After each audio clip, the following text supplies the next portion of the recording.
Futsal Oz is the home of elite futsal in Victoria, with leagues for men and women played every week. For the men, start your journey to the top in League 2, played each week at our Brunswick Stadium. Finish on top of the League 2 ladder and you'll advance to League 1, where the competitiveness increases.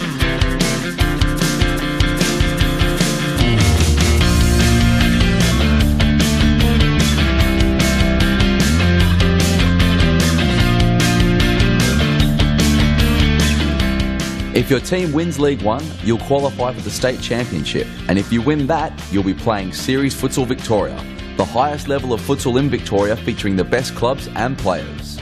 Series Futsal Victoria also holds 2 separate competitions for women and youth, both played out each Wednesday evening at our Thomastown Stadium. So once you or your team has conquered the social leagues, take the challenge against the best futsal players and join the elite leagues at Futsal Oz. For more information, visit futsaloz.com.au.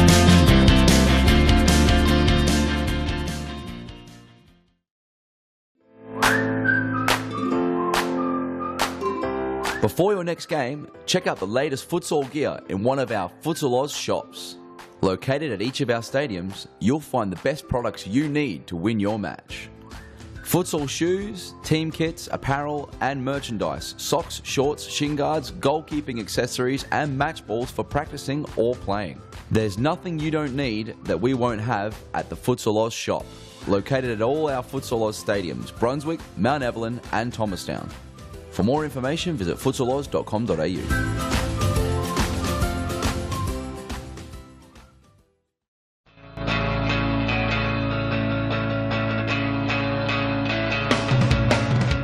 Save the day and improve your goalkeeping skills in our junior and senior keeper training only at Futsal Oz. Improve your techniques at ground level and in the air while running through new skills and drills developed by our elite level goalkeeping coaches. Become perfect post to post in our comprehensive goalkeeper training. It's happening this week at your local Futsal Oz stadium. For more information, visit futsaloz.com.au.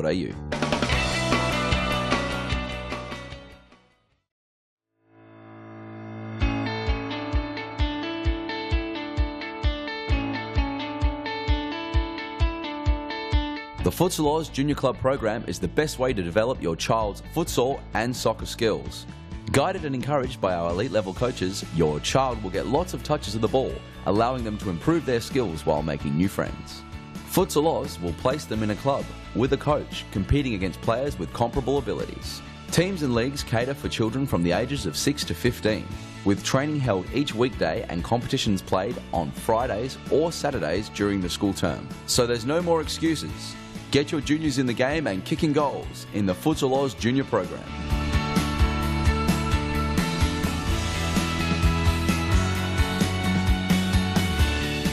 For more information, visit futsaloz.com.au.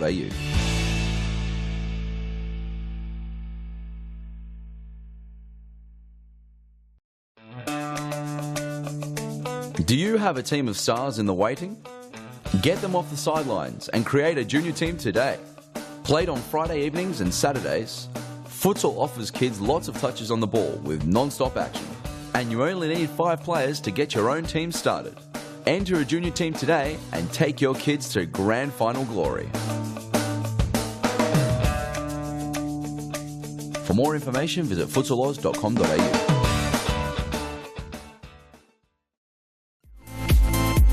Futsal Oz mixed leagues are a great way for all your friends and family to play futsal.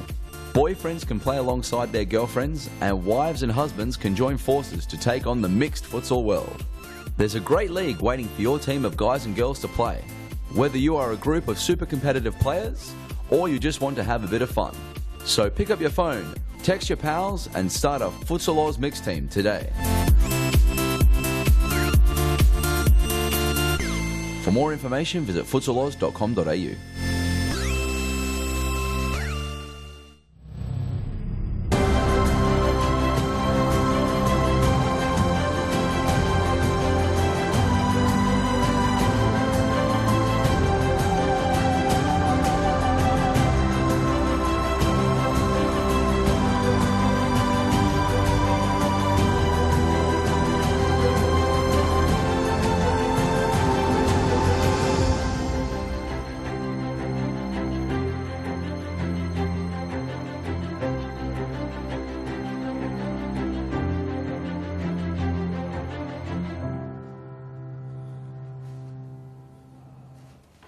Well, a very good afternoon, ladies and gentlemen, and thank you for joining in for round 9 action here at Series Futsal Victoria. I'm joined by Morgan Wyatt, and Morgan, we're definitely looking forward to 4 big fixtures here today. Yeah, that's right. I'm pretty excited to join in the commentary box. A little bit different to what I'm used to, but should be fun. Yes, and Morgan, before we kick off very shortly, opening games between Hume and Ashburton, that's definitely going to be a very, very good contest. Take us through today's fixtures, 4 fixtures as they appear on screen here. Yeah, look, as you said, we start off kicking off at 5 p.m, Hume versus Ashburton. 6 p.m, we have our leaders, Pasco taking on CF Brunswick. 7 p.m, should be a very interesting match, Harry. Bowwin taking on Carlton.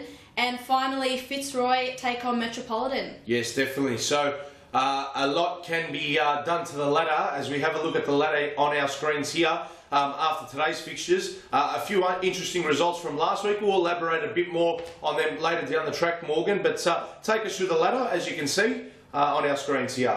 Yeah, so at the moment, Pasco leading 2 points ahead of FC Bowwin.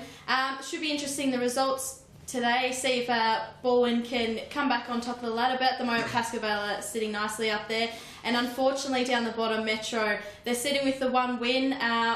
We'll see today if they can jump up a little bit, but yeah, interesting tussle between the top 4 for sure. Yes, and it appears that the top 3 are starting to make a little bit of distance between 4th right down to 8th, so Pasco Vale, Bowwin and Hume, they're looking pretty comfortable at this point in time, but our first clash, it's 3rd up against 4th, Morgan, and it's going to be an interesting game. Ashburton can't afford to drop points here. They give Hume the win, and that's going to mean Hume go 9 points clear, and they'll go temporarily equal on points with Bowwin, who will be in action later on. Just having a quick look back at last week's results as well, Morgan. We saw one absolute blowout. Pasco Vale comprehensively beating Metropolitan 15-0. But the interesting result was the last game from last week, the 8 o'clock kickoff between Brunswick and Bowwin. What a gutsy performance that was by Brunswick, getting a point off Bowwin 4-all. So that ultimately led to Pasco Vale jumping Bowwin on top of the table because they were equal on points, and now Pasco Vale is 2 points clear on top. Yeah, that's right. It'll be interesting to see if Brunswick take a lot of confidence out of that into their Pasco Vale match. You'd think they would. They know they can match it with the best now, so I'm very interested to see how they go. Definitely looking forward to it, Morgan, and only moments away here from kicking off between our opener here from Futsal Mount Evelyn, between 4th place Ashburton in the whites up against 3rd place Hume in their traditional black strip as well. So just waiting for referee Evan Robotis to blow his whistle, and the action will start very, very shortly. Hume Ashburton, first of 4 games today. Could be considered to be a bit of a 6-point game, Morgan. Yeah, that's right. 3 points crucial to both teams. So here we go. We're kicking off. Plenty of action to come. 1 of 4 games. We hope you enjoy all 4 games here on the live stream. And Morgan, take us through Hume's opening, the team and their starting 5 if you like. Yeah, so in keeper for Hume we have Frano Saric. It'd be interesting to see how he goes today. Second, number 9, Chichek. He's one of the leading goal scorers of the competition, a very, very good player for Hume. Yep. You also have number 14, Ahmed Azam. Number 4 he's wearing today, Ahmed Azam, starting for Hume. We'll just wait for the there he is in possession of the ball. He's played that switch out there and you've also got number 5. That's Mitko Germanovic for Hume. He's making a return. He's been out for quite some time, so good to see him back in action for Hume. And we'll just try to confirm the last player who's on the court for Hume. I do believe it is the keeper's brother, in fact, Tony Saric. So that's number 23. Just wait and see if we can get a clearer image. No, sorry, pardon me. It's number 7, Vadim Mazurski. So that's the starting 5 for Hume. Let's turn our attention now to Ashburton, in goals, a keeper that has been arguably in form and definitely making a claim for the Golden Glove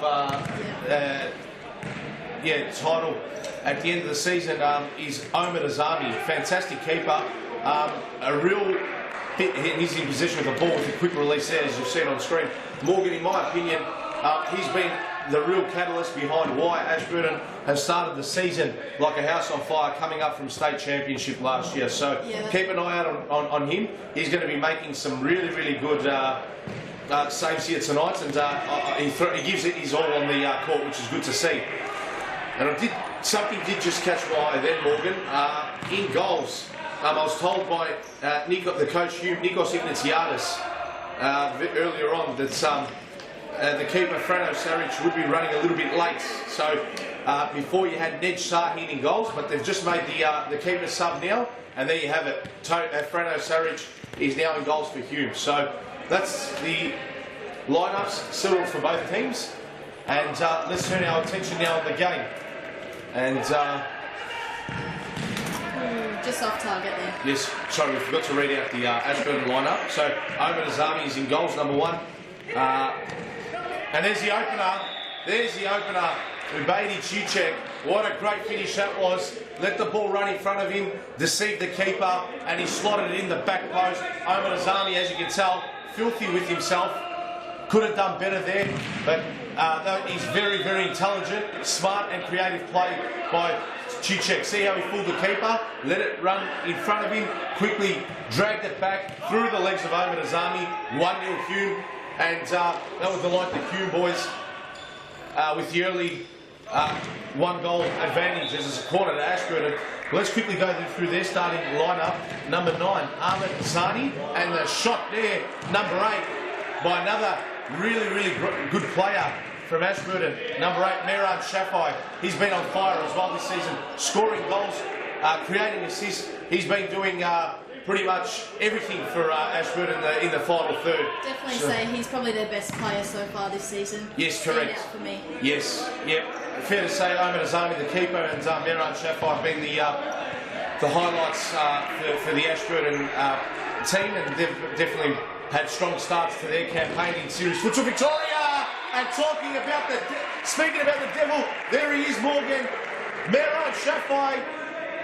You blink, and he can just turn the game on its head. And there you have it. Let's have a look at the replay. So it's Mazurski from the side ball. Poor pass, it must be said there. And a great intelligent pass there by Ahmed Asani into the path of Mehran Shafai. You cannot. But when you give him enough space like that, and that's an intelligent pass as well, it was measured, it was passed impeccably, and Mehran Shafai made the most of his opportunities. And this game, futsal, is a game where you just have to take every opportunity and make the most of it. Absolutely. Or else your opposition will make you pay. So, already, Morgan, after 5 minutes only, 1-1. Seems like the goals are flowing in here in this fixture. I hope it continues. It's very exciting to watch. On the ball now for Ashburton, Amir Beruzi. And there's the goal scorer, Shafai. Patient build up here by Ashburton. The scoot forward. Oh, a bit of a collision. Nothing doing by the referee there. Hume, regain position. Germanovic puts Mata under pressure. Ball's pinballing around, the shot comes in. Almost hit us up here in the commentary box. That would have been okay, maybe in a rugby game, definitely not in a game of futsal. And it'll be Frano Saric to bring it back in. Hume living dangerously in their back half with their passing, Morgan. Yeah, they are. They're just not on point like they usually are this week. Bit of a danger game for them, I think. Definitely could be. And poor pass there by Cicek, looking for Mo Mata. Side ball here for Ashburton. Beruzi brings it in. Number 6, Iraj Hardy was the last player I forgot to mention for Ashburton. And will be a side ball here to Ashburton in a dangerous position. Hume players must be on their toes, especially when they're trying to restrict the capabilities of Mehran Shafai. Had a poor pass there, and they've given possession away cheaply. Here's Ned Sahin looking forward to seeing if he can get a shot from around the halfway mark, Morgan. He can definitely score from there. We've seen him in recent weeks. Yeah, we definitely have. He's got a lethal left foot on him. Here's Harney. 1-2 with Shafai. Intercepted. Here's Cicek on the counter. Cicek not too far away there from giving Hume the advantage back again. Great challenge there. That was all ball. Cicek. Great defensive efforts there. Timed his challenge well. And he's just looking for an option here. Great ball. Very nearly found Mo Mata. Cicek's on fire early. And number 5 coming on for Ashburton is Hamid Kademi. So he's on, and that's his first bit of involvement for Ashburton as they bring the ball in. Shots coming in. Ooh, stung the fingertips there of Frano Sarich. But a bit of a routine save for him. Sahin. Out to Jumanovic, back to Sahin. Love to see him I'm just begging I get to see the opportunity of him pulling the trigger from that halfway circle on that left foot of his, Morgan. It's definitely a lethal weapon that he poses on the futsal court. Absolutely. Here's Mata. Was looking for Sahin, but was intercepted there by Kademi. Mata finds Sahin now. The switch to Jumanovic. Jumanovic shot. Azam. Oh, a bit of pinball. Oh, Cicek. How's he not finished that? That was great defence there by Ashburton. And it's Kademi. Oh, high and wide. End-to-end action. Hard to keep up with. Yeah, it's just going back and forth, back and forth. Both teams having plenty of chances at the moment. Very nearly goals at both ends there. And here's Mata. And Azami will collect that. A few players protesting of handball there, but nothing doing from the referees. Here's Ashburton now.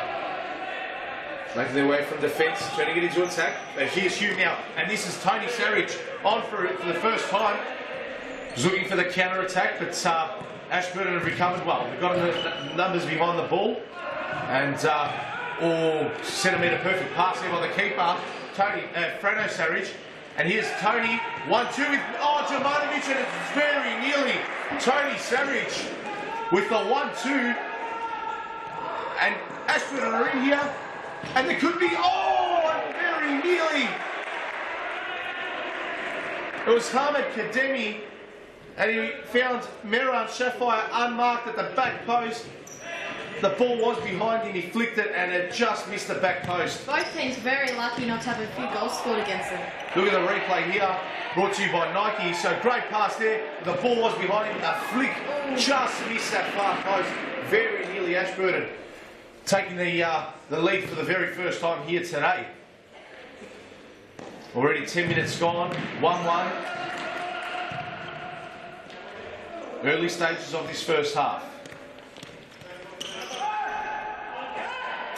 Both teams just losing possession. It's just end-to-end stuff, Harry. Both teams turning it over. Yeah, definitely. It's being played at a high intensity, Morgan. Yeah, for sure. Both teams don't want to give anything away. Expecting a close match today. Hopefully a few more goals like we saw in the opening minutes. But at the moment, it's just a tight tussle between the two teams. Definitely is. And Ashburton, many people have doubted Ashburton this season, Morgan. Yeah. I've been a culprit of that. We'll just turn our attention to the game. Sahin, poor pass, he's looking for Cicek. But yeah, I myself have doubted Ashburton, but week in, week out, they are performing.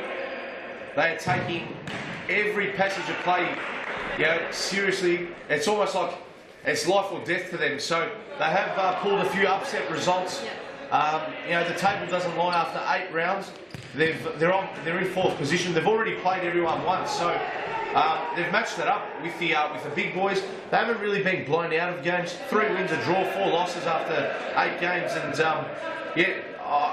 to grade them on their season thus far, I'd probably give them a B+ overall, Morgan. So they're definitely fighters. Hence their nickname, the Warriors. And the Warriors are definitely going to put up a fight here again today. The Mo Mata.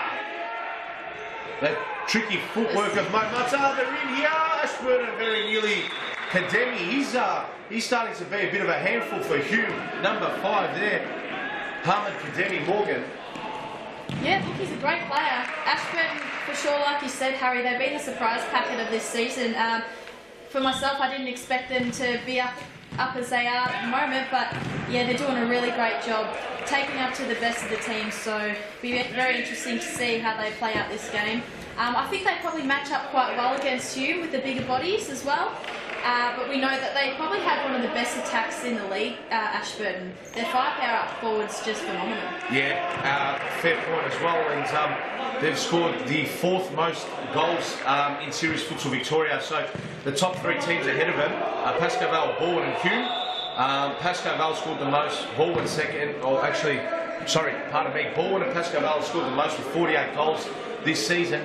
Hume are in 2nd spot with 39 goals, and then it's Ashburton with 36. So they definitely can score at Series Futsal Victoria level. So make no mistake about that, Morgan. And one thing you did touch on is, yeah, there are some very, very big, stocky, solid bodies out on the field right now. So you would have expected it to be a bit more of a physical game, but the intensity is just buzzing right throughout the court, and it's just end-to-end action. So let's see what happens in the second half when there's, you know, maybe a hint of fatigue. Does it get a little bit more physical? Are there going to be a few more counter attacks? We'll just wait and see what happens. But a very entertaining affair thus far. Look, also on the bigger court in Mount Evelyn, we may not see as many one-on-one physical contests. A bit of a more of an open space to pass and to run through, so it's probably more on the Brunswick and the smaller courts that we're going to see that body-on-body stuff, but we might see it as they become fatigued. They are going to look to just match up and show their strength. Yes, and a great challenge there by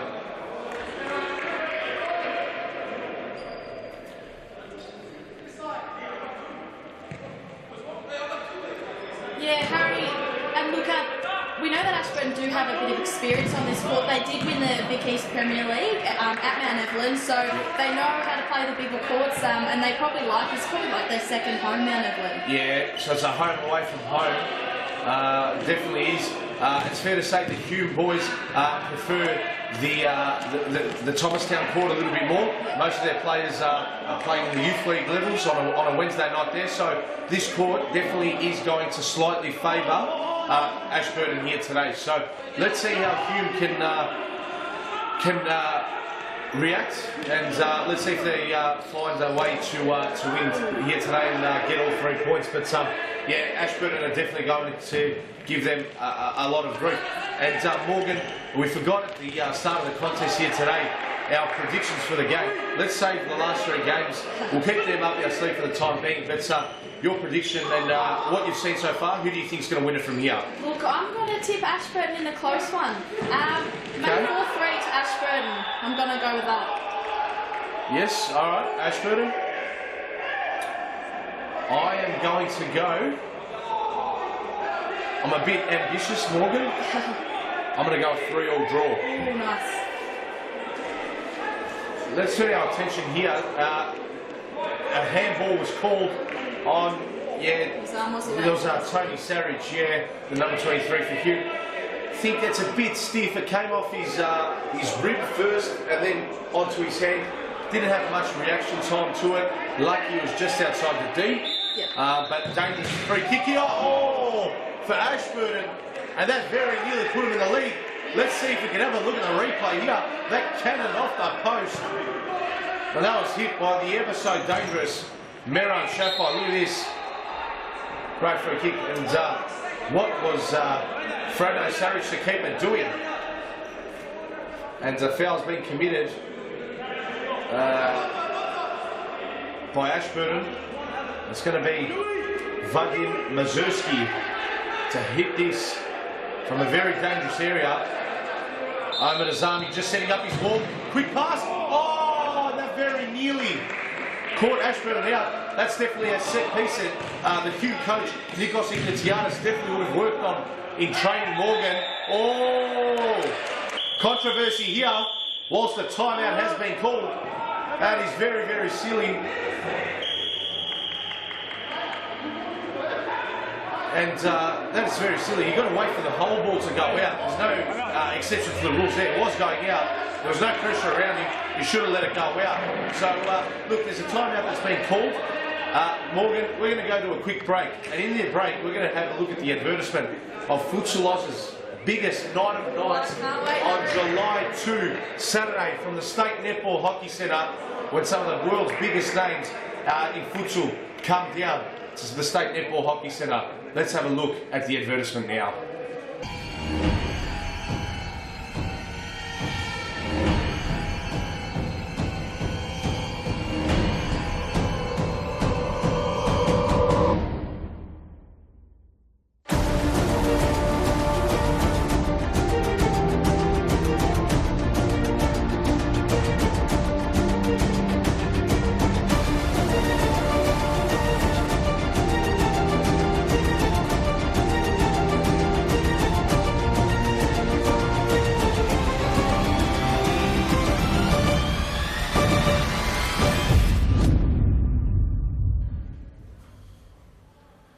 And there you have it. How good is that going to be, Morgan? I can't wait for that. July 2, State Netball Hockey Centre. It's a Saturday night. You saw there Douglas Costa from Bayern Munich, Rodrigo, Falcao, Vanessa, some of the best futsal players in the world. For further information, jump on futsaloz.com.au, inquire at the counters at our 3 centres, Brunswick, Thomastown, Mount Evelyn, or if you want to purchase your tickets right away, and please do so because they're not going to last for long, go to ticketmaster.com.au to purchase your tickets, and I can guarantee you tickets are selling fast. Yes, so first in, best dressed, make no mistake, get in as soon as you possibly can. It doesn't get much bigger than that. And the court itself, all the tickets, you can see the action very, very well. I've been there and played netball there a lot of times, so the seats are very good for your money, so purchase them very quickly because we are selling out very fast. Yes, definitely, definitely, Morgan. It's a very compact stadium, a nice boutique stadium, the State Netball Hockey Centre. I've been there a few times, and yes, there's definitely anywhere you sit in that stadium, you're very, very close to the action. So if you think Serious Futsal Victoria is the best league of futsal, which it is in Australia, and you're very entertained by this, well, I definitely recommend it. I can't stress enough the importance of being there that night. So take my word, and definitely I will not let you down on that. It's going to be a night to remember and a very entertaining night. And parents, if you're watching, bring your kids along as well. Yeah, absolutely. It's going to be a very, very big night. Lots of action happening. Yeah, you don't want to miss out on this. It's a once-in-a-lifetime opportunity, the biggest event that Futsal Oz has ever seen. So it's going to be very, very nice to be there and to watch it. Definitely is, Morgan. Just turning our attention now to Hume and Ashburton. I think there may have been a hole that's just been torn in the net, so that's just holding play up a little bit. We'll just quickly go to a quick advertisement while our admin staff quickly fix the hole in the net, and we'll be back live shortly. Before your next game, check out the latest futsal gear in one of our Futsal Oz shops. Located at each of our stadiums, you'll find the best products you need to win your match. Futsal shoes, team kits, apparel and merchandise, socks, shorts, shin guards, goalkeeping accessories and match balls for practicing or playing. There's nothing you don't need that we won't have at the Futsal Oz shop. Located at all our Futsal Oz stadiums, Brunswick, Mount Evelyn and Thomastown. For more information, visit futsaloz.com.au.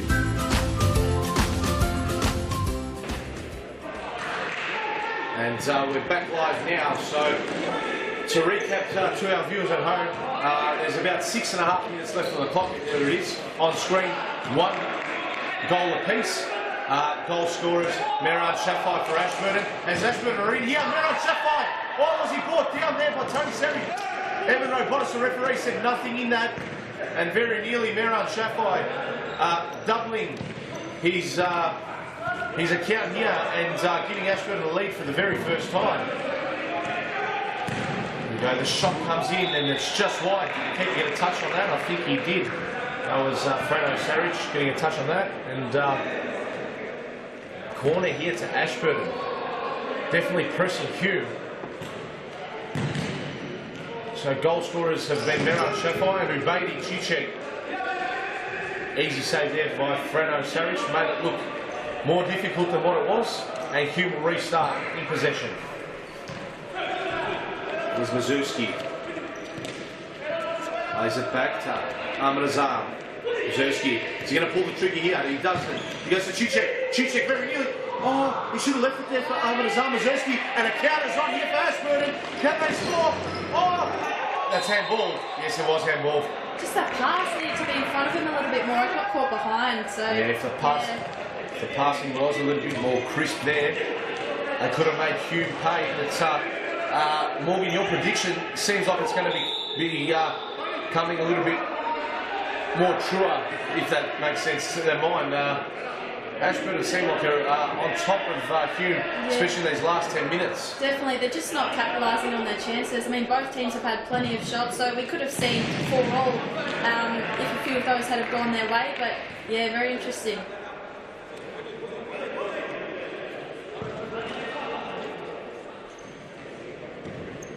Here's Ahmed Hassan, and nothing doing, no corner there.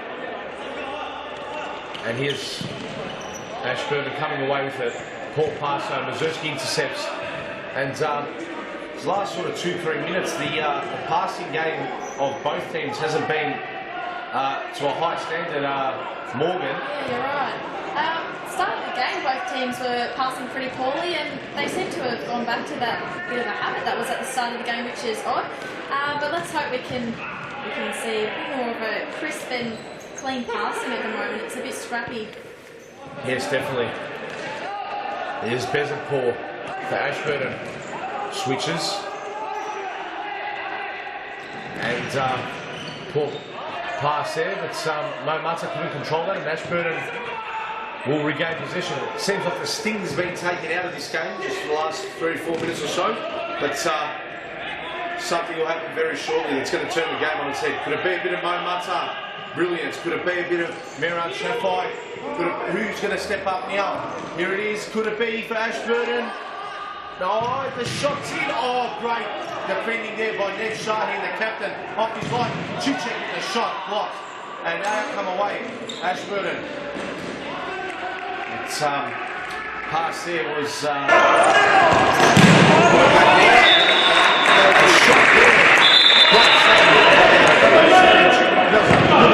shot and had been a minute from number 7 from Ashburton, Berat Bezenpour. Corner comes in, headed away there. Here's Mo Mata for Hume. What can he conjure up here? Was he obstructed? No, he wasn't. Referee says play on.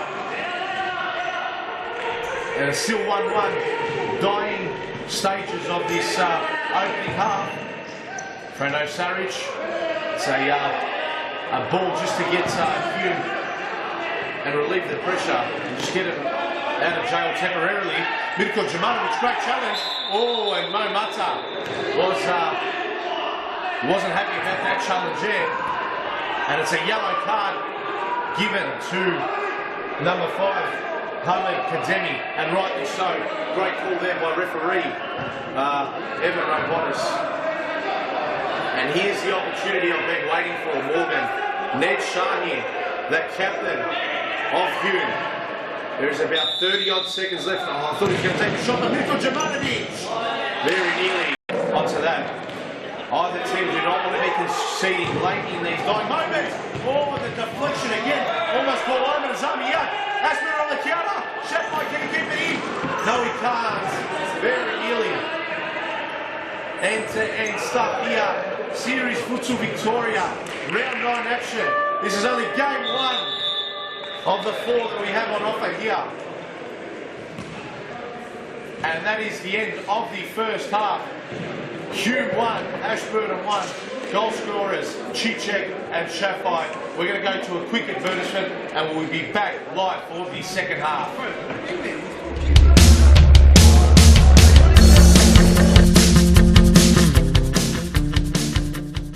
Futsal Oz is the home of elite futsal in Victoria, with leagues for men and women played every week. For the men, start your journey to the top in League 2, played each week at our Brunswick Stadium. Finish on top of the League 2 ladder and you'll advance to League 1, where the competitiveness increases.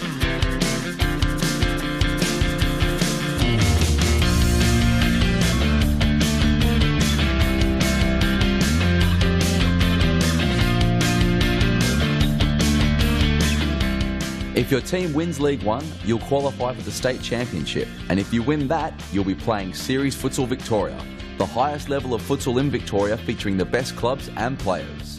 Series Futsal Victoria also holds 2 separate competitions for women and youth, both played out each Wednesday evening at our Thomastown Stadium.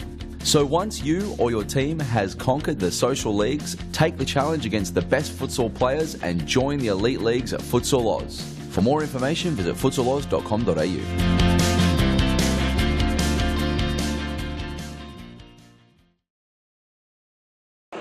Here, ready to commence the second half between Ashburton and Hume. As you can see, the Ashburton players just regaining a bit of breath, sucking in the fluids, getting a bit of energy back in them. And I'm sure Nikos Ignatiadis as well for Hume will be barking out instructions to his Hume boys, looking to encourage them. Yeah, you won't think Nikos will be happy with that. He's never happy unless his team's in front, so it'd be interesting if we had a little bit of a view on Nikos, but I'm sure he's up and about like he always is. Oh, there we see him. He doesn't look too happy. He's strutting his stuff out into the middle of the court. Yep, he's talking there with Chuchek, just maybe giving him some instructions and, you know, a bit of a talk to just motivate him, just to find ways to score goals like he did with that opening goal. So he's definitely an X factor up front, Chuchek for Hume. I like the way he goes about his business, definitely a goal scorer. They probably need a little bit more out of Mo Mata, a little bit quiet that first half. So hopefully the Hume boys can regroup and motivate one another and just have a better second half.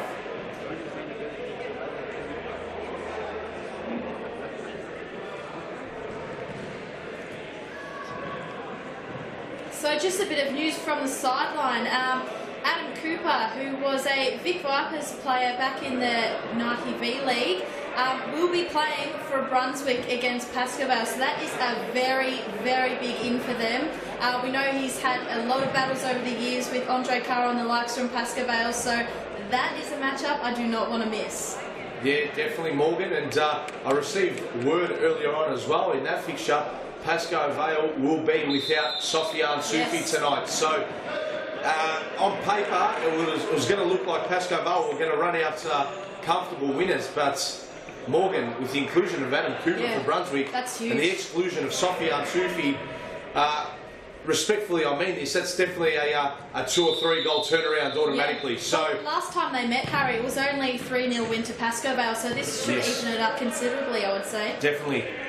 And if Brunswick play anywhere near the way they did last week, they are definitely a chance of causing the upset. And here's the second half, and great challenge there by Chuchek. Oh, I thought the referee got the wrong call there. It's an Ashburton ball. Hardy, he goes to Shafai. It's dangerous, Mirab Shafai, but he plays it back to his keeper there. Zani with the long ball. Saric intercepts. Chuchek out wide. Mata on the ball for Hume. Asking his players to come closer to him. So he just goes back to Saric, and Mata's played the 1-2 with him. Good switch there. Then Zani, the trigger's been pulled, and that wasn't too far away. That's what I was looking for, Morgan. Yep. He gets me on the edge of my seat every time he pulls a shot from there with that vicious and venomous left foot. Yeah, look, even that passage of play just looked a little bit crisper than it did the last half. The passes were on point and accurate, and yeah, that was just nice to watch. A shot there by the Ashburton player there, number 4, Amir Beruzi, while over the bar. Wasn't going to trouble Frano Saric as he quickly throws it out. Here's Chuchek. He goes to Mata. Mata the shot block. Can Chuchek get onto it? No, he can't.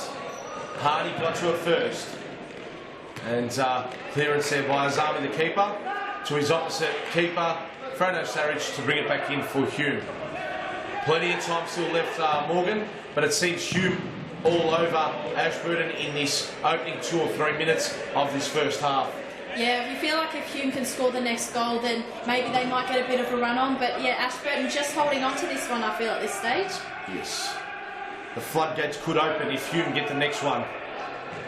So Ashburton need to get back on top. They need to start playing the way they did in that last 6 to 7 minutes of that first half, because Shafai, Bezapur and Kademi were definitely all over Hume, and they could have definitely been 2 or 3-1 up Ashburton as well. Yeah, both teams have had plenty of chances.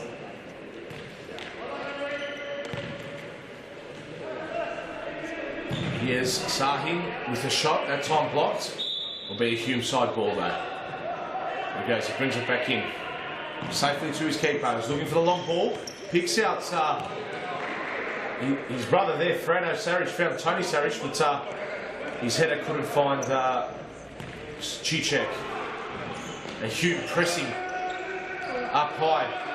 And the high press there by Hume can sometimes pay dividends, but sometimes it can be a bit of a risk. So let's see if this tactic by Nikos Ignatiadis pays dividends. Yeah, the defensive pressure is just a little bit better from Hume this second half. Yeah, they're having plenty of the ball, so I wouldn't be surprised if they scored in the next minute or so.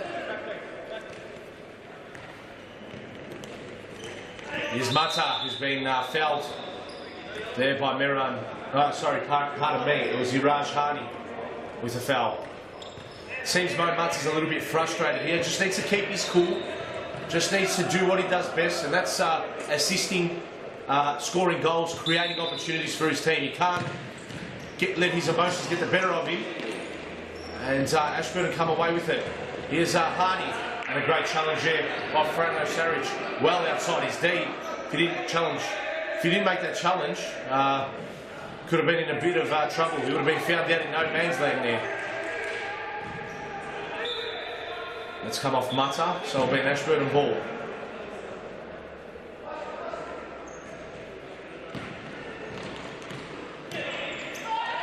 Is that a foul on Ned Shahin? No, it's not. Meran Shafai complaining to the referee. Referee Ricardo there saying there was nothing in it. He was just explaining his decision and telling Meran Shafai to calm down, and he's having none of it. But he has said, it's your ball, so calm down, relax, and return your attention to the game. Sahin got it there to Cicek, who's just run it out of play. Bezapur. Here's Shafai. Good ball there, but it's going to go to Frano Sarich. And Frano Sarich to throw it in. Long throw there. Found Mata. Mata couldn't control it. Cicek, great challenge. Here's my Mata. Side netting. That's probably the best chance of the second half. Morgan. Yeah. It's been very, very stale in the second half.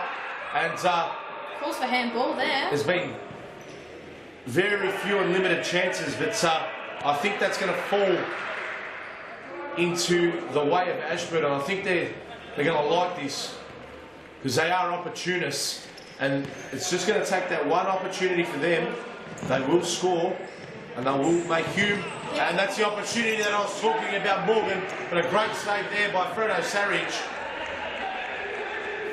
Yeah, I feel Ashburton are very much a confidence team, so if they can get the next goal, then it'll be hard to stop them, I'd say. They'll be on. Here we go again. Big corner for Ashburton. Shot came in there, great save.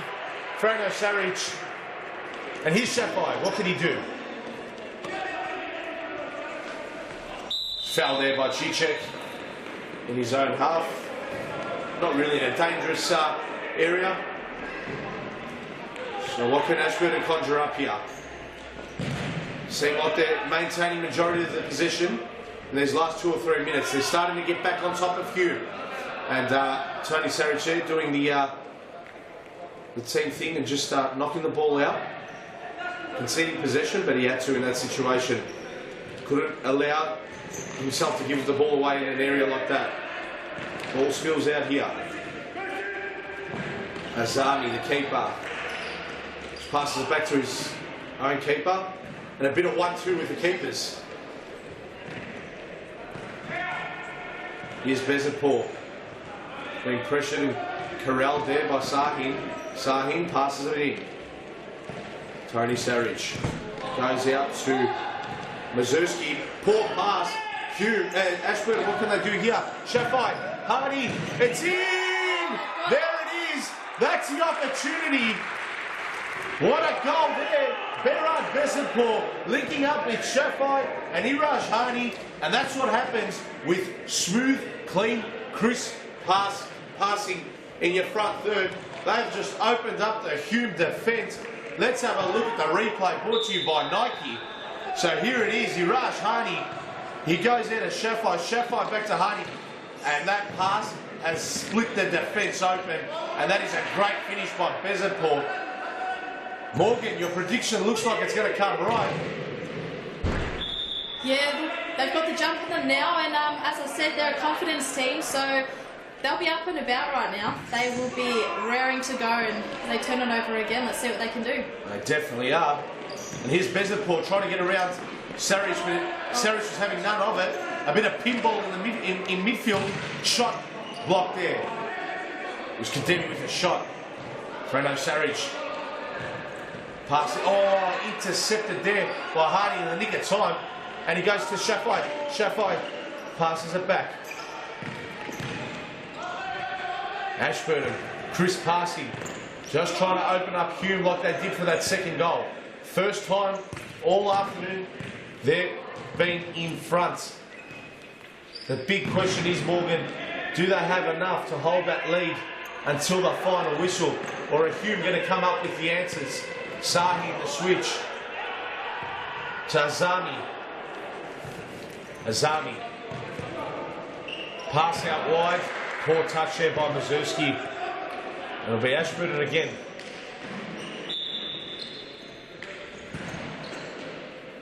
So over to Azami. He's got 4 seconds to get rid of it. Was skating a few nights there with the amount of seconds that he had possession of the ball. And he's just knocked that up the field. So Hume to restart again.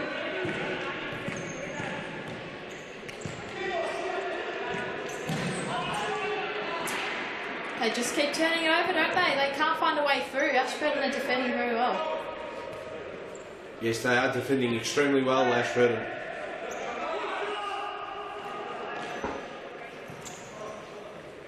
Here's Shafai. And poor pass there. Here's Ned Shahin. He's been quiet this afternoon, rather. Ned Shahin. Need a little bit more out of him. The captain with that strike. Oh, wow. That very nearly went in. And as I was saying, Morgan, we need a little bit more out of him. He almost came up with the goods. Here he is again. Shahin just over the bar. Maybe he's just starting to click into gear 2, then into gear 3. But you never know. He's capable of anything, Ned Shahin.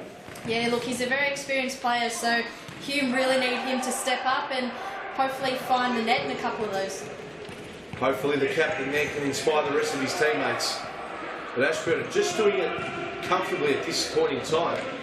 Just regaining possession, just frustrating Hume, and they're playing the game on their terms.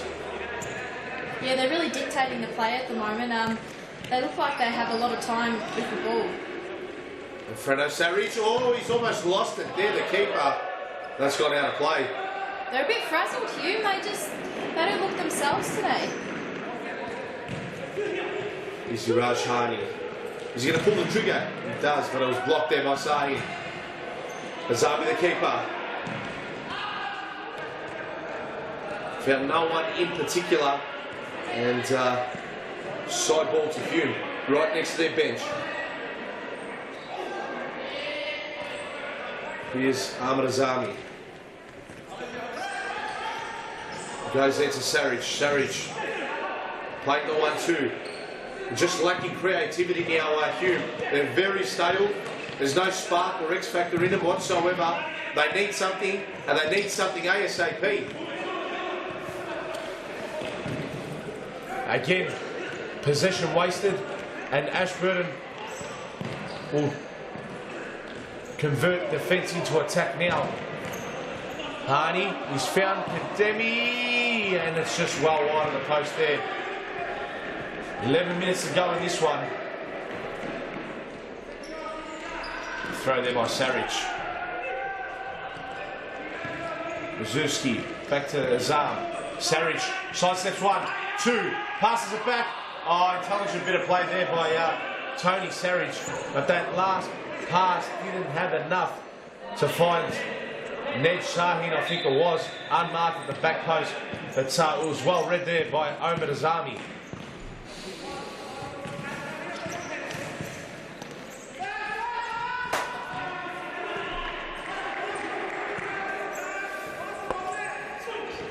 Here's Mo Mata. Mata.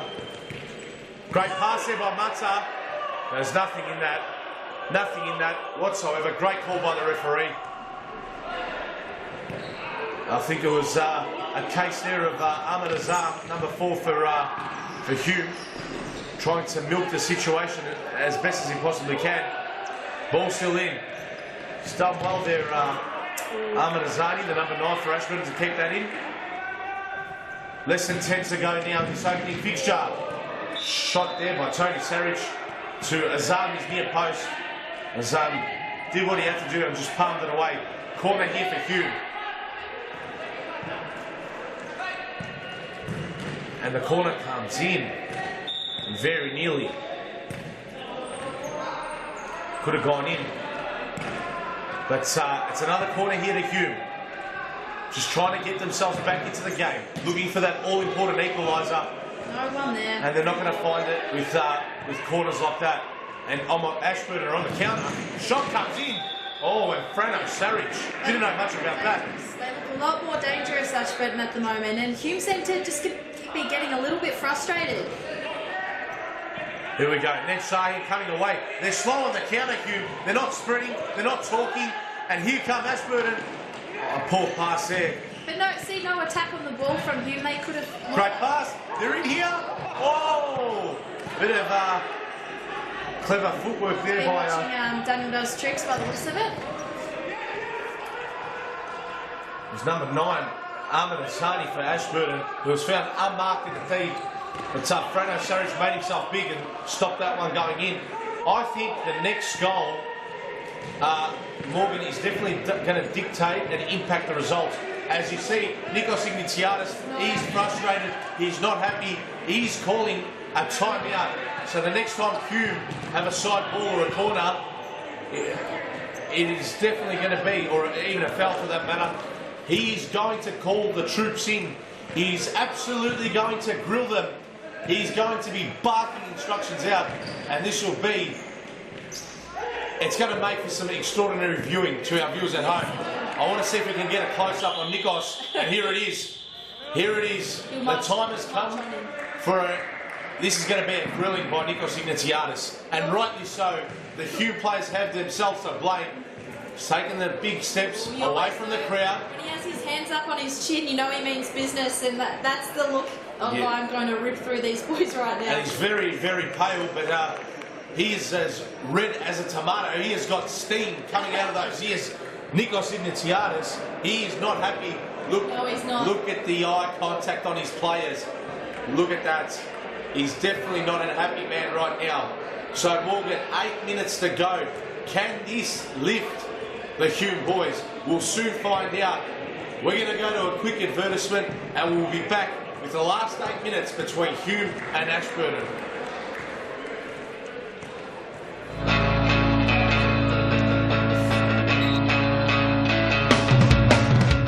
Save the day and improve your goalkeeping skills in our junior and senior keeper training only at Futsal Oz. Improve your techniques at ground level and in the air while running through new skills and drills developed by our elite level goalkeeping coaches. Become perfect post to post in our comprehensive goalkeeper training. It's happening this week at your local Futsal Oz stadium. For more information, visit futsaloz.com.au. Yeah, very good there. We've got a little bit of time left in this game. Let's see if Ashburton can hold on to this one. We've got my coffee, thanks to Luke, the fantastic barista down at Mount Evelyn with our Zebra coffee. He's one of Melbourne's best baristas, so come down, grab a coffee. But yeah, we're all set and nice and warm now for the rest of our match as we go back live. Definitely need the caffeine in us, Morgan, to take these last 7.5 minutes and call them And it definitely looked like the intensity has picked up here again, straight from the timeout. And look at Hume. There's definitely a lot more energy in the Hume boys. That was definitely a very, very smart timeout that Nikos Ignatiadis took. I think they're going to score very, very soon. Yes, I think you're right. Yeah, not sure what Nikos would have said, but he would have definitely fired them up, that's for sure. He's a very good coach. He knows how to rally his troops, so let's see what Hugh can do. But Ashburton with a counter-attack. Yes, and that was very nearly on the near post. Frano Saric keeping that one out with his shins. And oh! There it is! Can you believe that? Let's have a look at the replay. Ashburton leading now 3-1. The replay brought to you by Nike. Look at that. It was number 5, Hamid Kademi, wrapping it around Cicek, and Cicek was blocking Frano Saric's view, and he's just wrapped it in around that near post. It's just whizzed and glided in and wrapped around that near post. There was some heat on that ball too. That was a very powerful shot. It was, definitely had, it was coming in at quite a quick pace, Morgan. And that is 3-1 to Ashburton. Yeah, they're on the ropes now, Hume. I'm not sure whether they can come back against Ashburton right now. Ashburton, yeah, they're going to be very confident they can run out this match. I would expect Ashburton maybe to score again within the next couple of minutes. Morgan, the home court advantage definitely playing a factor. It is Ashburton's home away from home. And they've played many games on this famous Mount Evelyn. Yeah, Hume looking to bring on their 5th man, as we saw on the sideline, so it'll be interesting to see whether they can, here we go, they've got their flykeeper on now, so just looking for a quick goal, and hopefully they can bring it back and bring it to 3-2, but at the moment, it's all Ashburton. Yep, and 5.5 minutes to go. Morgan, you said Ashburton were going to get the chocolates in a very close one. It seems that way. I predicted a 3-3 draw, so let's see what happens here in these last 5 minutes. But Bezepour with a shot, and a great save there by Frano Saric, who kept that out. And again, Frano Saric with a block, came off his line well. Ashburton all over Hume. They need something, Hume. Can they come away with a goal out of this play? Ned Shaheen fouled there by Ahmed Hassani. Poor pass there. And the 5th man is off, like you said. He's on, rather, like you said, Morgan. Yeah. Look, Hume's passing hasn't been great today, so you really hope for them they don't have a quick turnover, because Ashburton could just lob it over into goals, and yes, it's very, very dangerous playing with the 5th man. They definitely could. And here it is. Can it come here? Is it in? It is in! Wow, wow, wow. I'm calling it, Morgan. Game, set and match with that one. Let's have a look at the replay. And they've given away possession here in their attacking, near the quarter flag, they're deep in their attacking half. And a great shot there. Look at that, just loft Ned Shaheen and found its way into the side netting. They are home, Ashburton, Morgan. Make no mistake about it, the 3 points are going to Ashburton. Yeah, there is nothing Hume can do about it now. That's it. They're sending a message to the rest of the competition that they're not to be messed with, so they will be very happy where they are right now. Absolutely. So, in terms of a live ladder, they were 6 points behind Hume. Well, they're in 4th spot and Hume's in 3rd. Hume with 16 points, Ashburton with 10. And with the win coming up here, they're closing that gap to 3 points. So we all know how important it is to finish in the top 3. Mirko Jumanovic. Well, he's definitely maybe raised a few eyebrows to our viewers at home and the crowd here in Mount Evelyn. Morgan, just keeping the game a little bit interesting now. I think it's a bit of a consolation goal. A timeout has been called here. Let's look at the replay quickly though. And it came off the foot of Oman Azami, and it just got enough on it, but ricocheted in on it, off the post and in. And that lob shot again? Yeah, I think it was Raj Harney, number 6. That takes a lot of skill to finish a goal off like that. I know there's no keeper, but the pressure, the timing of that, to get it on target, a lot of pressure's on him. So, quick time out. Let's have a look again at the Futsal Oz live advertisement on the 2nd of July from the State Netball Hockey Centre.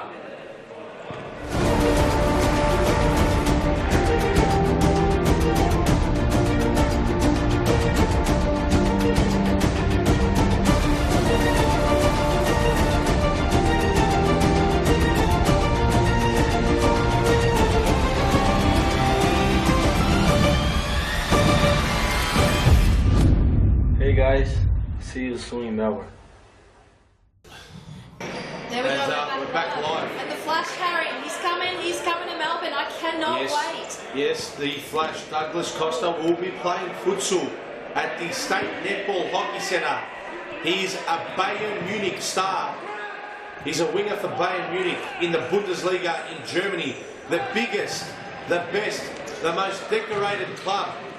They've won the most championships in Germany. So, and they've definitely challenged in UEFA Champions Leagues, and they're definitely one of the European powerhouses. He's coming to the State Netball Hockey Centre on July the 2nd.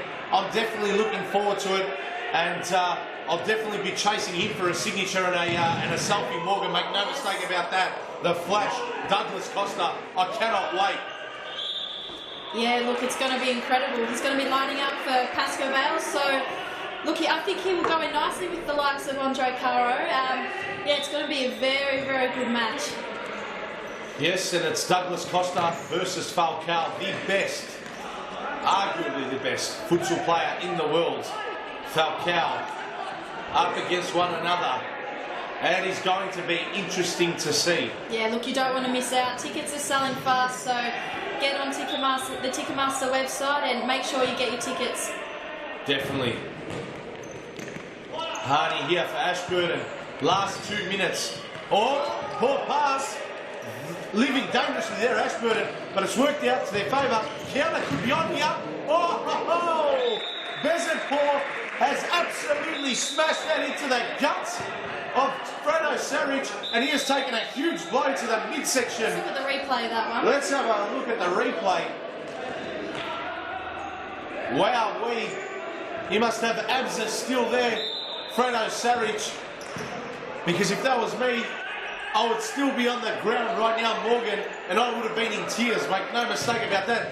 That came in at about 150 clicks an hour.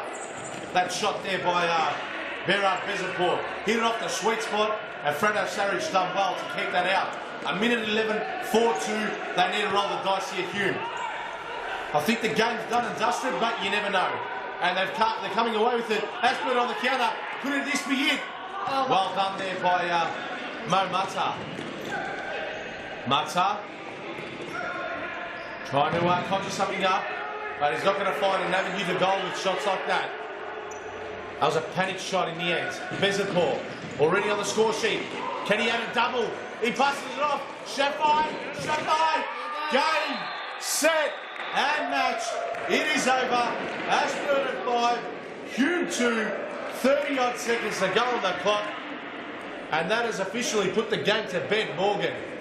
Yeah, look, they've been all over Hume from the get-go today. Even though most of the game has been a bit of a tight battle, you really just thought Ashburton were going to run over the top of them just the way they played today. And yeah, frustration continues for Hume. Who would have thought this? What an incredible story this is, Morgan. Ashburton, as they come away, and they are scoring for fun at the moment. Iraj Hardy with another one. 6-2. Hume have had their pants pulled down here. Let's have a look at the replay. Pass again. Poor passing. And it's going to be a long drive home for the Hume boys. And it's going to be a miserable one as well, Morgan. Yeah, Ashburton, as you said, home away from home. They're going to take the chocolates today. And with 13 seconds on the clock, there's really not much Hume can do now. Yes, that's correct. I'm just trying to think about Ashburton's last 3 results here. So obviously this is round 9, and every third week Series Futsal Victoria comes here. I do know for a fact in round 3 they knocked off Carlton 4 goals to 3. Or was it round 6 perhaps? Maybe round 6. So this is another win for them. They've got a very good track record here. Yes, they do. And there it is. That's our final whistle. Game over. So the love affair continues here at Mount Evelyn for Ashburton. They are now registering their 4th win. What a story this is. An unbelievable one. Congratulations to them. They are proving all the doubters and the haters wrong as they have registered their 4th win, and they close a gap on Hume in 3rd spot. And we all know how important the top 3 spots are, especially for FAFL reasons. Right. So we are going to go to a quick advertisement, and we are going to bring to you the action for the last 3 games here. Series Futsal Victoria, round 9 action. We'll be back shortly after the break.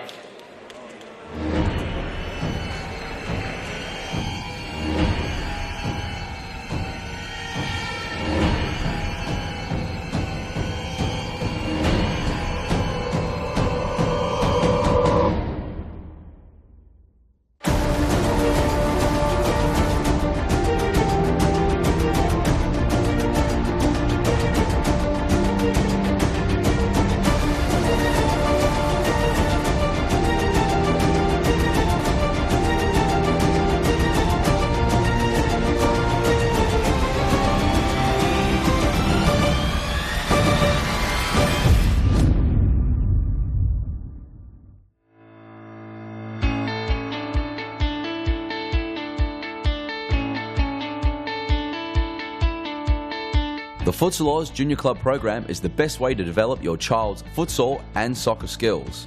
Guided and encouraged by our elite level coaches, your child will get lots of touches of the ball, allowing them to improve their skills while making new friends. Futsal Oz will place them in a club with a coach, competing against players with comparable abilities. Teams and leagues cater for children from the ages of 6 to 15, with training held each weekday and competitions played on Fridays or Saturdays during the school term. So there's no more excuses. Get your juniors in the game and kicking goals in the Futsal Oz Junior program.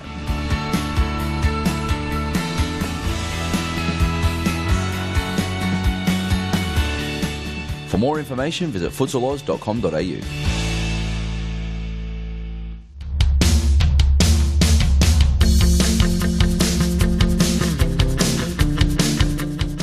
Futsal Oz is the home of elite futsal in Victoria, with leagues for men and women played every week. For the men, start your journey to the top in League 2, played each week at our Brunswick Stadium. Finish on top of the League 2 ladder and you'll advance to League 1, where the competitiveness increases.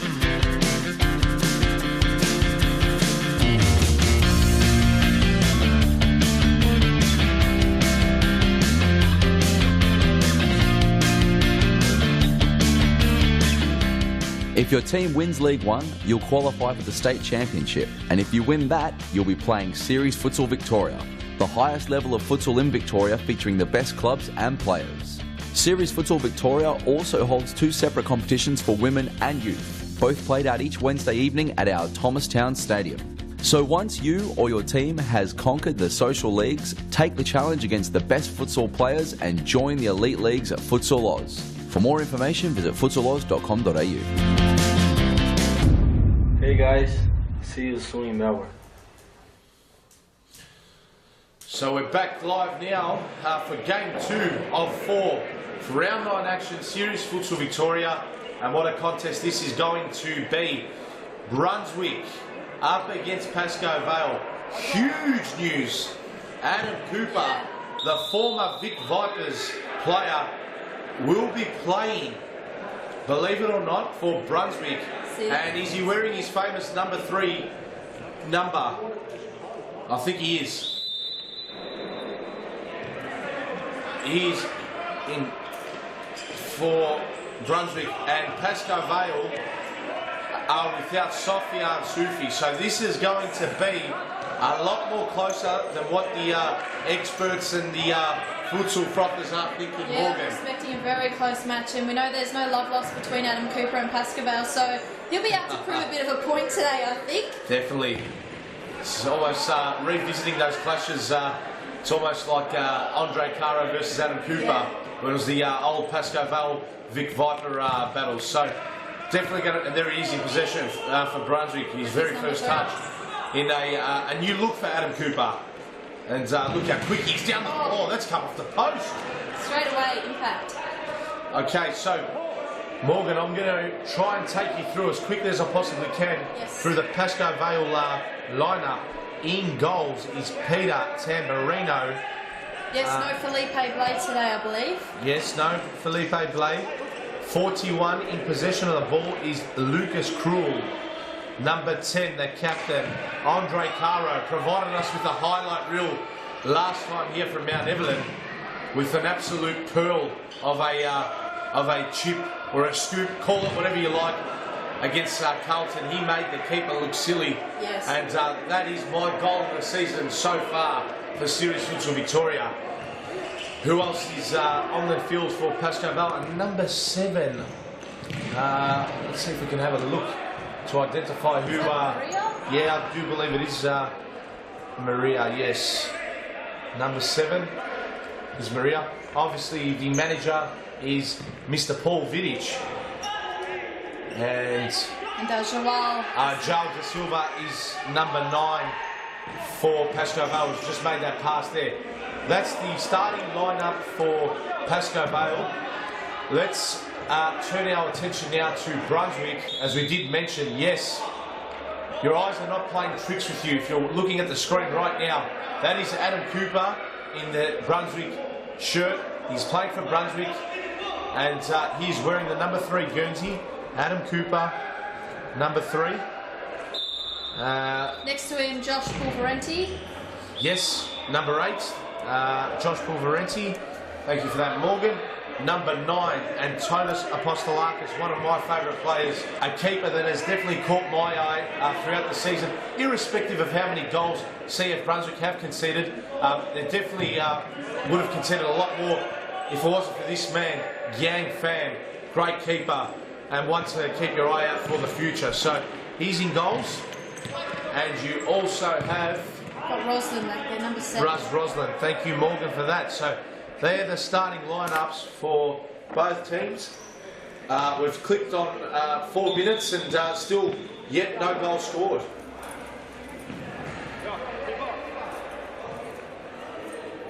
There's 2 balls that have just come on the court.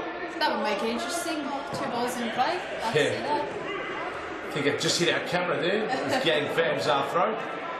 And here's Tamburino to bring it back in for Pasco Vale. Goes to Krul. Here's Andre Caro. Switching there to Maria. Caro goes to Krul. And here's João da Silva. Maria keeping it in. He goes to Krul. Krul. Oh, great ball there by João da Silva. That was an absolute gem of a ball. And he looked away as he played that ball. He almost caught out the Brunswick defence and exposed them. Here's Lucas Krul on the counter over Pasco Vale. Oh, was he caught there? Yes, he has been. Referee Ricardo. And that's a good call by Ricardo. He didn't blow the whistle immediately because he was looking to see if there was advantage, and then he noticed that there was no advantage. Clear contact on Lucas Krul. Free kick Pasco Vale. Yeah, you're right. We're lucky to have very good referees here, and yeah, he definitely made the right decision then. Andre Caro. Da Silva. Maria. Poor pass. Adam Cooper intercepts. What can he do here for Brunswick? Poor pass intercepted there by Andre Caro. Caro. Who's a handful for all teams. Oh, Andre Caro. As easy as that. And there's the opening goal for Pasco Vale. They'll hit the ground running. Got one over Adam Cooper already, so he would be very happy with that. Just turned him inside out. Watch this. Yes, definitely did. Definitely did. Footwork. Very well Through done. the legs of Yang Pham. Wouldn't be happy with that. And it's Pasco Vale. 1-0. 6 minutes played.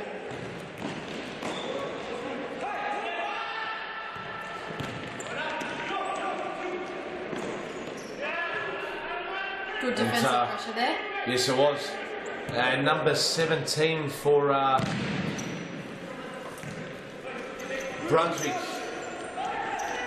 He's on for the first time. It's I know the surname. It's Triantafilopoulos. I'll just get his first name. I'll let you say that one, Harry. Yeah, okay, I'll try my best as well.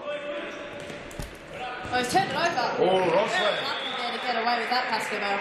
Definitely. Great save there by Peter Tamburino.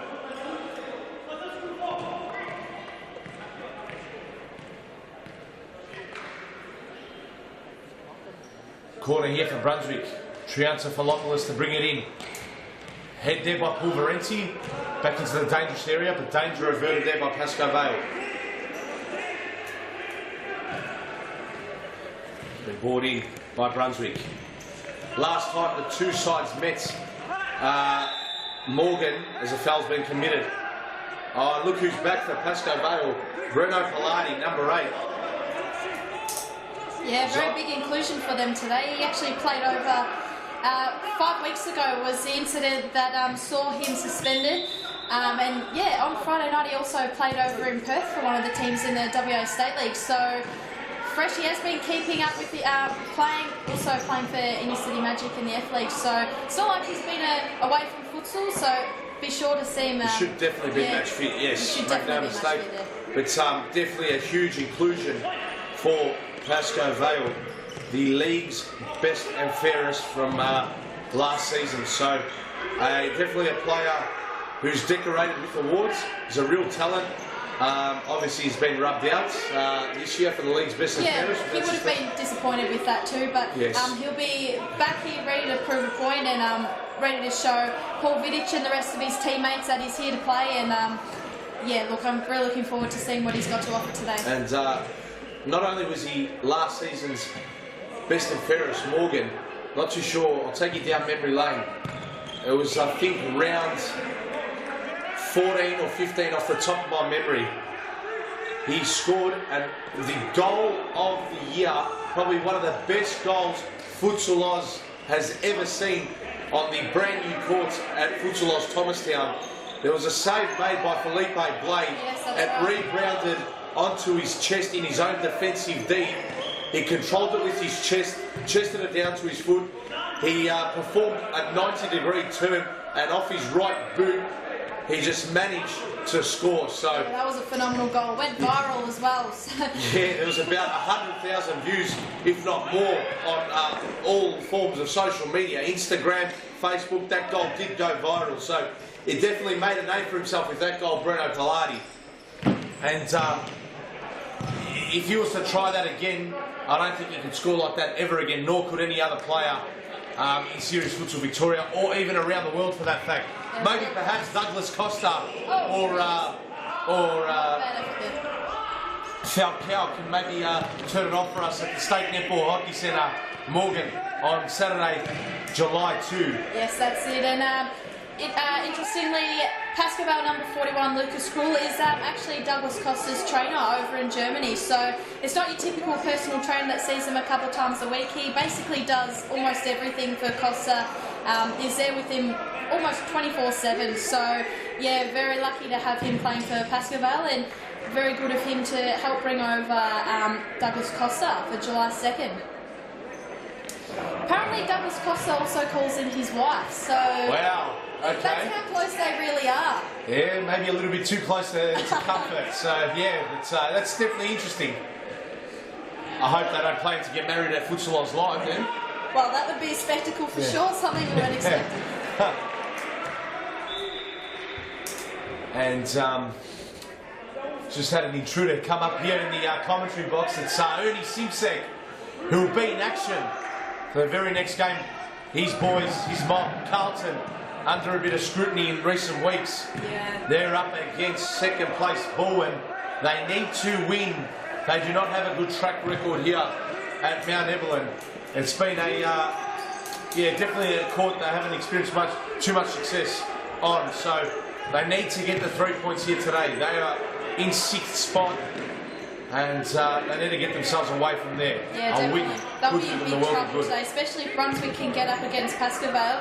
They'll be looking at 7th position and relegation, which is not where they want to be, especially with a young squad that can start to play in the mind. Exactly right, Morgan. It's only goal difference keeping Carlton and Brunswick, keeping Carlton in 6th spot and keeping Brunswick in 7th spot.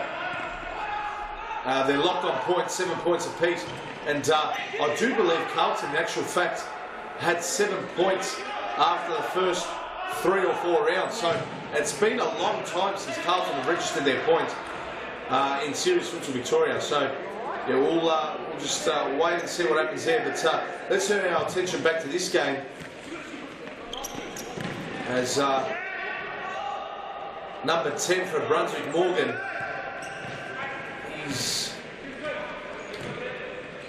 just trying to think. So Matthew Cisse? Could be. Flash, is he back? Just brought it back in, and Adam Cooper trying to get around Tiago Martins there, on for the first time for Pasco Vale. Poor pass there, cut out by Andre Caro.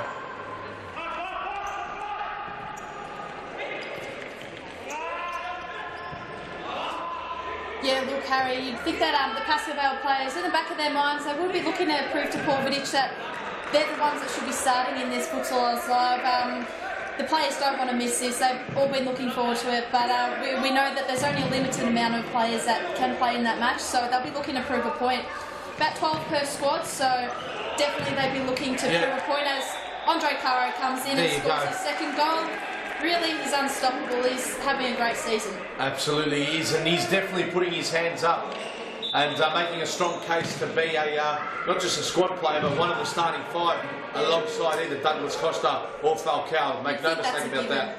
For sure. Yeah, that's definitely a given. So Andre Caro 2 and Pasco Vale 2, leading Brunswick 0.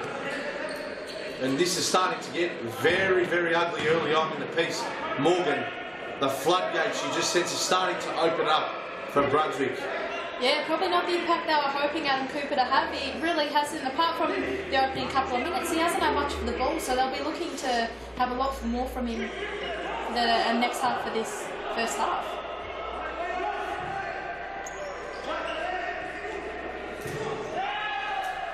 Definitely not. And Breno Pilati giving away a possession back to Brunswick there. So Triantafilopoulos switching to Cooper. Cooper goes out wide. And Brunswick living dangerously in their back half.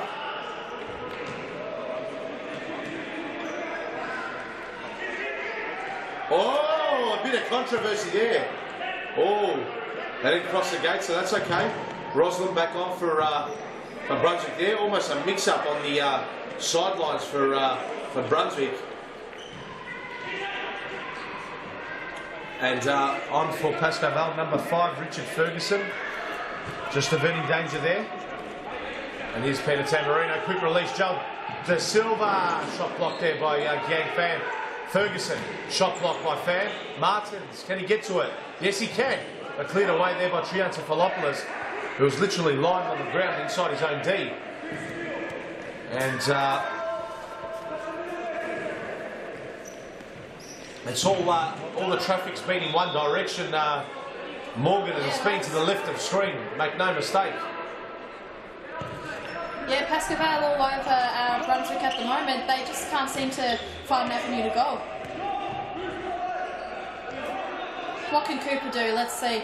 Yeah, definitely needs to lift the Brunswick boys, show his capabilities and his experience. They are a young team, Brunswick. So let's wait and see what he can do.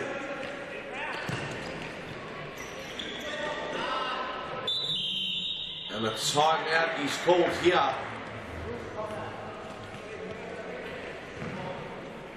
We'll go straight to advertisement and we'll bring the last 8 minutes of this first half back to you live after the break. Futsal Oz mixed leagues are a great way for all your friends and family to play futsal. Boyfriends can play alongside their girlfriends, and wives and husbands can join forces to take on the mixed futsal world. There's a great league waiting for your team of guys and girls to play. Whether you are a group of super competitive players, or you just want to have a bit of fun. So pick up your phone, text your pals, and start a Futsal Oz mixed team today. For more information, visit futsaloz.com.au.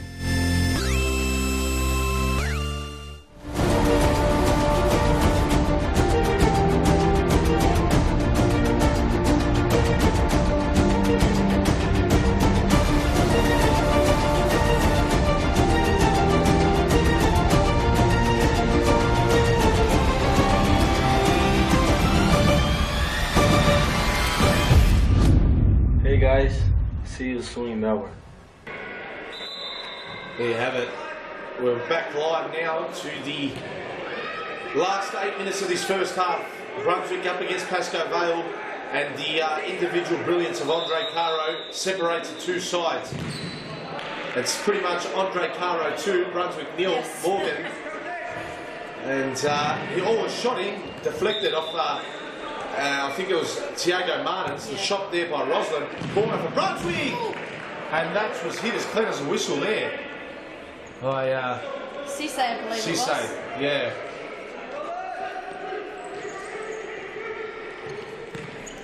Here's Jones and Silva. Ferguson. Here's Paladi. Paladi, ooh, looking to pick out. I think it was Andre Caro, arm mark at the back post. Great challenge there. Oh, poor passing there by Paladi. Maybe a bit of jet lag from the plane trip back over from The Perth. red eye, maybe he caught the red eye home. Here's a flash. We know he's got skills, this player, so be interesting to see what he can do. We have seen him score some fantastic goals, but he's hasn't been Was playing. he fouled there? Yes, he was. Even Ruben Bottas in perfect position. He's seen contact by Richard Ferguson on him. Just clipped him. Nothing too dangerous in that, but definitely a foul. Adam Cooper to restarts play here for Brunswick. Switches at Triantafilopoulos. He goes to Cooper. Cooper, what can he do? I want to see him getting into more dangerous areas, Cooper. I want to see him pull the trigger. How many times we saw it for the Vic Vipers Yeah, absolutely. in Series Futsal Victoria, or as it was previously known as the V-League, score some really, really phenomenal goals from all areas of the court. Just pulling that trigger of his, and definitely embarrassed a few goalkeepers. Let's make. Yeah, absolutely.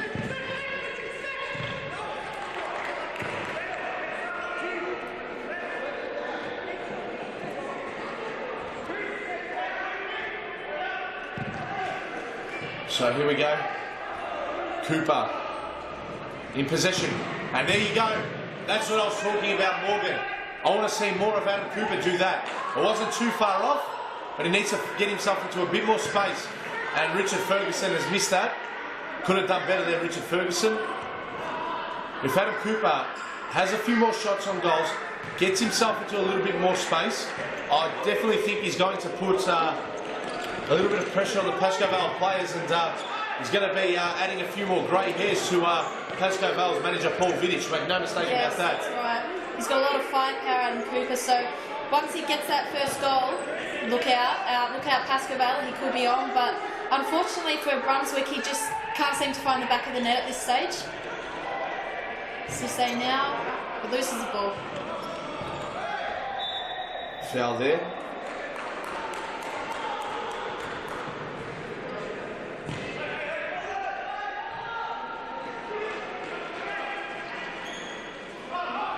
Here's Maria in possession for Pasco Vale. Ferguson, great flick.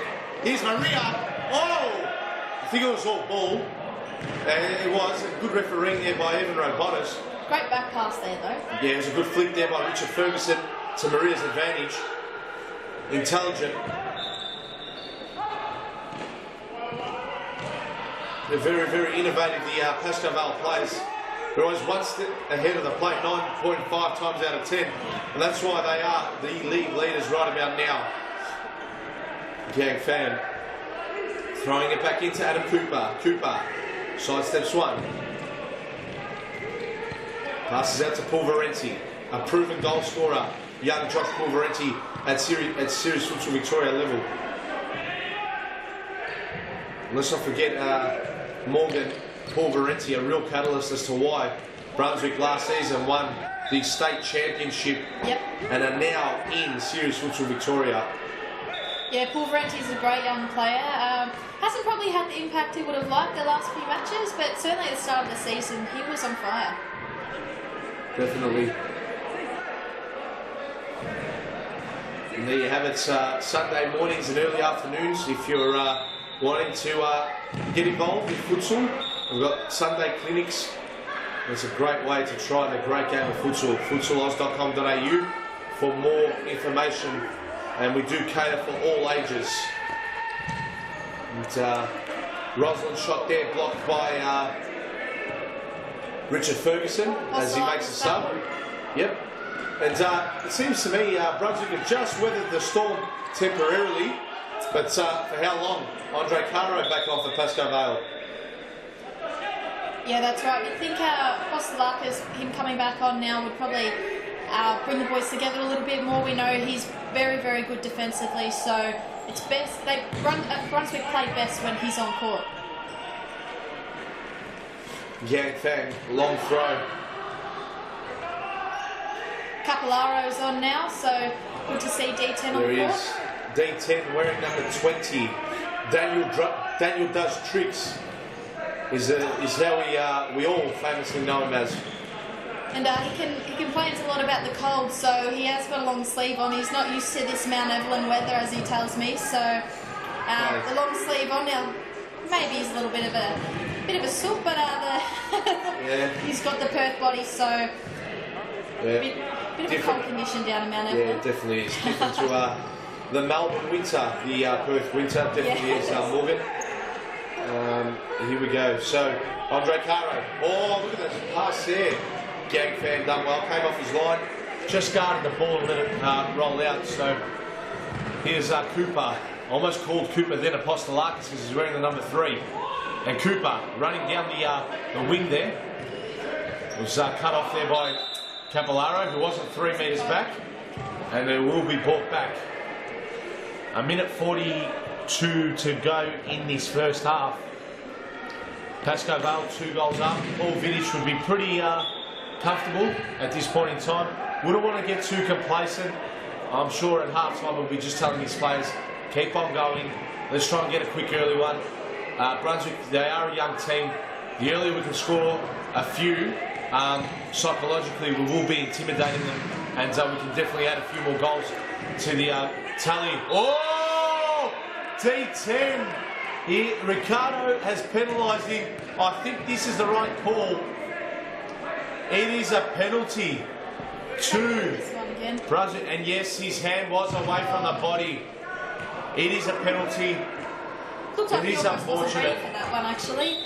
And here's Adam Cooper, and he's on the score sheet. Cooper doesn't miss those ones. 4. Definitely a needed goal for Brunswick, and yeah, evens it up. We'll replay this handball again in slow-mo if we can. So let's look at the right arm. Yes, it's away from the body, and it's clearly got him. Unlucky. It was unlucky, but by the letter of the law, Can't do much about that. That is definitely a penalty. Yes. And Morgan, I do referee, the social league and youth league and women's league myself. I definitely would have called that myself as well as a penalty. No doubt the call was there. If I was Ricardo. So great refereeing, and what a time for Brunswick to score. Pasco Vale have dominated this half. Out of the 23 minutes, they've dominated 22 minutes. And this last minute, Brunswick have been able to find a goal. Can that just restore a bit of momentum and confidence back in them? I'm definitely looking forward to this second half. At the half, it's 2 goal scorers for the 3 goals. It's Andre Caro's double for Pasco Vale, and it's Adam Cooper's penalty that has scored the goal there for Brunswick. So 2 goals to 1, and we're definitely looking forward to an entertaining second half. Make no mistakes about that. The Cooper and Caro show so far, so hopefully this continues into the second half. But at the moment, you'd probably say Pasco Vale are on top, but you never know. They've got a sneaking chance now, Brunswick. So you can never doubt their ambition and their fight. So they'll be definitely coming out very strong in the second half. Definitely, and in the meantime, Morgan, Game 3 today will be at the conclusion of this game. Game 3 will be FC Bowwin up against Carlton. So that's second place Bowwin up against sixth place Carlton. Carlton will definitely be wanting to get the points there. Yeah, look, they really need this win. Yeah, and the last game is Fitzroy up against Metropolitan. That's another huge clash. It's fifth up against eighth. Metropolitan, they need to win. They're bottom of the ladder only with a 1 win. They were embarrassed last week at Thomastown. 15 goals they conceded. They didn't score one themselves. So I think they're going to want to bounce back from that result and restore a bit of futsal respectability. That's right. Especially at serious futsal Victoria level. We're just going to have a quick replay of the 3 goals in this opening half, and then we'll bring to you the action from the second half.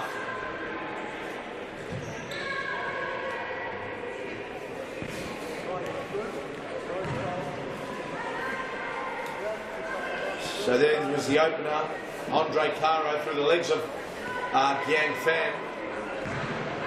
And it was Caro again, only moments later, with a clinical finish. No keeper in the world was going to stop that. Right into the roof of the net. Giang Pham had no chance in the world. And with approximately 25 seconds left, Daniel Capillaro was penalised for a handball, accidental, but it was there. Penalty to Brunswick. He's made it 2-1. And Morgan, it is game on, mate. No mistake about that. Game on. And here's Caro coming away with it. Giang Pham done well to come off his line. Here's Ferguson. So bring it in for Pasco Vale. Caro. Out to Krul.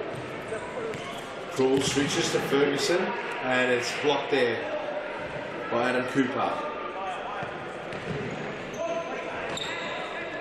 Ferguson to Krul. Oh, he's turned it over. Yes. And Roslin passed it to Cooper. Shot was blocked by Lucas Krul. And I think Adam Cooper told Evan Robonis it actually came off him last. So yeah, it's good to see that. Good to see, very good sportsmanship displayed there by Adam Cooper. Krul to reset again. Here's Lucas Krul.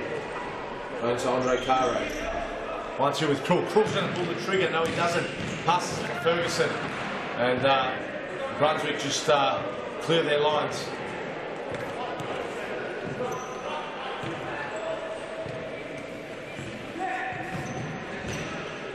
And a shot there by Andre Caro just over the bar. But didn't really trouble the Brunswick keeper in Pham there. Tamburino collects that as easy as you would like. Won't be bothered with too many of them today. You think Peter Tamburino, the third choice Pasco Vale keeper, must be said. Has played a couple of games at serious futsal Victoria level this year, but definitely Felipe Blaze, the star keeper for Pasco Vale, and he's on here today. Here's D10, Daniel does tricks, great pass to Ferguson. This could be 3-1. Oh, and a good save there by Giang Pham. But Pasco Vale were very, very slow to pass the ball and move it there. It's resulted in a corner, nonetheless. What can they do here?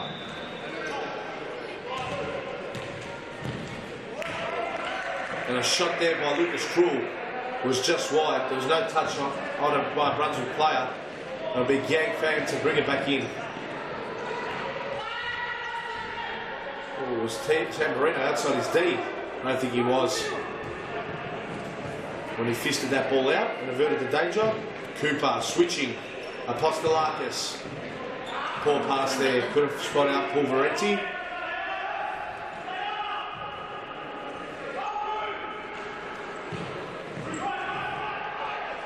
It's Andre Caro. Not a bad pass, Krul. A shot blocked there by Cooper. Caro looking for his hat-trick. Scored quite a few of those in his futsal career. Andre Caro. Lucas Krul brings it in. Caro very nearly. Great save by Fan. The quick release to Pulverenti. But Joel De Silva tracked back well enough. We have a switch to Joel De Silva. Gets around one. Couldn't get around to Adam Cooper with a shot. It was blocked, and it's a corner to Pasco Vale. The corners are just piling up. Here we go, De Silva to Capillaro. And he was looking there for Andre Caro, but too much on it for him. Postolakis and Cooper linking up in the back half. Given away there by Brunswick. Capillaro was looking for Krul in the D, but couldn't find him. Nonetheless, it's come down to Joel De Silva. Joel De Silva, what can he conjure up here? Switches to Caro. Pasco Vale just teasing Brunswick with possession now. And they're sidestepping. And Joel De Silva pulls the trigger, but it was straight to Fam, who made a routine save. And the forward press here by Pasco Vale is proving to be too much for Brunswick to deal with. And Roslin wasn't too far off there to making it 2-all. Pasco Vale just caught out temporarily having a quick nap. De Silva! Very nearly. 3 then.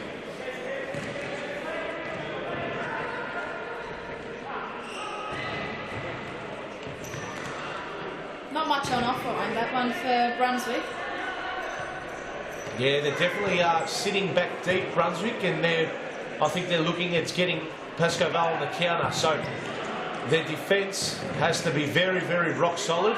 They cannot afford to concede an inch, especially on a team like Pasco Vale, who, if you do concede that inch and give them a bit of space, make no mistake, they will make you pay. And the biggest problem they're going to have, Brunswick, here in these last 18 minutes is how quickly they can transfer defence into attack onto the counter. Normally they're a slow building team, so they want to look to build very quick. Can Adam Cooper, it's a Brunswick ball, Adam Cooper will bring it in here for Brunswick. Very nearly! It was Triantafilopoulos. It was found inside the D, and the connection was just not good enough from there. And Cooper, the shot well wide.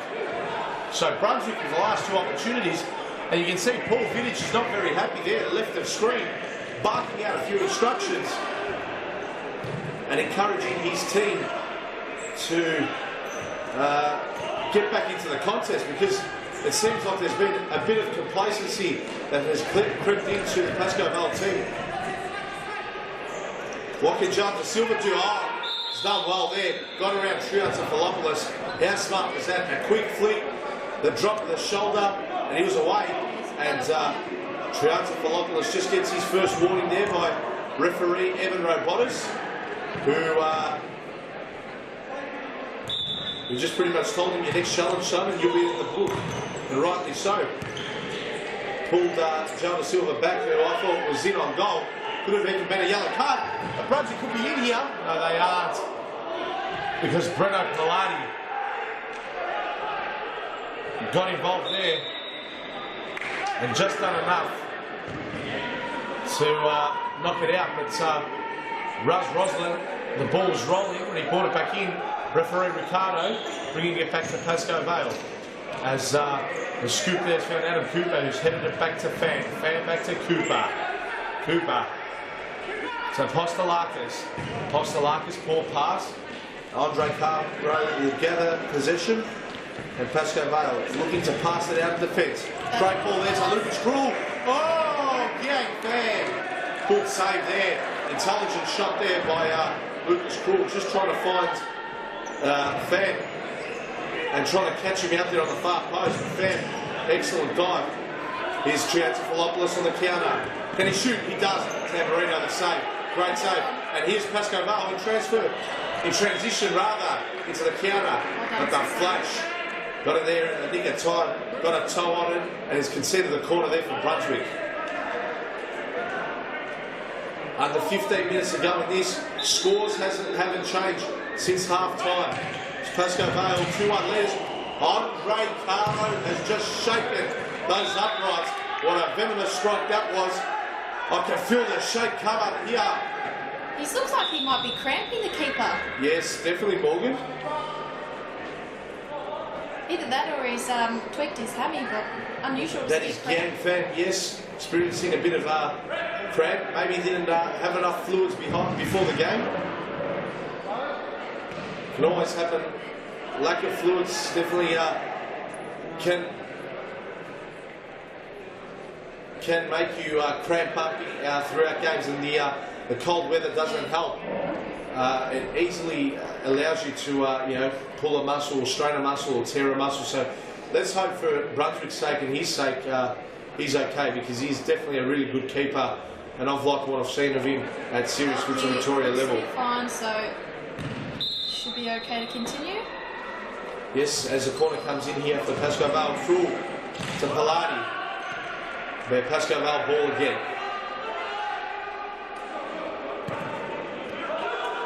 Joel De Silva. To Palati. Andre Caro loses possession. It's Adam Cooper. Passes it there to Triantafilopoulos, and Apostolakis could not gather that, and it is a corner now to Pasco Vale. You just hope that this does not lead into a goal for Pasco Vale.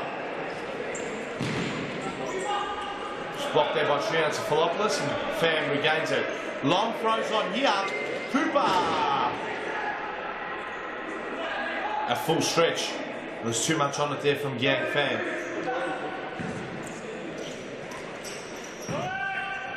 Here you go. Ned Sahin. Sorry, what did I say? Ned Sahin. What did I say that for? It looked like him. It was and a goal there. Joel De Silva. Pardon me. I don't know why I mentioned his name. It was Lucas Cool with a pass at Caro. Let's have a look at the goal.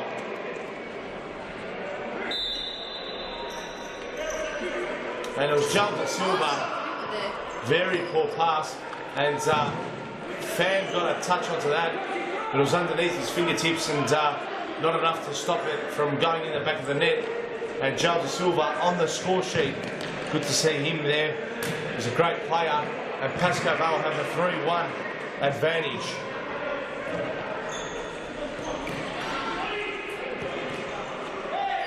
Here's Triantafilopoulos, shot block. Can the flash get there? No, Tamburino. Clears his lines. Palati. Great save there, Yang Pham. Palati, twisting, turning. Has he kept it in? Yes, he has. But he's given it back to Adam Cooper. Adam Cooper looks for the flash. The flash.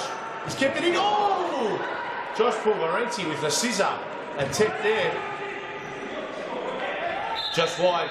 And a foul by Palati on Triantafilopoulos.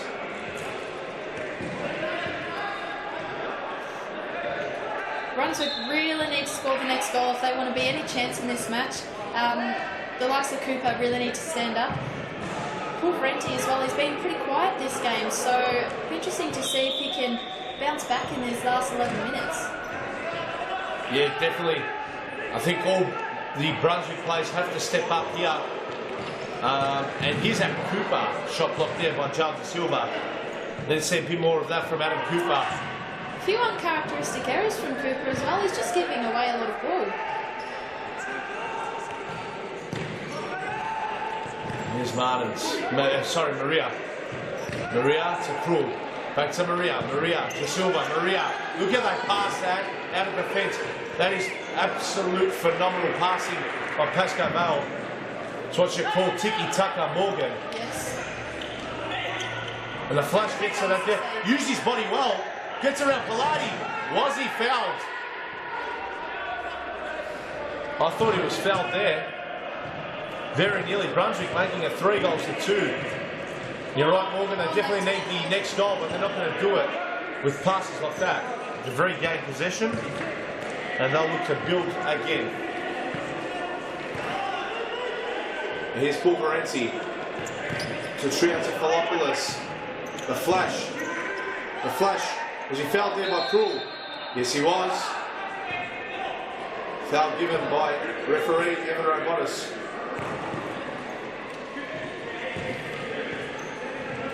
Adam Cooper to Triantafilopoulos. Back to Cooper. And again. That was a 1, 2, 3, 4 between them. Make that a 5 and 6. Scoot ball. Ooh! Tamburino. Was he out of the D? A very, very tight decision had to be made there. The referees let it go. It was very, very close. Millimetres only separating that. Oh, Adam Cooper. It's in! Triantafilopoulos. He scored it. For Brunswick, nothing Tamburino could do. Adam Cooper with a venomous strike. And the rebound went straight to Triantafilopoulos. They have to keep believing Brunswick and take shots like that. And a bit of luck went their way. Great strike by Adam Cooper. Great to see Triantafilopoulos on his toes. He was proactive to the rebound. And there you have it, 3 goals to 2. This game is going down to the wire, Morgan. That's what we like to see. I think that would have given him a bit of a confidence boost, that last goal. So I'm expecting them to really push forward in this match. Just Cooper, that one just over the top of the crossbar. Are you still tipping Pasco Vale for the win, Morgan? You'd think Pasco Vale's experience would get them over the line, but you never know. You never know. I'm going with Pasco Vale. I think they're going to win this game. But the way Brunswick played last week, 4-4 draw with Bowwin, they can definitely cause an upset against the league leaders currently, because, I mean, Bowwin were the league leaders as of last week. They did get a crucial point out of them last week. So, but here's Thiago Martins. Well done there by the flash. Adam Cooper getting it out of danger temporarily. And there you have it. Their lines are cleared. Yeah, Pasco Vale not doing it as easily as they were last week. Came to them pretty easy, but Brunswick can't give them anything at the moment.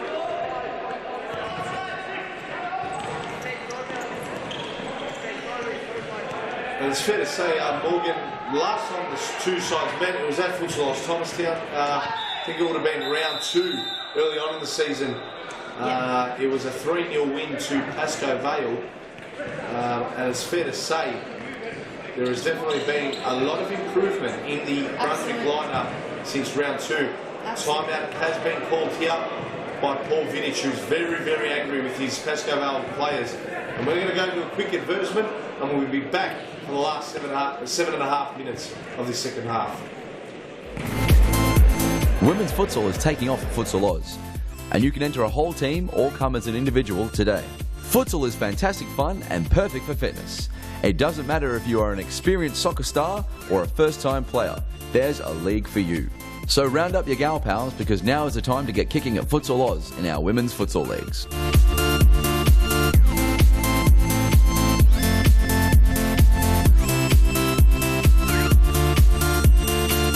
For more information, visit futsaloz.com.au.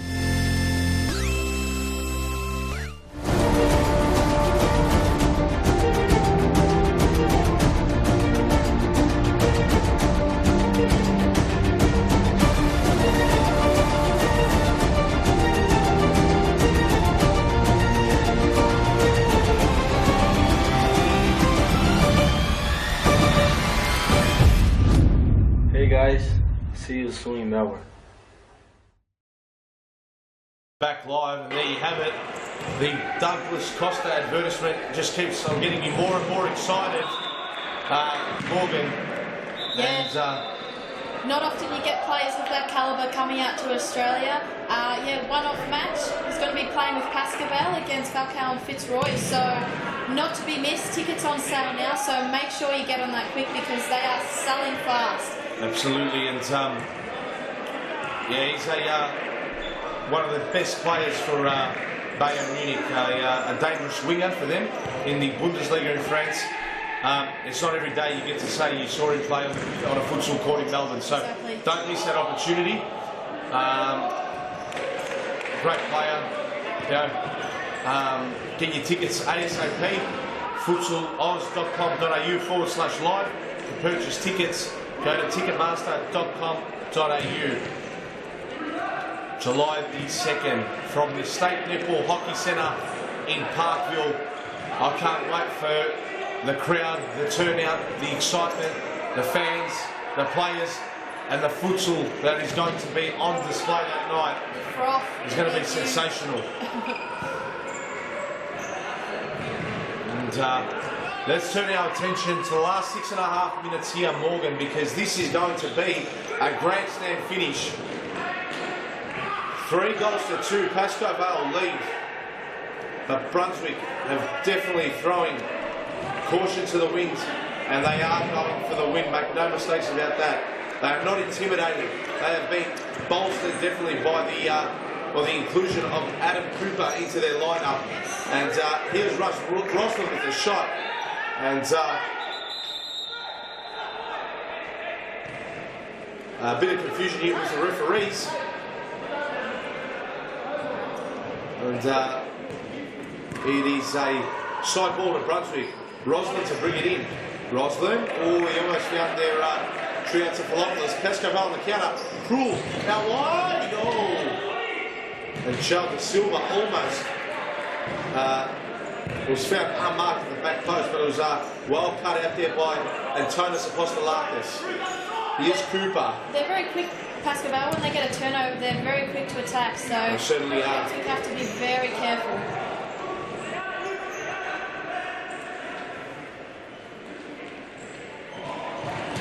Cara with some fancy footwork there, wasn't able to get past.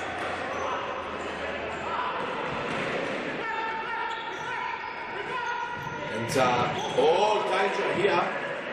It's Brunswick lines cleared by Apostolakis. And here's Martins to De Silva.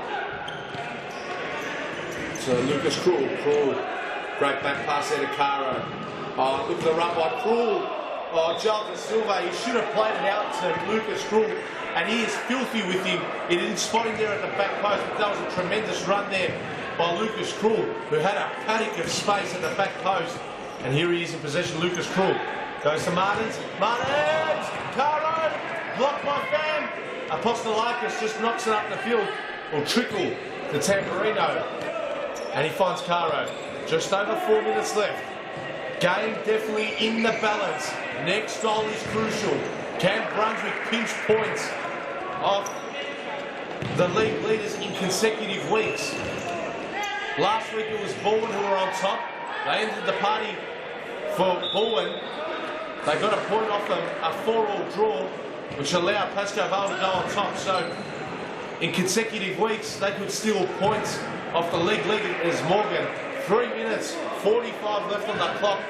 A lot still to go in this one. Yeah. It is not over. No, you're right. It's definitely not over, especially when Cooper has the ball. He loses that one there.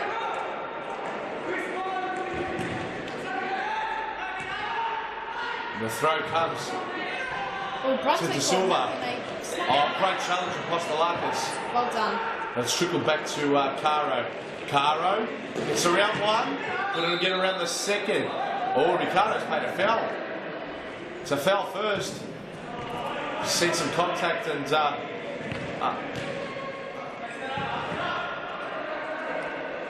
off the ball. There's been a bit of argy-bargy between Lucas Cruel and Adam Cooper. Yeah, look, that does not surprise me. I watched a bit of Lucas play in the youth league on Wednesday night, and he was getting a bit feisty there. So we know that he does like the contest, and yeah, we know Cooper does too from seeing him play with Vipers in the past. So a bit of a match up to watch for the last 2 minutes. Definitely. And here we go. Corner here to Pasco Vale. A good opportunity for Brunswick to get him on the counter. But they've played it all the way back to Tamburino. He's gone to Fam. Fam quickly releases it. Apostolakis. Here's Triantafilopoulos. Ball up the line. Roslin. Back to Triantafilopoulos. Poor pass there. And it'll be Tamburino's throw-in. 2 minutes 10. Let's not forget the clock stops every time there is a stoppage. So these last 2 minutes, Morgan, are going to feel like 4 or 5 minutes. Yeah, well, that's what Ernie Simsek from Carlton does say. That it does feel like it's double in the last 2 minutes because of the stop clock. So, yeah, really, we've got probably three minutes. Oh, Cooper with almost a very, very poor pass. And Andre Caro was like a crocodile ready to just snap that one up and just run into an open goal, but just had a little bit too much on it and it trickled down. Is that a corner? Yes, it is. Yes, it is a corner. Breno Pilati to bring it in for Pasco Vale. Goal here for Pasco Vale. The game will be over. Oh, and Andre Caro. Out of trouble. Very nearly. Just couldn't pull the boots and ball in the D there. Brunswick cleared their lines. They've got to be throwing caution to the wind now, Brunswick. It's now or never. Oh! And Pham has made a great save with his legs. Here comes Adam Cooper from Brunswick. The pass could be on. He's tried sidestepping João da Silva. Couldn't get around him. 1:20 on the clock. Clock has stopped. He brings it back in. Apostolakis switches. Triantafilopoulos. The switch again. Poor pass. He's got to dribble. He's got to find someone that's more open than that. Low percentage play there by Triantafilopoulos. And I'm sure his manager, Johnny Lay, would not be happy with that. Here's Pasco Vale coming away with it. Great pass. Really good pass. Andre Caro, the 1-2. Oh, the desperate defending there by Triantafilopoulos. And he's got that one up the field and on the halfway line. Exactly 60 seconds of play to go. Oh, Da Silva over the bar. Gang Pham to Cooper. Can Cooper have the last laugh here? Oh, he's blocked that one. Oh, and Pilati has given another life to Brunswick. And the fifth man is introduced. It's Antonis Apostolakis, who has been subbed off for Gang Pham. Shot comes in, well wide. Apostolakis to bring it in. He's going to go the long throw. He is. It's a flash. It's a flash. What can he do? Oh, and a foul called. Oh, he's not happy about that. Ricardo calling the foul. 37 seconds left on the clock. Pasco Vale 3. Caro the double and João da Silva the third. And they're leading Brunswick to 2 goals. And Adam Cooper, the goal scorer from the penalty spot. And there it is. Who else but Lucas Krull to put that game to bed. Oh, look at that celebration. Just rubbing salt into the wounds. And maybe a little bit of the salt into the wound to Adam Cooper as well. 4 goals to 2. He's been threatening all night, Krull, but just hasn't managed to find the net, and he's finally got one. Let's have a look at the replay. We won't have a look at the replay. There's only 23 seconds left. Apostolakis, poor pass. Couldn't find the flash, and Pasco Vale bring it back in. Andre Caro trying to find Apostolakis off his line. Didn't do so. And Morgan, game, set, and match. It's Pasco Vale who are going to run out 4-2 winners. Time match for them, but... Oh! Maybe 4-3 winners. Bit of a consolation goal there, but nice to say. 4 goals to 3. 4 seconds left. They're going to shoot here, Brunswick. They have to shoot. And that's it. The buzzer has beaten them to it. So they run out 4 goals to 3. Winners Pasco Vale. They will hold top spot. Make no mistake. After round 9, they will be the leaders. And we're going to have a quick look at all the replays of all the goals from this entertaining clash. So we'll go through the replay of these last 2 goals. Lucas Krull, look at the footwork there. Selling a bit of candy there to Roslin. And just absolutely confusing with the footwork.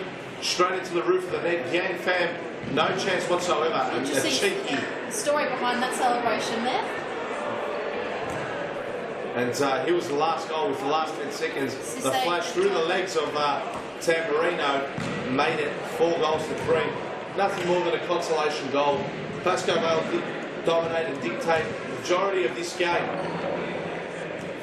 So that is it. Pasco Vale are going to be league leaders after round 9. They've held their end of the bargain up, and they're going to move to 24 points. Next clash, game 3, is FC Bowwin up against FC Carlton, and this is a game where a lot is riding on it for both teams for 2 different reasons. Carlton, they haven't registered a point since round 4 in Series Futsal Victoria, so 5 weeks of losses, 5 consecutive losses. They're not happy with that. They're going to want to restore a bit of confidence into those young players. And Bowwin, they had a costly slip-up last week, drawing 4 goals all to CS Brunswick, who, yes, they are much improved, but when you're league leaders, you can't afford to draw to 7th spot on the table in Series Futsal Victoria. And a big clash in game 3. We're going to thank Morgan White for all her help and her efforts here for the first 2 games. And Pleasure. And your experience, Morgan, did you like it a little bit better up here in the commentary box today? Well, look, it was different. I enjoyed both aspects, but hopefully next week you'll see me down on the sidelines as well, and we'll have a bit of action from there. But yeah, been a pleasure as always, Harry. Definitely look forward to that then, Morgan. So we're going to go to and turn our attention to the 3rd game as we say goodbye to Morgan White, and I do believe Daniel Capillaro, D10, Daniel Does Tricks, might be joining me in the commentary box for the very 3rd game. So let's have a look and see if we can get a quick advertisement up, and we'll bring the action to you live after the ad. Get a head start on the junior pack by joining Futsal Oz Little Stars preschool program. Our qualified coaches use their international experience to get the most out of your young kids, improving their confidence on the ball, keeping them active and having lots of fun inside our world-class facilities. Parents are treated with quality cafes and premium snacks every Tuesday and Thursday morning. The Little Stars program is open for boys and girls aged 2 to 5 years old. So enroll your little superstar and kickstart their futsal career now. For more information, visit futsaloz.com.au.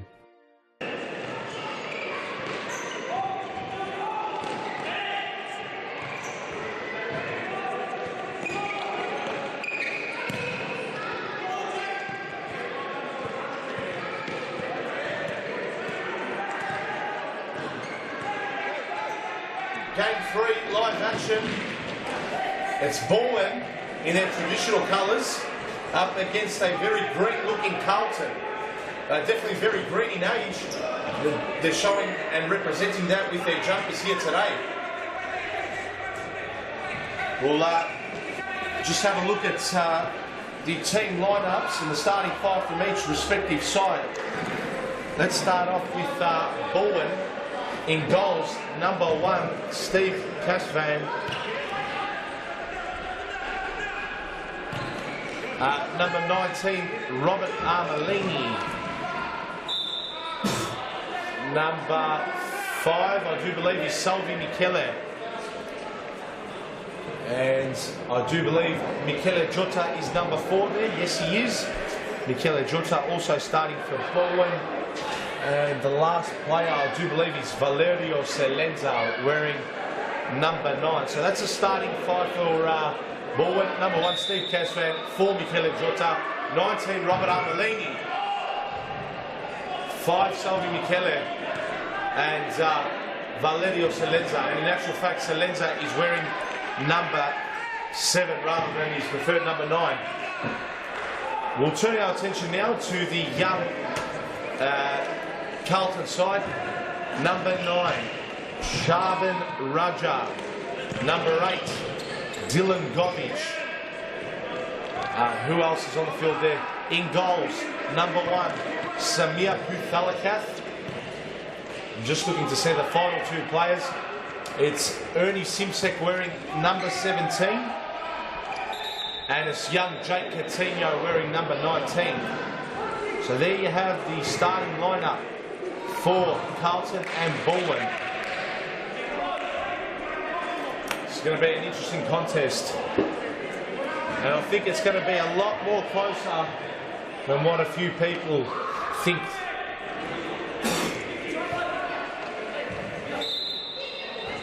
Here's Ernie Simsek. crossbar with that. That wasn't too far off. Carlton very nearly leading.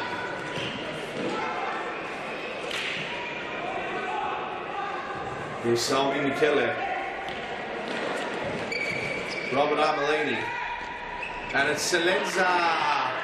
Shot blocked there by Samir Putalakath, who made himself big. And it's a side ball to Bowwin. Michele Jota to Armelini. Armelini couldn't get around Ernie Simsek. And it's a Carlton ball. Simsek switches. It's Raja with a long ball. And he's only found Steve Casfan with that. Quickly rolls it out. Jota, Armelini. The 1-2, the switch. Michele. Out to Celenza. Here's Michele Jota. Back to Celenza. Ball pass. Didn't find Salvi Michele. Dylan Govic to bring it back in. Here's Raja. To Jake Coutinho. And he's let that roll through to Steve Casfan. And he's rolled it out. Side ball Bowwin. Last touch off Ernie Simsek. Armelini to bring it back in for Bowwin.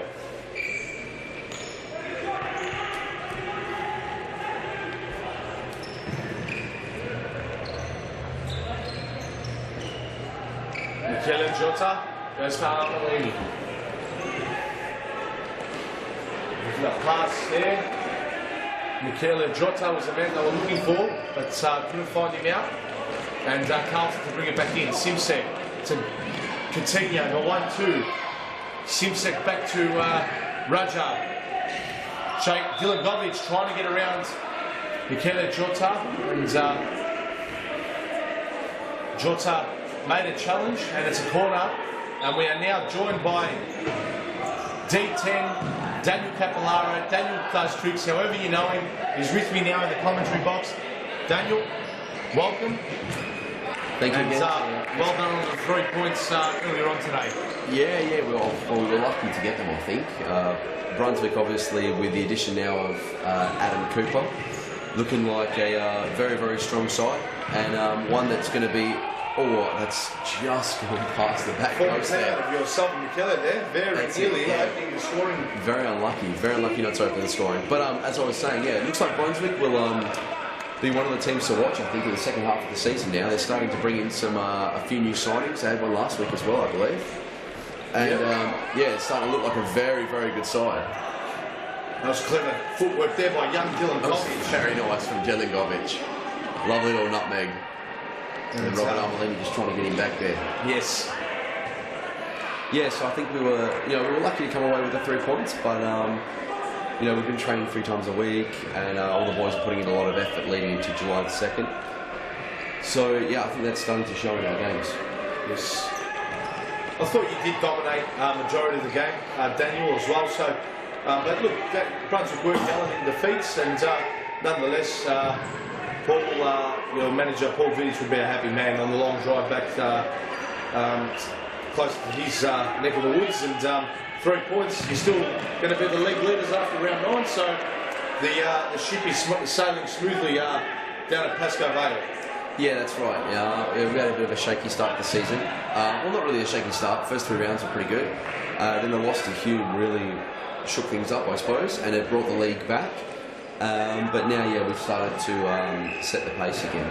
Well, it was funny because last week Brunswick, with that shock result against Bowwin, the 4-all draw, that definitely did assist you guys a little bit. But it's as you're well aware, you're probably even more well aware than me, Daniel. Series Futsal Victoria. The season is not a sprint, it's a marathon. Bowwin definitely have started the sprint. You guys have, respectfully, you're in gear 2. You're just jogging and sailing smoothly, as I mentioned, and I think there's still a few more gears that you guys can click into, but take nothing away from Bowwin. They've been brilliant in these first 9 rounds. Yeah, definitely. No, Bowwin are playing very, very well, and it looks as though they have a full-strength team again, or no, they're missing Matteo Rocca this week. I was saying last week, it's very, very rare that they have a full-strength side. I think the first few rounds, they had everybody in, and but since then, yeah, they've struggled to have, I think, Davide, Michele, Matteo, all together at one time. Well, and Robert Armelini. Armelini, correct, yes. yep.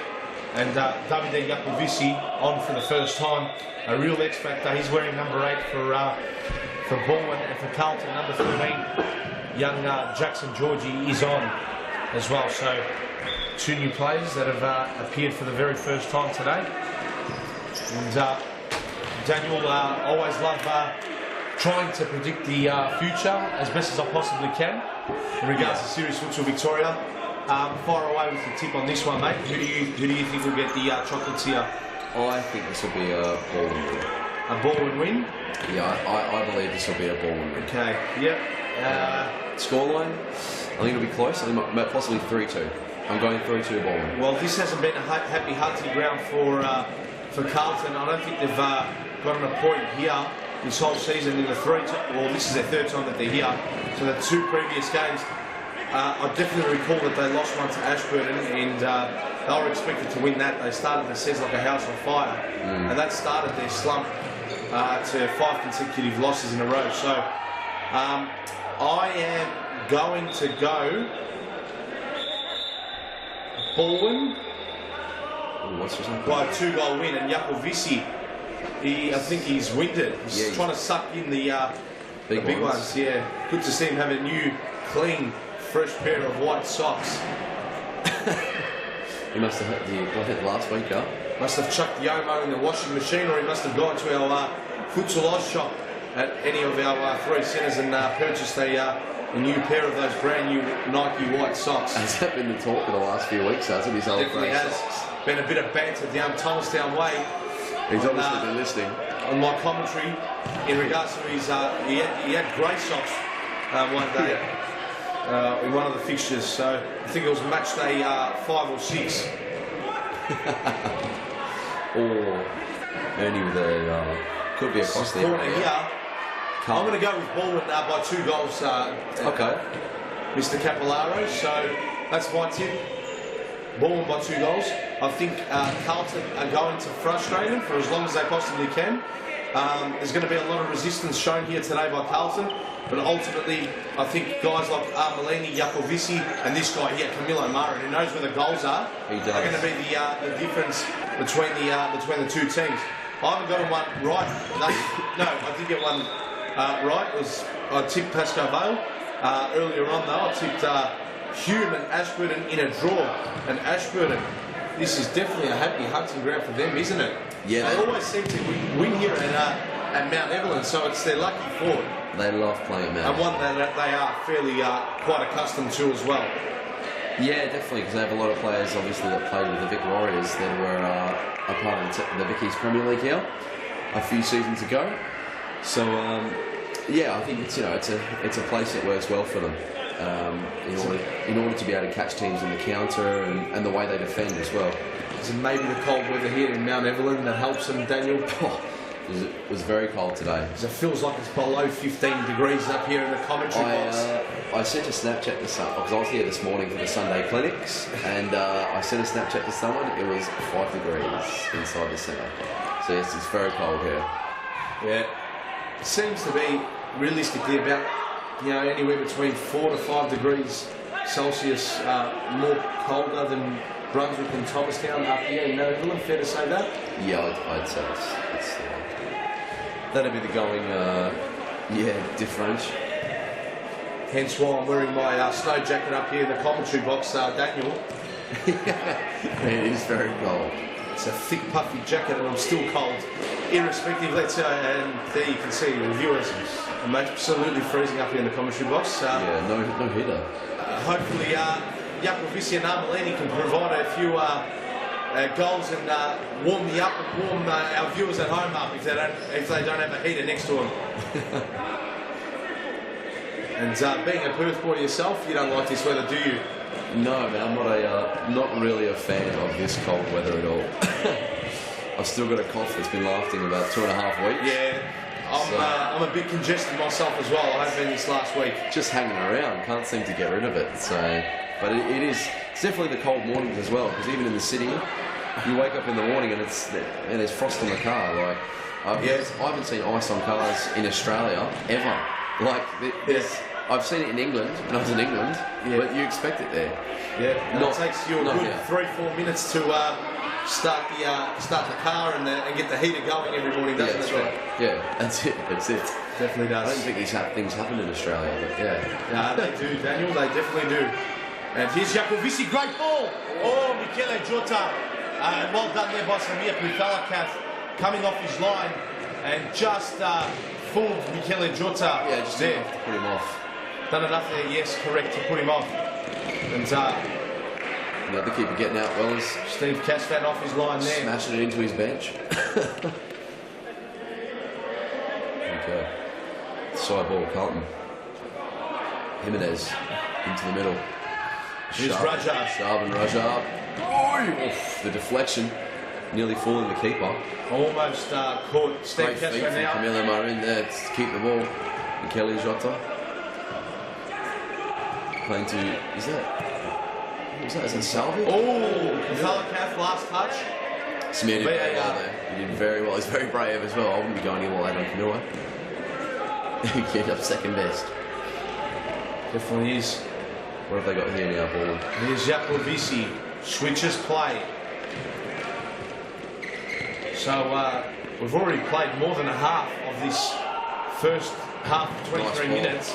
And yet no team is yet to break the deadlock, Daniel. Yeah, it's a bit of a stalemate. It's a very, very good game, this one. I reckon I've hit the nail on the head when I meant this Carlton team is going to be very, very resilient in defence. They're going to be hard to penetrate.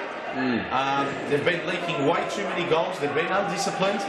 And I definitely think throughout the week, even though I haven't spoken to Charbon or Ernie, I reckon them two have definitely grilled the younger players on just being a bit more defensively focused and having the confidence to step up to these players from the other teams that are much, much older than them. And I think there is going to be a lot of resilience from Carlton here today. So it's going to be an easy win here for Bowwin. And here's Jimenez on for the first time. He's passed it off to, I think that's Iggy. It is. Iggy, yeah, Latif Jenkins. And he's going to get the ball. Well, here we go.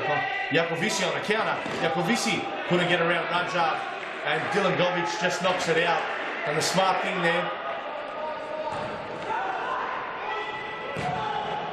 Oh, Samir's made a meal of that. Great save. He's just got back there and saved it. Well done. He almost made a meal out of that, Daniel, make no mistake. And let me tell you, that would have been a Big Mac meal, not a small Happy Meal. Especially in a game like this, yeah. It seems that whoever breaks the scoring, it'll open the floodgates almost. Because both sides have had a few chances, but just can't seem to score at the moment. The final ball lacking. Yes, definitely is. Here's Govic. Flicks it back to Coutinho. Jenkins. Three very, very young players on the court now for Carlton. Say that again, sorry, Daniel? Three very, very young players on the court. Yeah, I was going to say... Jake Coutinho, Dylan Govic and Iggy Jenkins. Yeah, and Samir as well. So that's 80% of their team who also play youth in the youth league. And there's the opening goal. And it is number 6 for... Pasco? Yeah, I think Oscar Magrina, I do believe it is, yes. Oscar Magrina, great goal. Let's have a look at the replay. Brought to you by Nike. Nice play from David here, and just to put the ball back across, and Oscar getting in front of his man and tucking it back post. Maybe a lack of experience there for Carlton showing. Yeah, he wasn't aware. Obviously, I think Iggy wasn't aware where his man was, and didn't help him when that ball came across the box. Definitely. Here we go, Samir to restart, keep his ball. Puthalakath. Oh, nice play over there. He possibly could have just given the ball back. He's still down. Nice feet. Casvan, well off his line. Nice feet and good idea. And that was Jake Coutinho. who retreated well there for Carlton and won his team a side ball. Raja. Govic trying to twist and turn, lays it off to Simsek. Well Simsek shot blocked there by Jota. Passes back into midfield to Raja. Bowwin sitting deep, great pass there by Govic. Very And almost found Raja. Very unlucky there. Sharman did very well.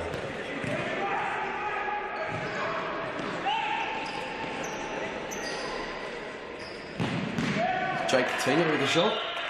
That was Jake Coutinho with a shot, yes. And, Producing the save. well blocked there by Casvan. Steve Casvan, number 1 in goals for Bowwin. Oh! No, it's a bit of a visual illusion. It was a sight reading. It was. It was a magic eye. Simsek. We go, Ernie. Shot blocked. We've seen into his own player.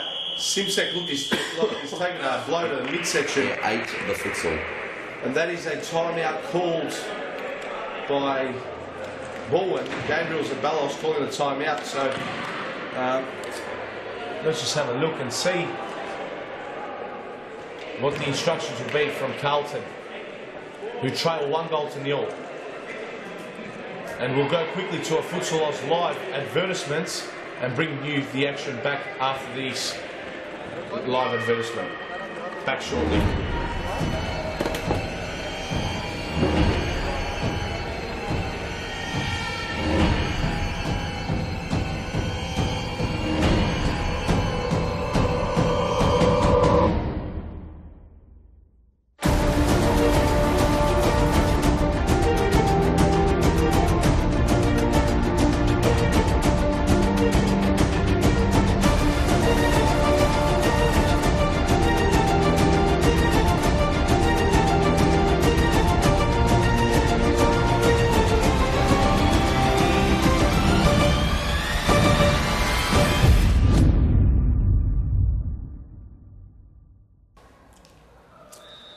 And that's Falcao versus Douglas Costa coming to the State Hockey and Netball Centre July 2nd.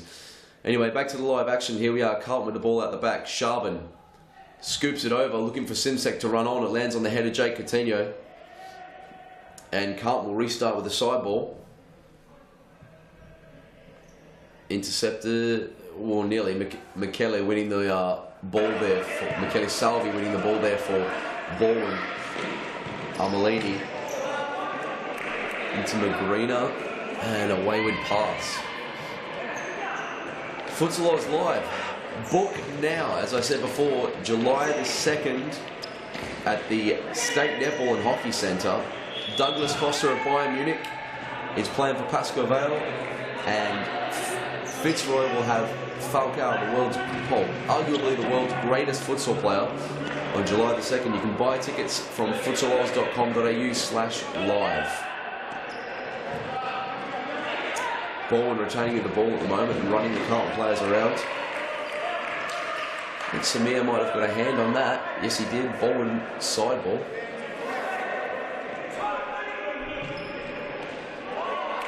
Oh, Michele Salvi, the side ball not used to his advantage.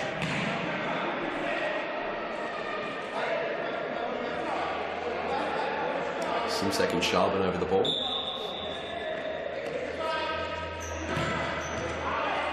Trying to find a way through, but Lakovici, very good defending. Carlton ball, here we go. Dylan Govic to Sharban.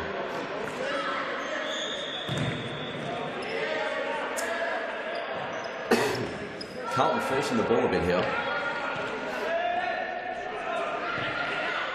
Sharban, excellent. Up to, I believe it's Dylan Govic.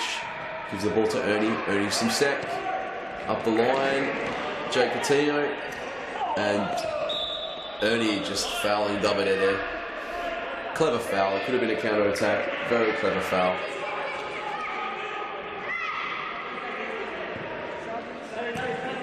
So we go, Davide Lakovici's restart play. Plays out to Armelini. Armelini with the ball on the side. 1v1 with Dylan Govic, plays inside. To Michele Salvi. Armelini winning the ball back. Keeper's out. Ernie Simsek. Oh, nearly just past the post. Keeper's ball.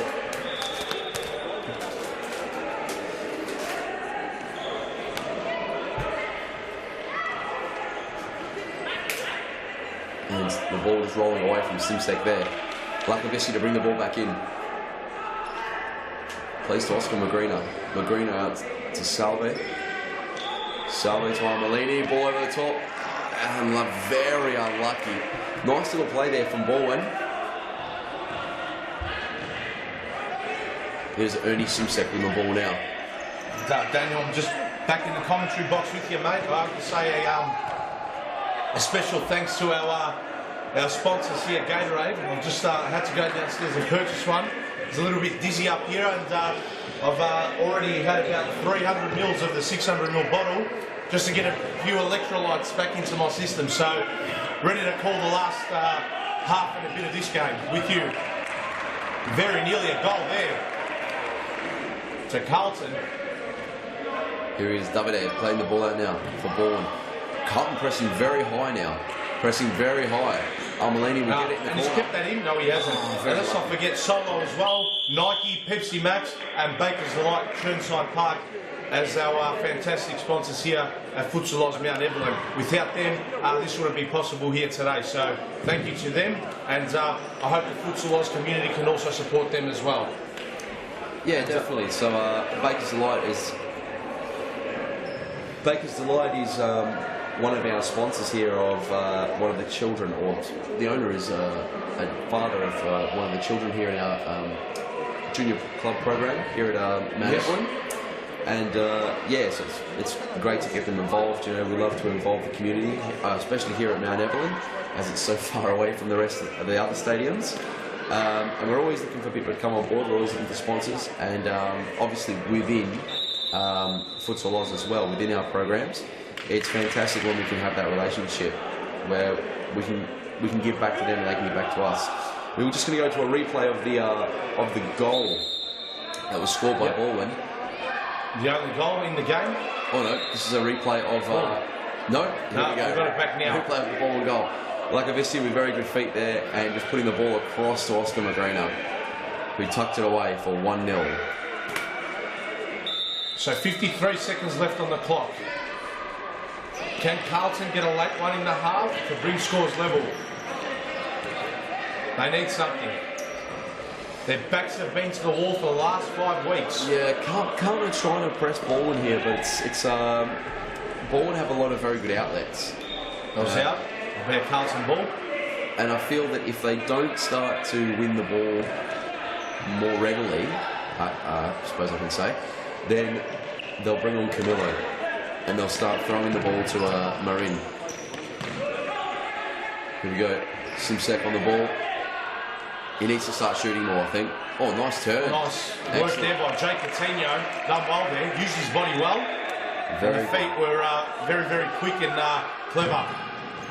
Govic with the ball, Coutinho. Coutinho very nearly. It just didn't slip out for him, and that's half time. There you have it. That's half time. Daniel Capolaro. Interesting first half. I'm sure neither coach would be impressed with what they saw out there, but Gabriel Zabalos would just be the happier of the two as Bowwin have their noses in front. We're going to quickly go to a few advertisements and we'll be back live for the second half between Bowwin and Carlton. Back shortly.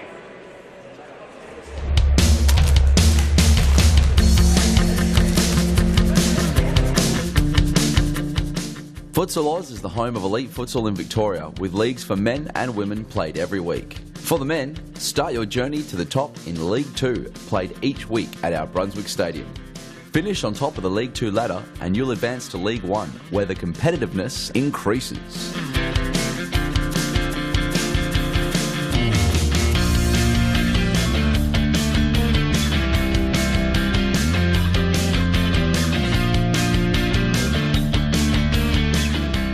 If your team wins League 1, you'll qualify for the State Championship, and if you win that, you'll be playing Series Futsal Victoria, the highest level of futsal in Victoria featuring the best clubs and players. Series Futsal Victoria also holds 2 separate competitions for women and youth, both played out each Wednesday evening at our Thomastown Stadium. So once you or your team has conquered the social leagues, take the challenge against the best futsal players and join the elite leagues at Futsal Oz. For more information, visit futsaloz.com.au.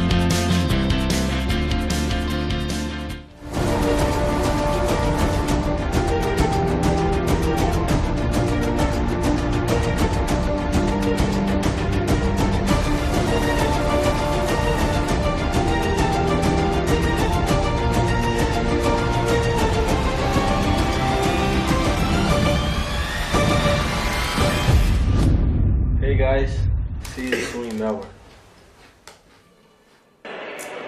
That's Douglas Costa coming to Melbourne on the 2nd of July, as we've said before.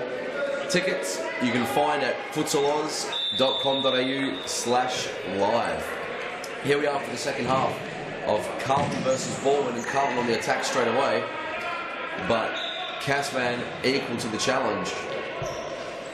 We go sharp ball now, looking to play the ball through the middle. They've tried that a few times now, and Bowwin are very regularly blocking their advances.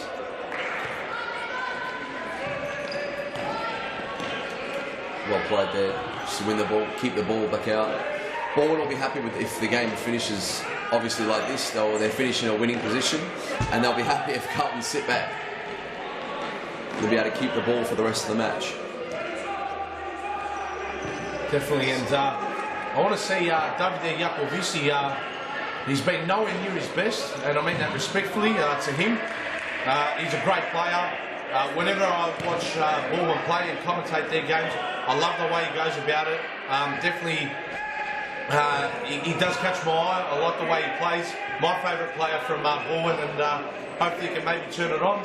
And I'm hoping to see maybe Ernie Simsek and Sharman Rajab as well turn it on for Carlton. So Yeah. it was a bit of a stale first half, but I think there's a lot to come in the second half. Yeah, definitely. So obviously Carlton, I think they need to push. You know, they need to press. They need to start playing higher up the court. Well done, Samir there. Yeah, came off the Thinking, very very quick thinking to intercept the through ball. It's stopping play for sub. No. Here we go. Saba with the ball. Goes up to Jota.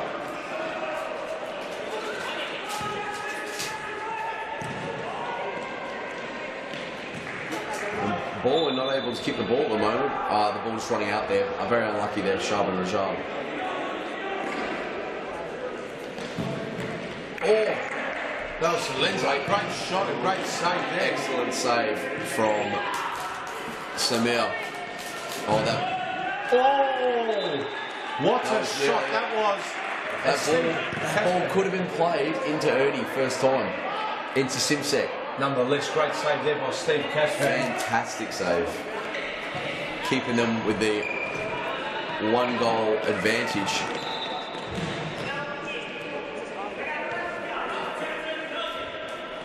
So it's Carlton starting the better of the two teams.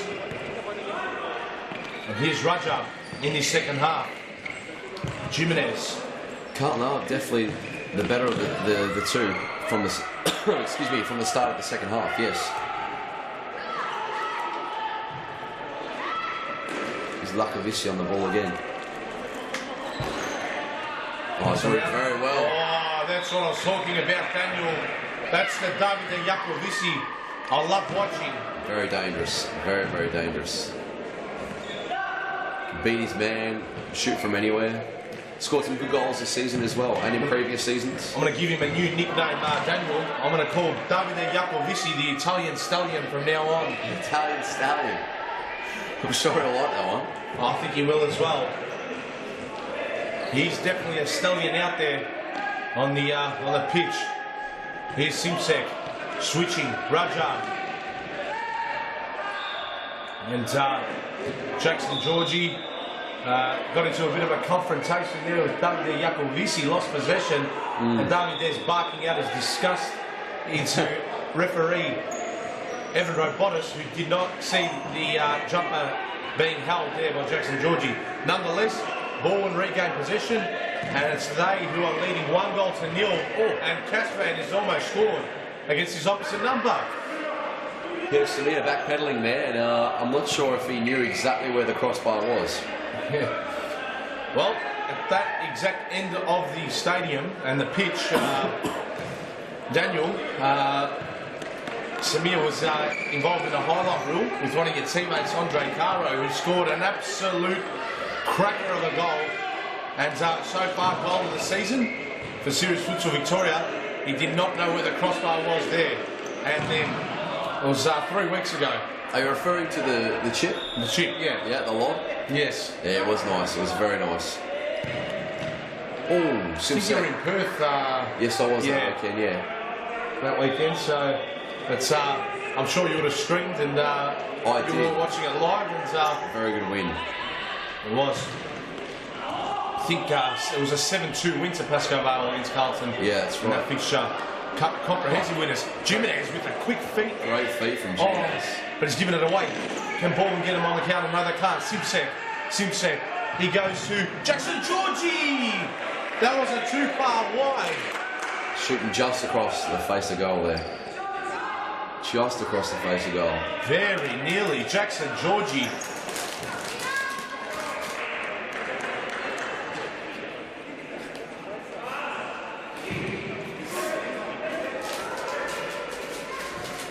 Carlton bring the ball back in. Jimenez, lovely leave for Igula Jenkins. And Jackson just trying to play the ball up the line there. Rajab into Jimenez. Back to Jimenez. It's come across to Jenkins. Oh, it's not a bad shot. Not a bad try at all. It's a corner to Carlton. Seen those go in. Slight deflection. Jimenez. And he's won Carlton another corner.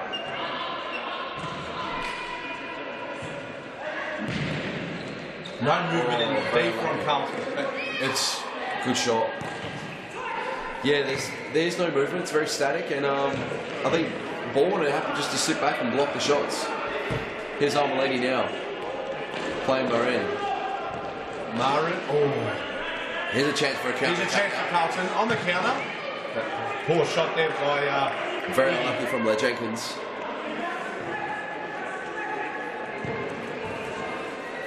Here we go now, Jota with the ball. Definitely can produce better than that, Iggy. Armelini.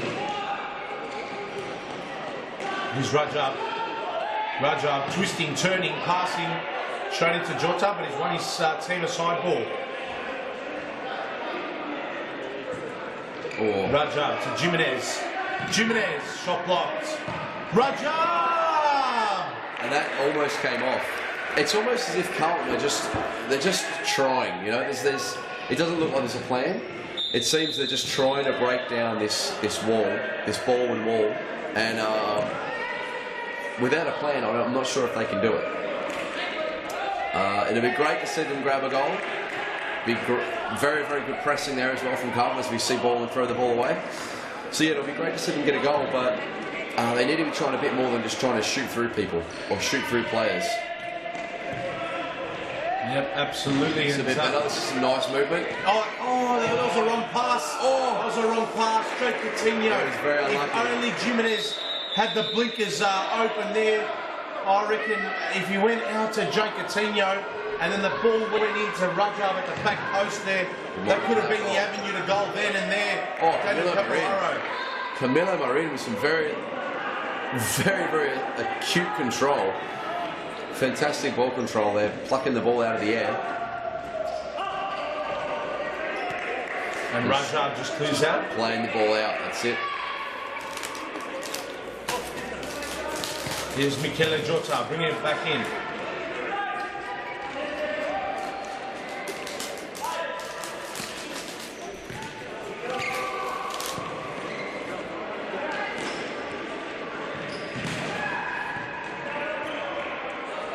Jimenez to bring the ball in now.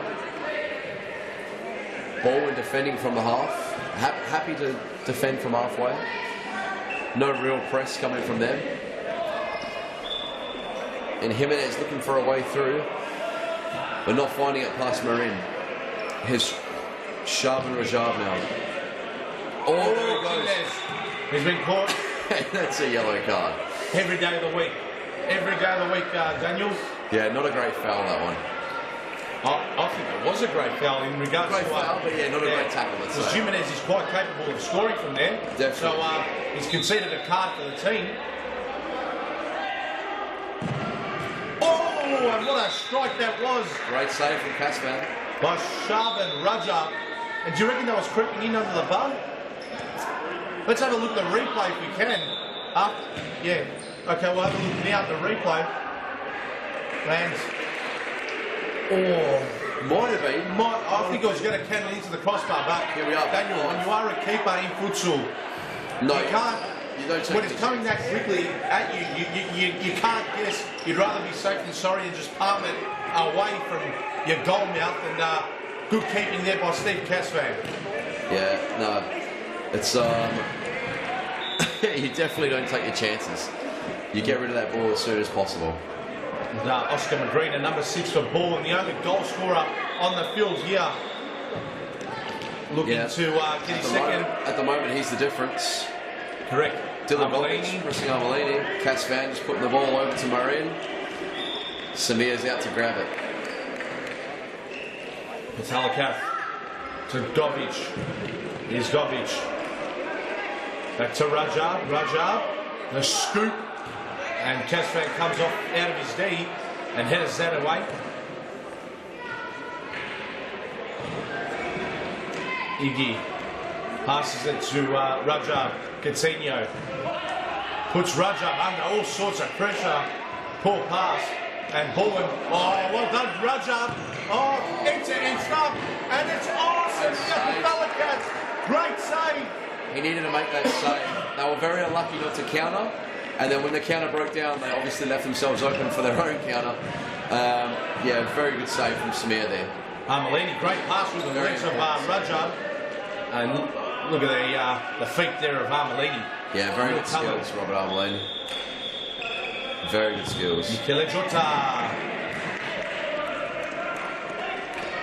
Let's have a look at the last opportunity. And the replay will come on our screens very shortly. Brought to you by Nike. Here it is. And Rajab just couldn't pull the trigger because Armelini, although he lost the ball to Rajab, he got a toe in the way, and that stopped, I think, almost a certain goal because you had two Carlton players breaking down the line, and it would have been a case there of Rajab just taking his pick on who he would have passed it to. Yeah, definitely. And it was almost, they were almost in on goal there. Simsek. Casvan, good save. Great save. I'm telling you, Daniel, a much better performance here today by Carlton. I did say they were going to be resilient, and they have been showing that today.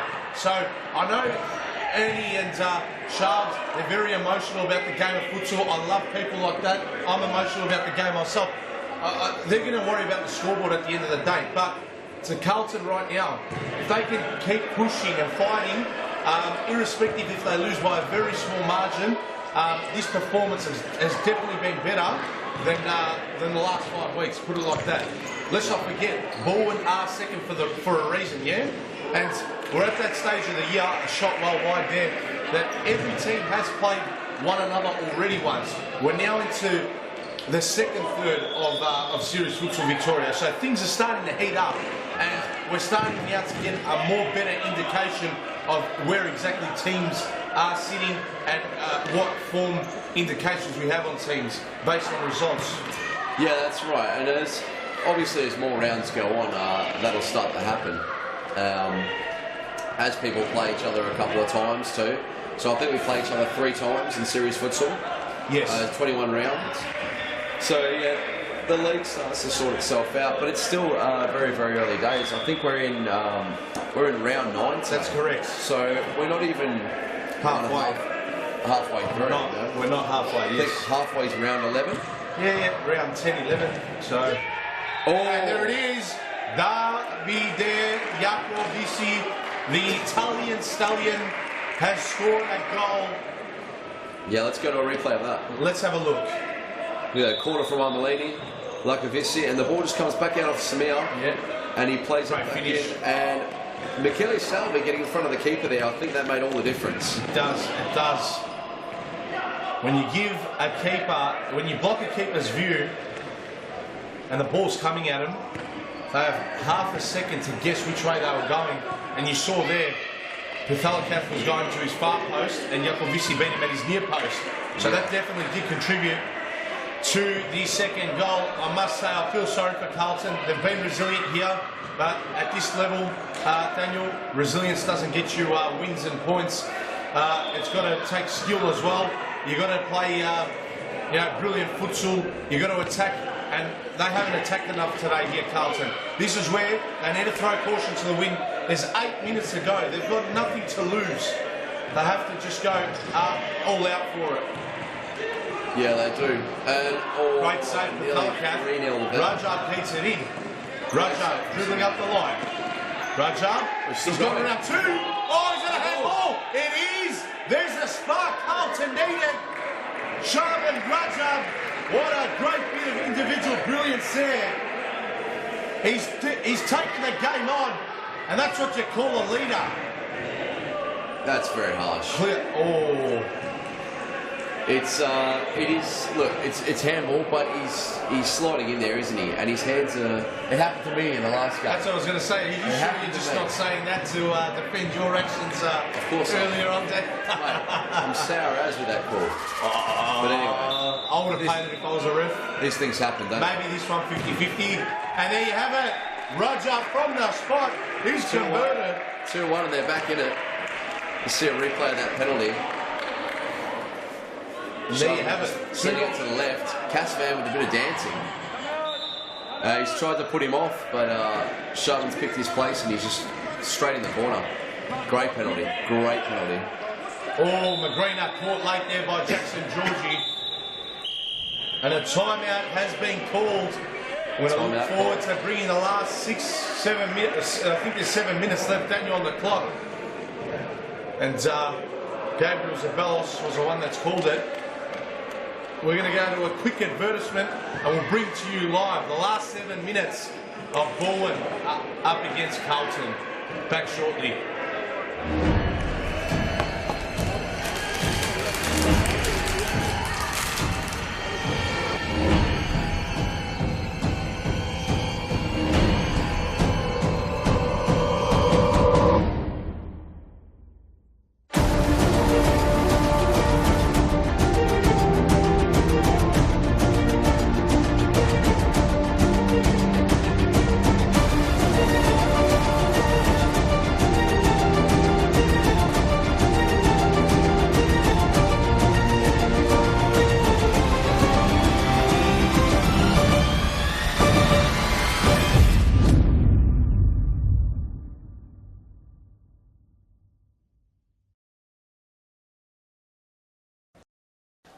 We're back from the break again. Falcao versus Douglas Costa, July 2nd at the Hockey and Netball Centre here in Melbourne.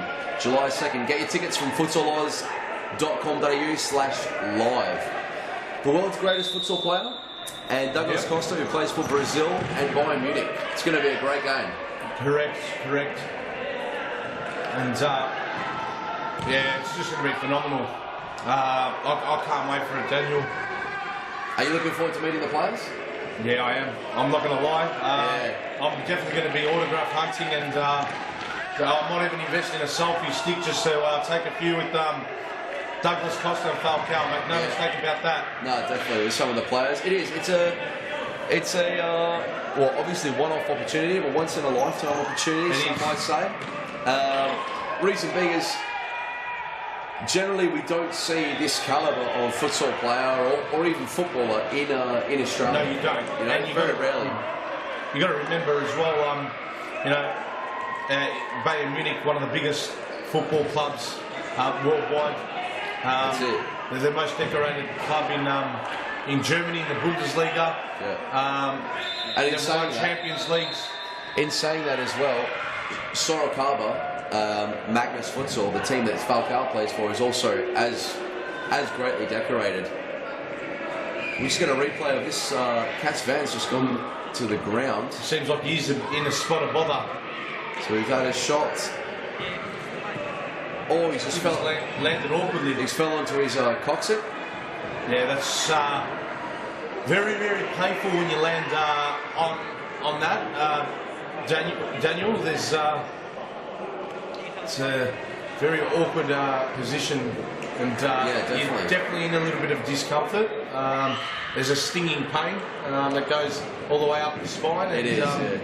I hope he can continue, but his head's in his hands, and he's in excruciating pain. So It's a bit of a cork sometimes, but if he's actually fallen on it and it's broken, but it looked like he was just sitting down, didn't it? It looked as if he just took a seat, so not too sure. Maybe lower back or physio's out, maybe with a magic spray. Yes, that's our very own Max Thurlow, a fantastic physio, chiro. He does the works. Very, very nice guy as well, and his 3 children play in our junior program here at Mount Evelyn. Fantastic. So very, very nice family. So he's in good hands. And it doesn't look good. Just because of the way he went down as well. Like, it was very, very simple. You know, very simple. He just went to sit down, and seems like it's given him some trouble. He's going to play on though. We'll roll the ball out now. Okay, so he's continuing. That's good. He can still walk. Now he comes. Salvi Michele goes down the line. It's going to be Puthalakath to mop it up for Carlton. Here's Ernie Simsek. Simsek switches out to Gobbage. Gobbage up the line. Oh, Caspan showing no signs of injury there. That's it. The coccyx is healed. Quick off his line to deny Simsek getting to that intelligent ball by Gobbage. The ball. Oh, Mabrina. Oh no, it was Michele rather. Very unlucky there. That would have been the 3rd and final goal. I think that would have finished it off. And Gobbage to Simsek. It's an own goal. Equaliser. It's an own goal of Salvi Michele. Let's have a look at the replay. Daniel. Very, very clever from Ernie Simsek there, just to lift the ball. Here it is. Nice ball down the line from Gobbage, and Simsek just lifts the ball. Yes. And no, it's got it off Iggy. It's got it off Iggy. Is it Iggy? No, Jackson Georgie. Sorry. Jackson Georgie, the final touch. Fantastic tool, and all to play for. Yakovisi. I did call at the start of this game 3-2 to Bowwin. Well, 4 minutes to go. Shot blocked. Carlton defending like 10 men now, everything to play for. The game's just livened up. This is what it's all about, Daniel. You know, you've got your 2 generals in Rajab and Simsek, but it's all about inspiring them and getting the young kids involved. This is brilliant futsal by Carlton. Probably the best I've seen in play since round 1 when they knocked off Hume 9 goals to 4. And the question must be raised, how come we can't see more of this on a more consistent basis? Yeah, no, that's exactly right. I think it's also the emotion of the game, isn't it? So, not going to lie, I do have a little bit of a soft spot for Carlton. Yeah, we do. I think everyone does, obviously, because of the players. You know, all nice boys, nice guys. Correct. Gentlemen off the court. And familiar faces around all 3 centres. One of the gentlemen, Ernie Simsek. Great ball. Ernie Simsek! Oh! He is agonising. That's a very, very lovely chip from Ernie there. And Bowwin are rattled right now. Daniel, we've got a game on our hands. Let's have a look at the replay. Ernie Simsek very nearly giving Carlton the advantage. Jimenez and the little chip just going under the bar. Great bit of skill there, though. If the goals were, I think, 20 centimetres back, Daniel, they would have clipped the bottom of the crossbar and gone in. Definitely. Here we go. Here's Iacovici, the Italian stuck into Armelini. He was looking for Iacovici. Raja cuts it out. Here we go. Jimenez. It's Jimenez. Can he cross it in? Oh! Got a touch there. Has that hit Ernie or it hit Simsek or Armelini? Yes, it did. It looked like it hit Armelini initially, but defending well. Simsek. Dylan Gobbage has had a very good game, actually. Very, very good game for a young player. Yes. And he's very dominant at youth level. Proven goal scorer there. It's going to take him a few games to Serious Futsal Victoria. A few more games to start dominating games like he does at youth league level? Definitely. Well, it's the highest level of futsal in Victoria, you know, arguably the highest in Australia. So it's fantastic to see him out there at such a young age and playing well. Oh, and there it is. Bowwin, Armelini, great cross there to Salvi Michele. And Daniel, your prediction, 3 goals to 2 is Still right 2 minutes about. to go. Here we go.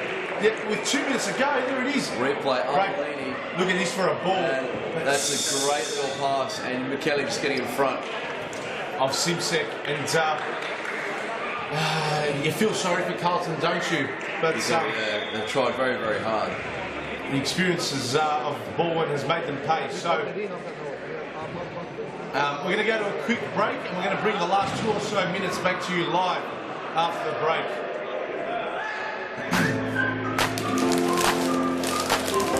Before your next game, check out the latest futsal gear in one of our Futsal Oz shops. Located at each of our stadiums, you'll find the best products you need to win your match. Futsal shoes, team kits, apparel and merchandise, socks, shorts, shin guards, goalkeeping accessories and match balls for practicing or playing. There's nothing you don't need that we won't have at the Futsal Oz shop. Located at all our Futsal Oz stadiums, Brunswick, Mount Evelyn and Thomastown. For more information, visit futsaloz.com.au.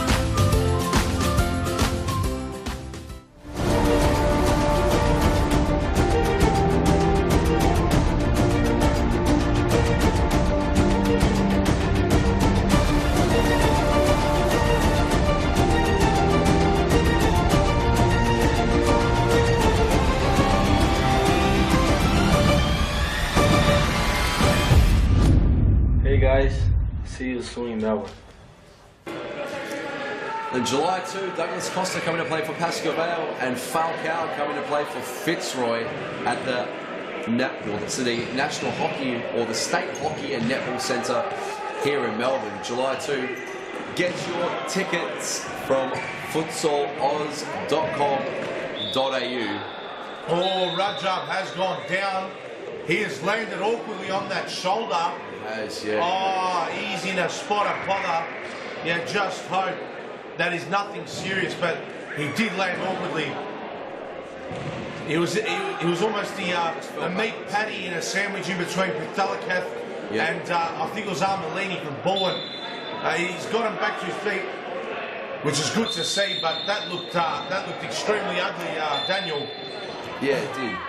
And they definitely need him here for the last minute and so that's left in this fixture. futsaloz.com.au/live, as I was saying, that's where you can get your tickets for July the 2nd.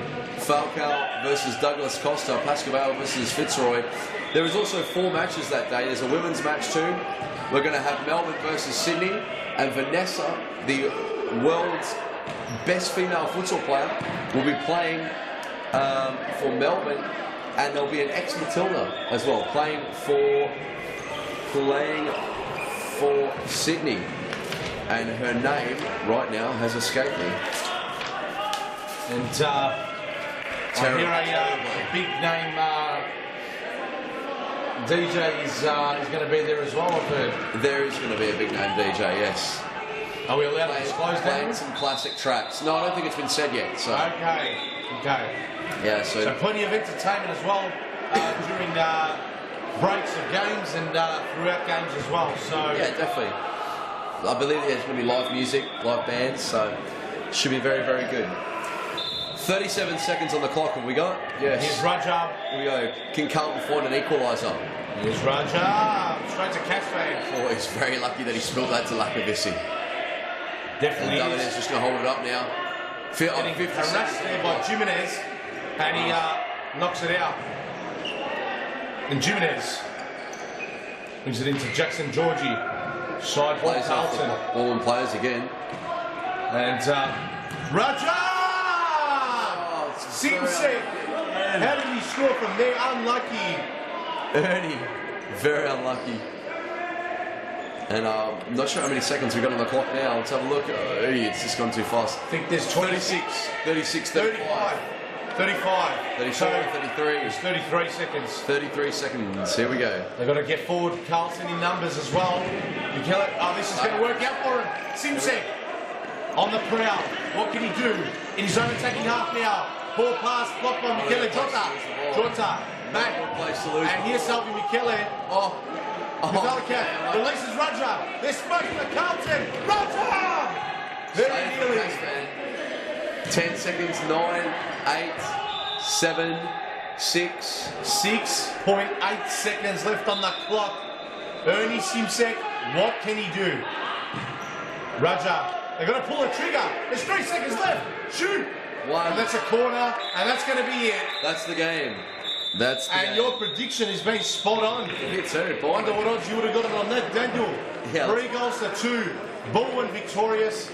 And I feel sorry for Carlton. They were gallant in defeat. Let's have a look at all the replays from all 5 goals throughout game 3 here.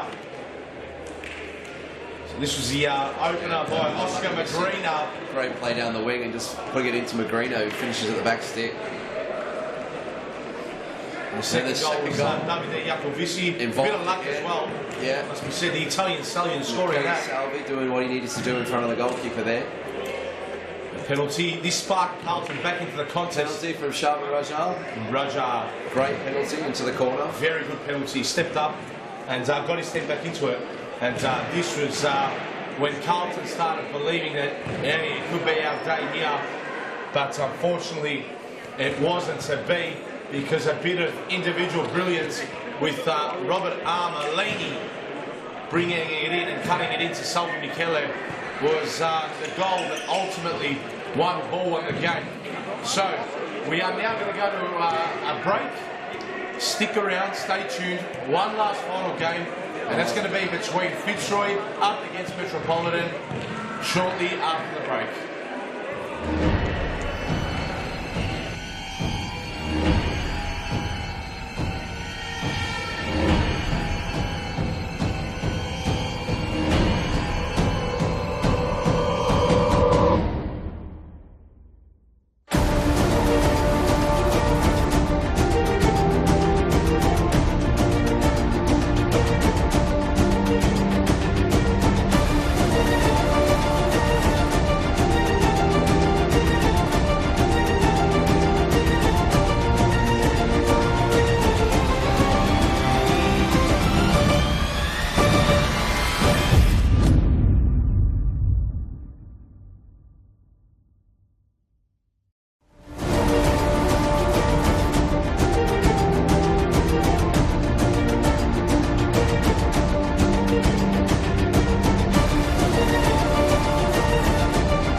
Guys, see you soon in Melbourne.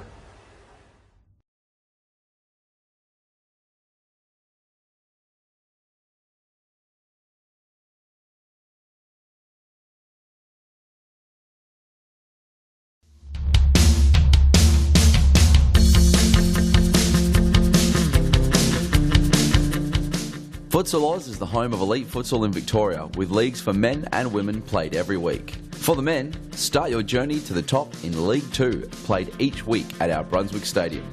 Finish on top of the League 2 ladder and you'll advance to League 1, where the competitiveness increases.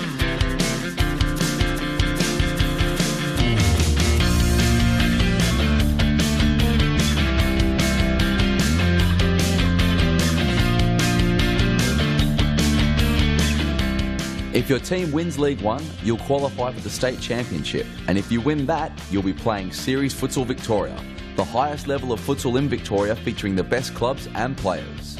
Series Futsal Victoria also holds 2 separate competitions for women and youth, both played out each Wednesday evening at our Thomastown Stadium.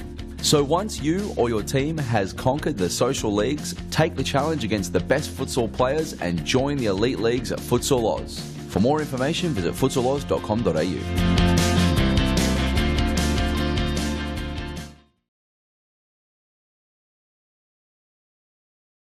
Those adverts, the social leagues, women's leagues, the junior program, I think it was all covered there in the break, and now we're back for the final game of round 9, Fitzroy versus Metropolitan.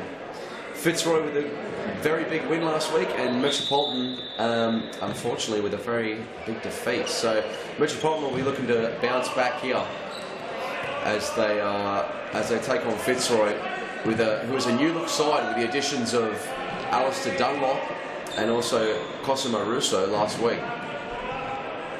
So here we go. Dino Redzepovic playing the ball out wide. Alia Redzepovic with the ball. Leo Correa cutting it out. Lovely little touch there from Ange Fusha just to keep the ball. Jimmy Sufis playing out wide to Ange. Fusha with the ball, shots. Looking for Rogan at the back stick, and he just a little bit of bad timing. So this is our final game, Daniel. Back here, yep. And it's Metropolitan up against Fitzroy. So let's see, we'll just go through the team sheets quickly, and I'll try and get through as quickly as I possibly can. Let's go through with Fitzroy firstly. Good to see Aaron Hume in goals as per normal. Really good keeper, one that I like, and I think he's a very, very good keeper.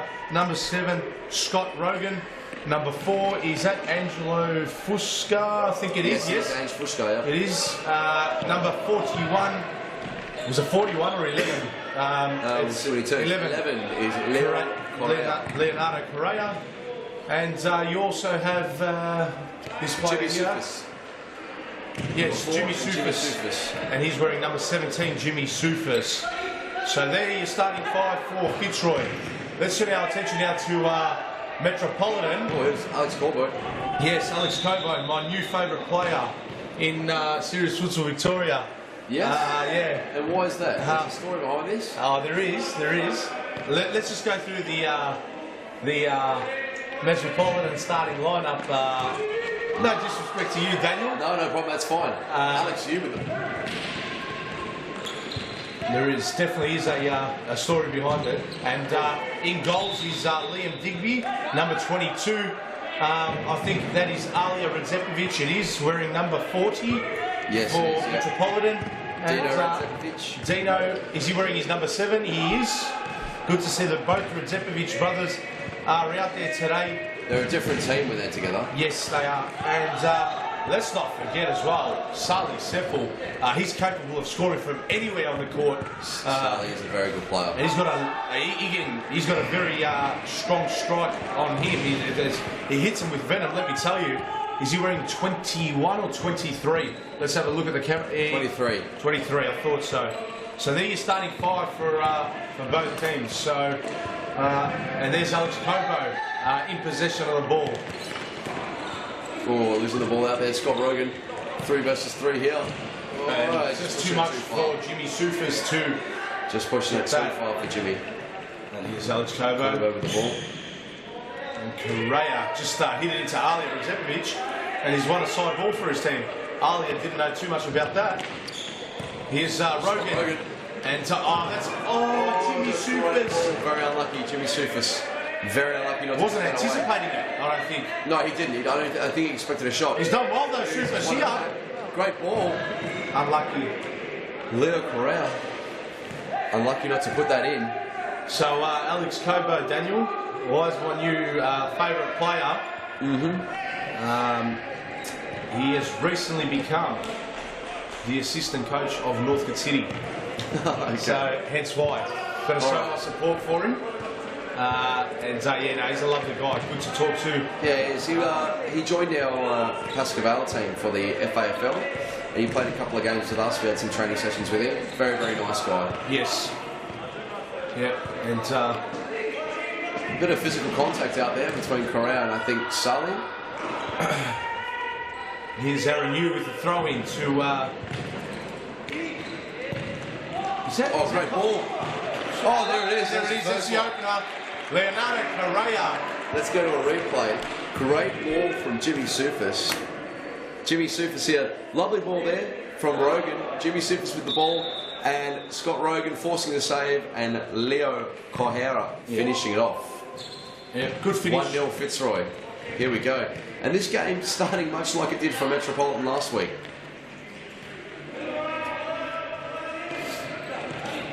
Sully finding Alia running into a wall of Fitzroy players. Fusha playing the ball out to Jimmy Sufis. Ange Fusha playing the ball across to Leo. Not a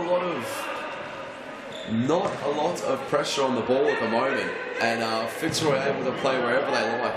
And talking about coaches, before Leonardo Correa has recently become the coach of the Fitzroy women's team as well in the women's series Futsal Victoria, and doing a really good job so far. I think he's coached about 3 games, and he's 3 from 3, I do believe. So doing a good job with the Fitzroy girls. That's fantastic. Good on him. And lucky them as well. Very nice guy, and someone who's very, very passionate about futsal. Oh, yes. Alia usually puts those away. That's usually his bread and butter. The Gerd Muller of Futsal Oz. Yeah, definitely. Pops up in unexpected places and scores goals. Yeah, right place, right time. That's if there was a Futsal Oz dictionary, right, and there was a, well, not a dictionary, but if there was a saying or a cliche, right place, right time, the person that always pops up into my head, that's it, is definitely Alia Redzepovic, and very nearly there. We saw why that cliche just reminds us all of Alia Redzepovic. Scotty Rogan nearly winning the ball there. Aaron New with the ball now to roll it out. Fuska picks up the ball, plays to Leo. Leo to Scott. Scott Rogan back into Leo Kohara. Rogan, Mr. Sufas. Good thing about Fitzroy, Daniel, as well, is they're going to be a force to reckon with in a couple of years down the track. They are bleeding a lot of young kids in their youth and in their Series Futsal Victoria men's team as well. So I think in the years down the track, if they can hold this group of young kids that they have on their squad and on their list, they're going to be, the Pasco Vale of the modern era, and the Vic Vikings as well. So just keep your eye out. They're going to be a very, very fast improving team, and definitely one to look out for in the future. Rogan, shot blocked there by Seffel. I think they'll be one of the teams to watch for this season as well. I think they're only going to get better as they keep going.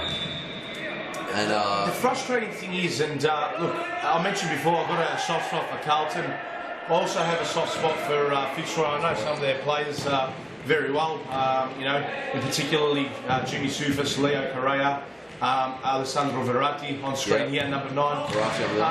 I'll see him on a Wednesday at Thomastown. I see him, many days throughout the week.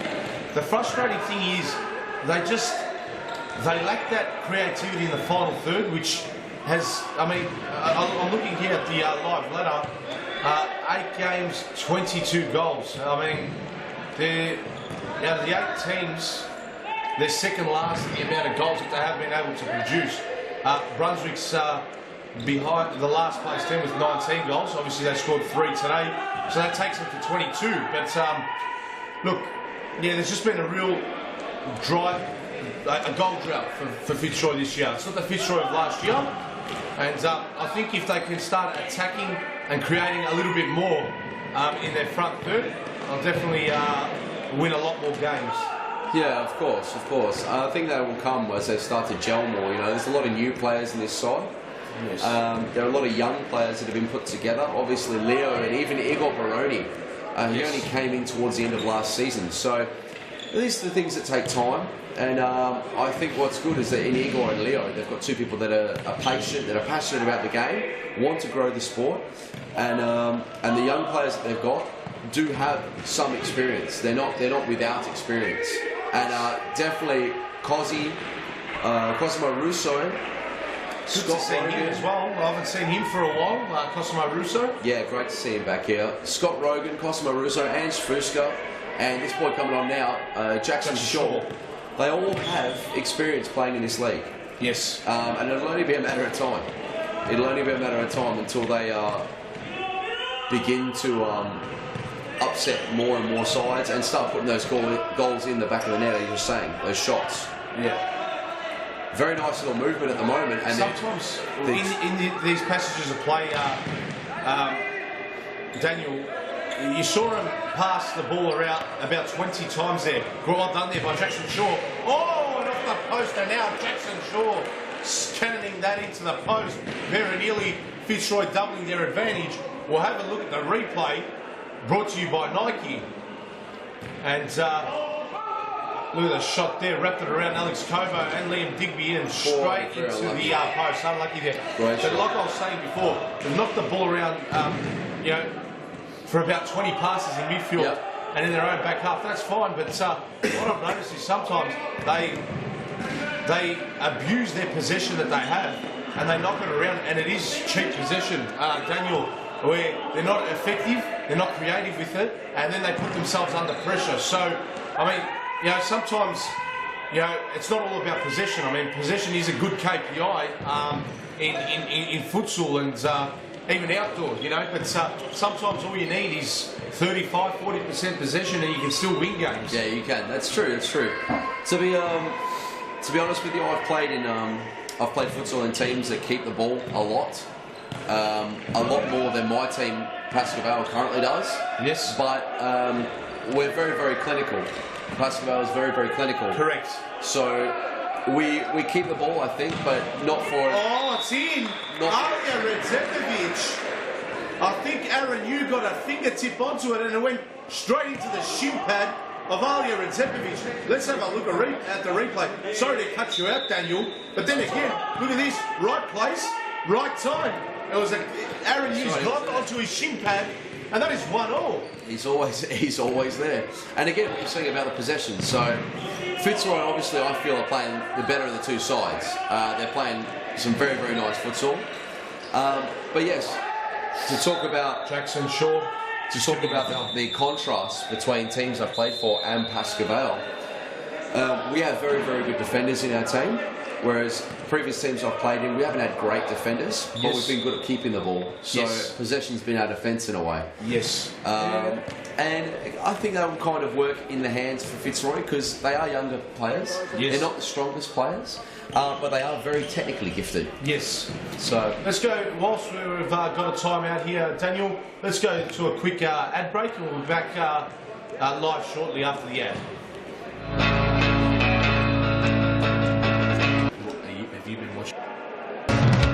Save the day and improve your goalkeeping skills in our junior and senior keeper training only at Futsal Oz. Improve your techniques at ground level and in the air while running through new skills and drills developed by our elite level goalkeeping coaches. Become perfect post to post in our comprehensive goalkeeper training. It's happening this week at your local Futsal Oz stadium. For more information, visit futsaloz.com.au.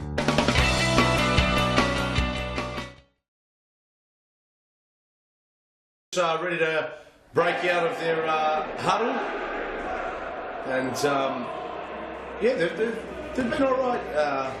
Metropolitan thus far. Fitzroy, as we discussed, majority of the possession, Daniel. But look, 1-1, still plenty of time. Anything can happen, but it definitely doesn't look like they're going to be blown out 15 goals to nil like they did last week against your mob. Yeah, I think it was a shame last week, to be fair, and I even said afterwards, I've never ever seen Metropolitan play like that. It's always a tough game against them, and I think they'll continue to give us tough games during the night series futsal. I think it's a one-off, a bit of a blip on the radar. In terms of Fitzroy, I'm actually really enjoying watching them play. I think they're playing a great brand of futsal, and something that's quite entertaining. But yeah, it is. It's different philosophies. Off the post was a lucky Dino Redzepovic, and he missed his. And Aaron, you have a replay of that incident there with Aaron. Absolutely cleaned up. Here we go. Alex Cobo with the ball. That's a great ball, mind you, by Alex Cobo. And Aaron, you has clean. Oh, it's a bit of friendly fire there. He lands on his ankle. How did Dino miss that? Was it his ankle, or is he grabbing his face? Not too sure. The physio is out with Aaron Yu right about now, and you just hope for his sake, he's able to continue. Great keeper, I think they've got backup on the bench, Fitzroy, if necessary. I think it's young Alex Riscatelli, who could be their second choice keeper. Not too sure though. But he seems all right. He seems all right. A shot to the ribs. I think maybe he got winded. Good to see him back to his feet, and hopefully he can continue the rest of this game. And Metropolitan will restart possession now. Seffel, Kobo. Kobo. Redzepovic. That's Dean. No. Dino, yes. Dino Redzepovic. Oh, Fitzroy with a good press at the moment. It's Cosimo Russo. Russo. Good ball. Rogan. Kobo. Kobo. Who's going to get it? Jackson Shaw. Play out to Llewellyn Stone. Here's Russo. And intercepted there by Alia Redzepovic. Who goes to Seffel. Blocked by Shaw. And Seffel will trickle it back to Dino Redzepovic. Metropolitan coping with Fitzroy. The question is, Daniel, how long can they cope? Round 9. Action from Futsal Live Mount Evelyn. The last game we are broadcasting to you. We will be back here, back in the commentary box next week, but we will be in Brunswick for round 10 action and a further 4 fixtures. So, same time next week, 4 games, 5, 6, 7, 8 o'clock from our Futsal Live Brunswick Centre. The last of the 4 fixtures here. And we hope you've enjoyed our coverage on the live stream. And Jackson Shaw couldn't control that. He's let that one go out, and it's Alex Kobo to bring it back in. Kobo. And that's going to be retaken from where Kobo brought it in from. I don't think it ever came in the field of play. No, it did. Pardon me.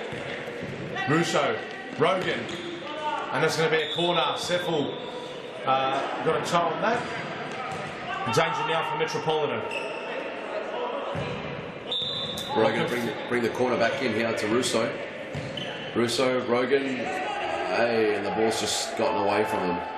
Ball given away. Alex Kobo. He goes to Dino Redzepovic. Great pass. That touch just letting him down there. Yeah, that's right.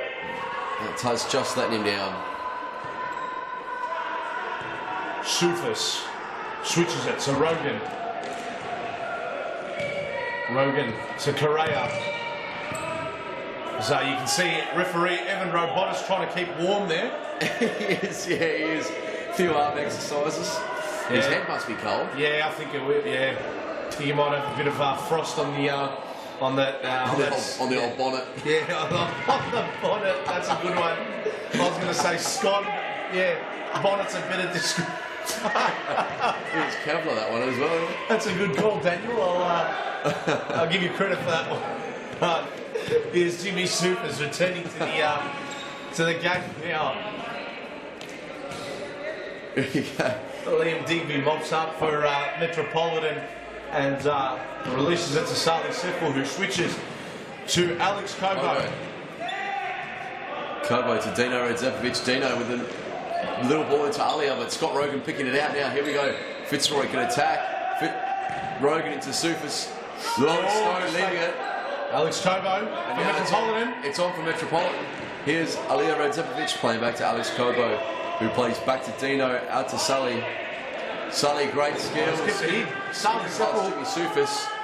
And Llewellyn just can't keep it in. And Llewellyn Stone done well there, just to retreat. And Dino's almost made a mill of that. It's a great recovery. Yeah, it was. Almost twisted his ankle as well in the process. It's almost like there was a pothole in the centre of the court there. No potholes here. No potholes. It's a smooth surface. Mount Evelyn, the world-class venue. Oh, Liam Digby, what has he done? That's hard. He has definitely made a meal of that, to say the least. Yeah, I'm sorry to say it. I'm a keeper myself, Daniel, but you can't concede goals like that. Yeah, that was a half-hearted It's a dive. gift. It's a gift. That was a half-hearted dive to his right, and he must have not washed his hands after having his breakfast this morning with butter on the toast, and there must have been a bit of butter left on his fingers there. No one slipped through, so poor keeping there by Sully can hold the ball up. And Fitzroy have the lead. Who's the goal scorer then, Daniel? Scott Rogan. Scott Rogan. Good to see him on the score sheet as well. So there you have it. 2-1. Fitzroy leads.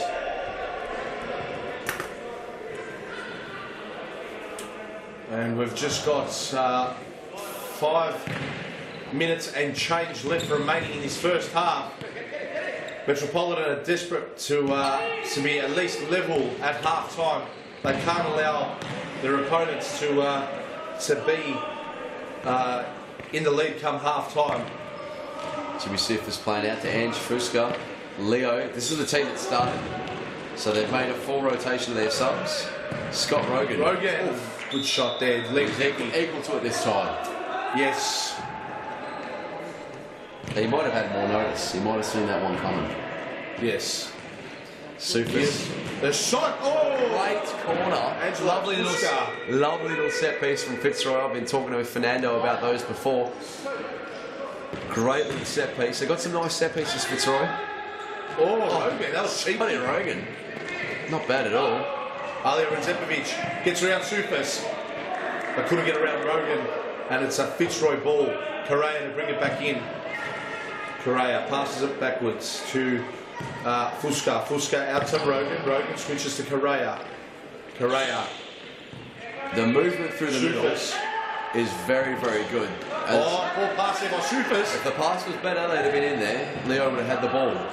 Great challenge there by Rogan, just averting danger temporarily for Fitzroy. Patient build up here by Metropolitan. Alex Cobo. Poor pass by Cobo. Rogan. Correa. Shot blocked by Seffel. Here's Sufis with a shot. Digby palms it away. Foul. And, Alia done very well there. Alex Cobo. He copped a few branches in the back. Definitely did. Here's Seffel. Is he going to pull the trigger? We've seen him score wonderful goals pulling the trigger from that type of range. We have. Guys like Ned Sahin, Salih Seffel, Daniel, we've seen it before from this exact position that Alex Cobo was in. We've seen him score numerous goals from there in Serious Futsal Victoria. Very good shots. And Andre Caras at least. Sorry, pardon me. Apologies to Andre Caro as well. You're very right. Andre Caro is another one. Scott Rogan with the ball here. Closed out fast though. So Metro is still very much in this game. Even though it looks as though Fitzroy are having the lion's share of the ball, the lion's share of the shots. Metropolitan can at any moment, as we saw before, go forward and get a maximum result from it. Here's Leo Cajera. Nice little step over there.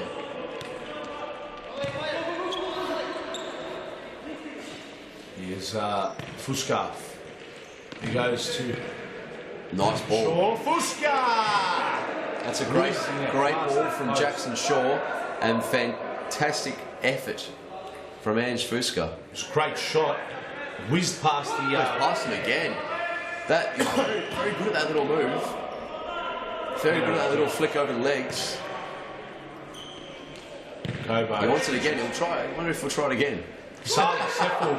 There he goes again. And nearly put it in the top corner. Not bad at all. I believe that's come off a Fitzroy foot. Deflected.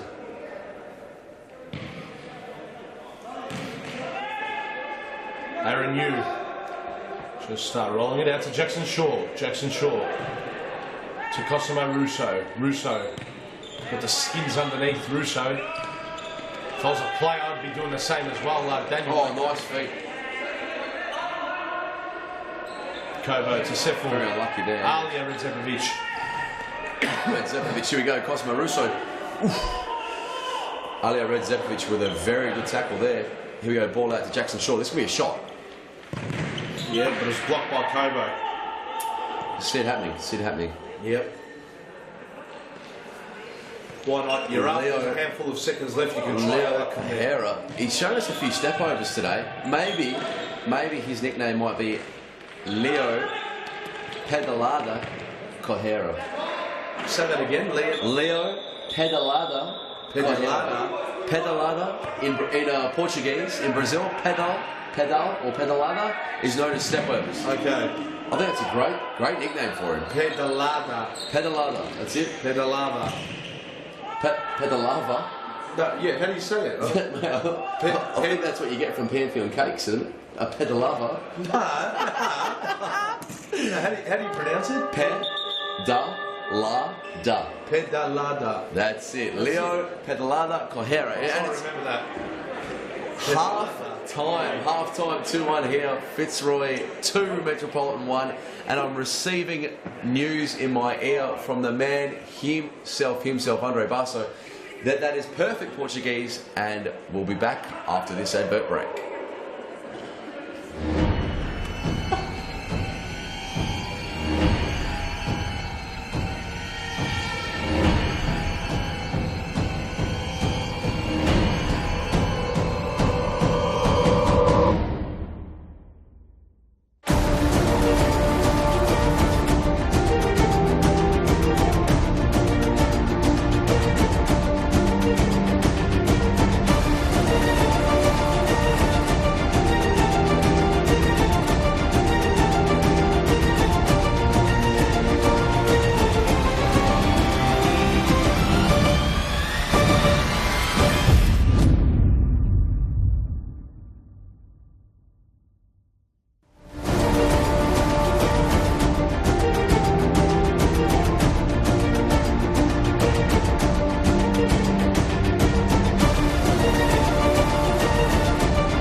Guys, see you soon in Melbourne.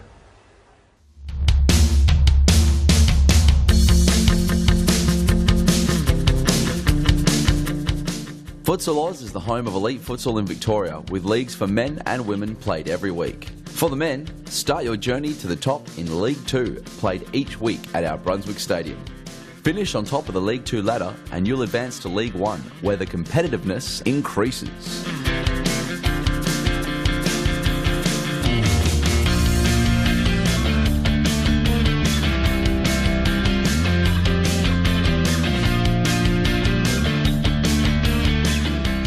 If your team wins League 1, you'll qualify for the State Championship, and if you win that, you'll be playing Series Futsal Victoria, the highest level of futsal in Victoria featuring the best clubs and players. Series Futsal Victoria also holds 2 separate competitions for women and youth, both played out each Wednesday evening at our Thomastown Stadium. So once you or your team has conquered the social leagues, take the challenge against the best futsal players and join the elite leagues at Futsal Oz. For more information, visit futsaloz.com.au.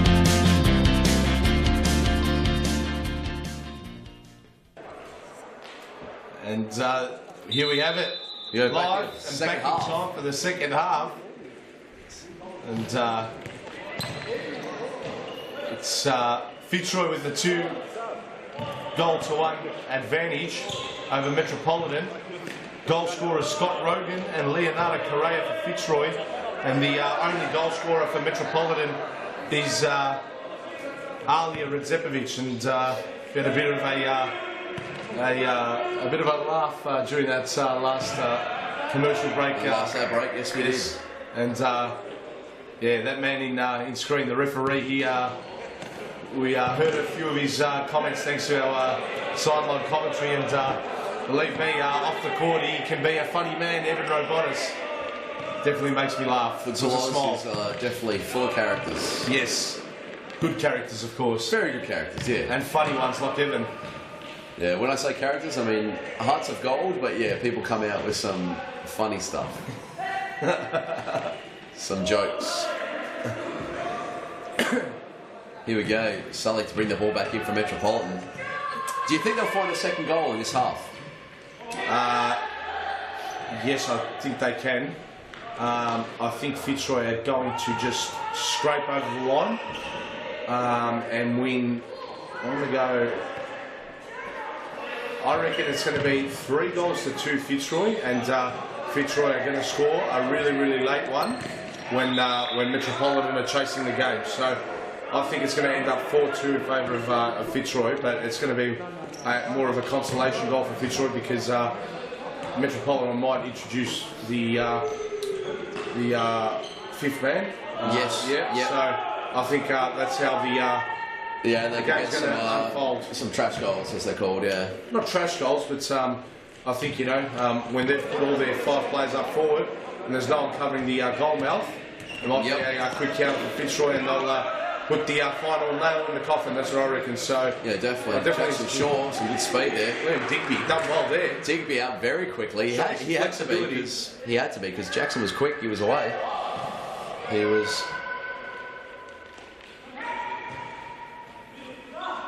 This Cosmo Russo to bring the ball. And here's Verratti.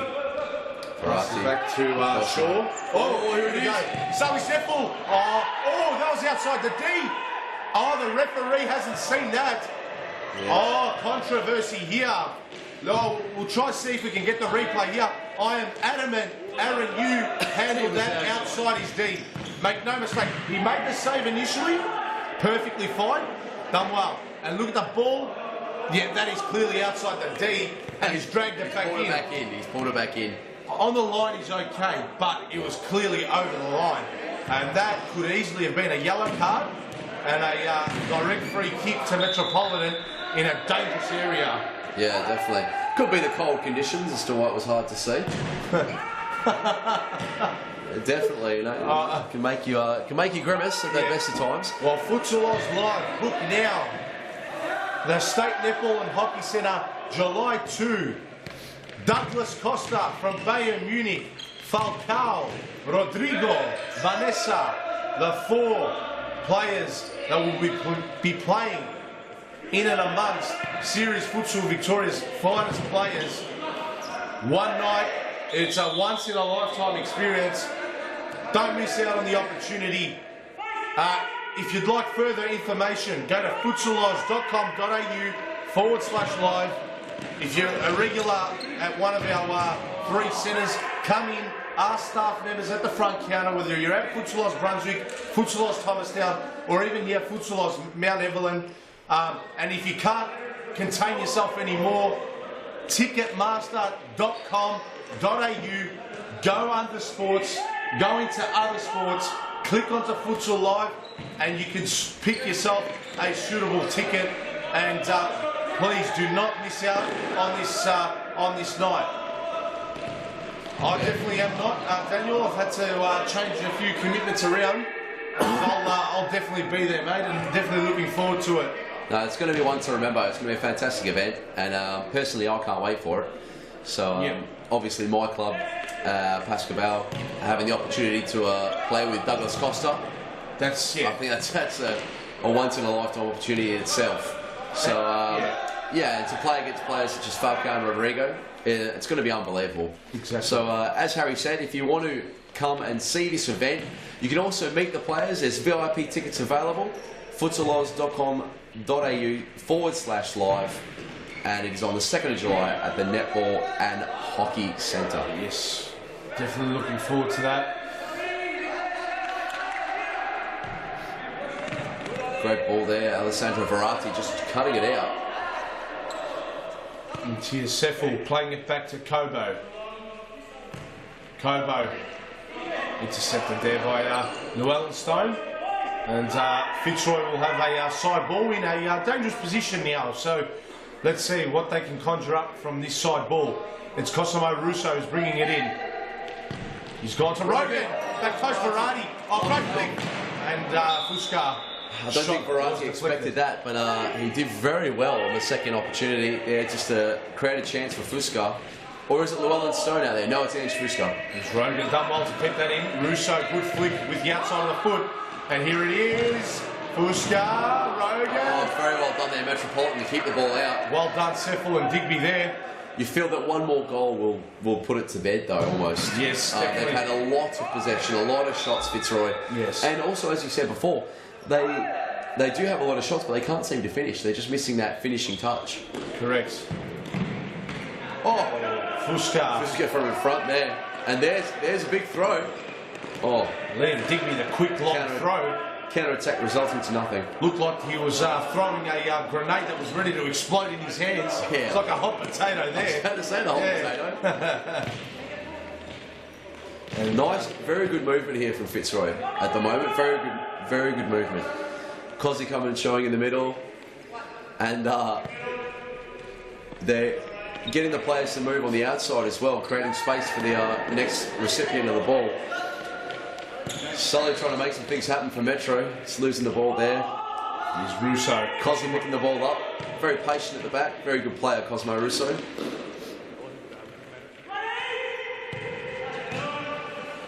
Russo to Verratti. Technically very sound. Very good Here's pass. Rogan. Oh, look at him dance and move. But just got away from him. Kobo now for Metropolitan. Nice, Kobo. That's a hard ball. It's a hard ball. Not happy with himself. Yeah, and rightly so. And he'll win it back here though. Got there ahead of Sufis, Seffel. Back to Kobo. Kobo. All the way back to Seffel. Switching play. Seffel, Kobo, Seffel. Very patient build up. Along the switch, all the way out to Alia Redzepovic. Here's Kobo, Seffel. Kobo picks out Alia, but just got away with him. Got away from him rather. And a Fitzroy ball from the sidelines. Rogan. Pass intercepted. Deflects back to Cosimo Russo. Russo. And talking about characters at Futsal Oz, Cosimo's got a cheeky character around him. He is. Yeah. He's actually a very nice young man, very nice kid. He's been around futsal for a very long time. Previously, he played for Pasco Vale, and I think when he was 14, he played Series Futsal Australia, or what was known then as FAFL. He's looking for a sub at the moment. Yeah, and off he goes. He's replaced by Leonardo Pedalada. Leo Correa. Pedalada Correa. Fuska to Rogan. Last touch off Kobo. Fitzroy ball. Kobo again intercepts. Side ball Fitzroy, and they're attacking half this time. Sufis will rock it back to Rogan. No, he doesn't. He's looking for Correa. Almost got there. Correa gets to it. Rogan sidestepping, twisting, turning, and Seffel. Yeah, good call there by the referee. It was off Rogan last. Seffel to Dino Redzepovic. Switches to Kobo. Kobo, risky pass, but it was all right. And this is a Metropolitan ball. Right on the halfway line in front of the Mount Evelyn sign. Seffel. Sali Seffel. I'm hoping he can pull the trigger from the halfway line. Oh, Jimmy Sufis. Oh, yes. Just a bit of a back chat there to Dino Redzepovic, telling him to get up, Jimmy Sufis. He's got to learn sometimes to respect his elders, Jimmy Sufis. Yeah? He shouldn't be speaking like that to his elders. I definitely wouldn't be. But Jimmy's all right. He's a good kid. He's a respectful boy. He is. Another one of the characters at Futsal Oz. Yeah, definitely. Another one of the great characters down at Brunswick. Always have a good time when I'm there. He's definitely an entertainer. Yeah, the boys are good value. Yeah. Oh! Correa, did he bring Dino down? I think he did. Is that? I think he did. Free kick for Metro. And that's got to be a yellow card as well. Evan, he's shrugged off the shivers to walk in there and call this foul here. He spotted Leo's doing something very untoward. Let's have a look at the replay because it all happened way too quick. So it was a side ball here. Seffel's brought it in. Slow-mo if we can. Yeah, okay. I think he's all over him. He's brought him down. Yeah, he's clearly brought him down from the shoulder. He's brought his shoulder down. Clear free kick. That's a yellow card in my eyes. Daniel and Kobo shoots straight into the wall. That would have stunned someone's thigh. I think it was Jackson Shaw's. Kicks the ball. He's definitely going to have a red mark on his thigh right about now. Oh, it's a dangerous ball. Here he is, Leo. Pedalada, Cojera. Great ball. He wanted it back. intelligent ball. The execution just Yeah. a little bit of... Would have been nice to see Ange get the head on that. Yeah. A big header. Futsal live headers. Here we go, Scott Rogan. Maybe he was afraid of the Nike tattoo he would have been getting on his forehead if he headed that That's ball. it. He just did it. Scott Is Rogan. that a dad joke? Say that again? He just did it. He's got the Nike tattoo Yeah. on his head. If he did head the ball, maybe he was afraid of getting it. He just did it. What is Nike's slogan? Ah, There we go. Just do it. Yeah, it's a dad joke. Bitch. Yeah, I'm a little bit Sorry, delayed, sorry. Daniel. That's Sorry, all right. mate. It is cold in here. I'm freezing. So, you know. Yeah, I think I've had a bit of a brain freeze. That's it, yeah. Fusca. Rogan. Found no one, and Metropolitan ball deep in their back half. Seffel to bring it back in. Seffel, there it is, long ball. Up to Aaliyah. The game's slowed down all of a sudden. To Rogan. 10 minutes to go here. Scott Rogan. Oof. Stinging the I hands. think maybe just a question for you, Daniel. Just a question I might pose to you, just so you can see your thoughts. Do you reckon maybe in the winter months the first game should be brought to a 4 o'clock start? Perhaps just to get that sort of earlier start and avoid the freezing cold Melbourne winter that we're experiencing right about now. Or would you leave it as is? I believe it had been that way previously. Yes. As we used to play games at 3 and 4 o'clock. Yes. However, I'm not sure for the change. Yes. As to why there's been the change. Yes. Should it be brought forward? To be fair, at 12 o'clock it was like 8 degrees in here, so I don't think it's going to make that much difference. Okay.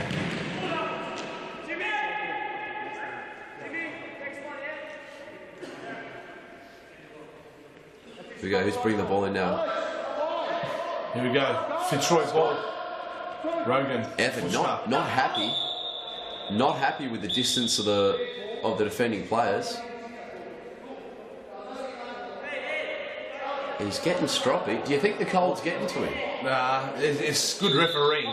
The cold's not getting to him there. That is very good refereeing. And there it is. Jimmy Sufas.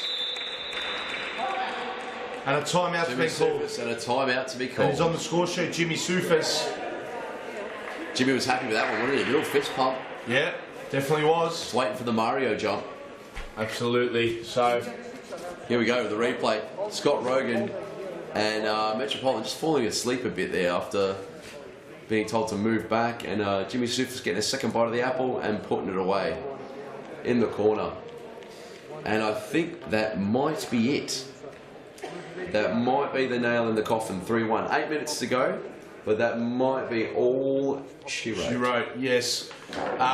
We'll go to a quick video and we'll be back with the last 9 minutes of the second half. Be back shortly.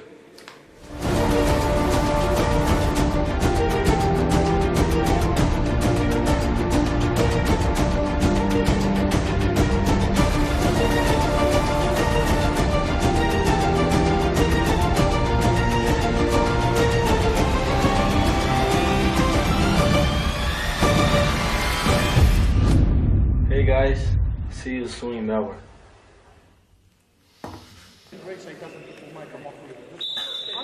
Here we go. And, Restart of the second half there after the timeout.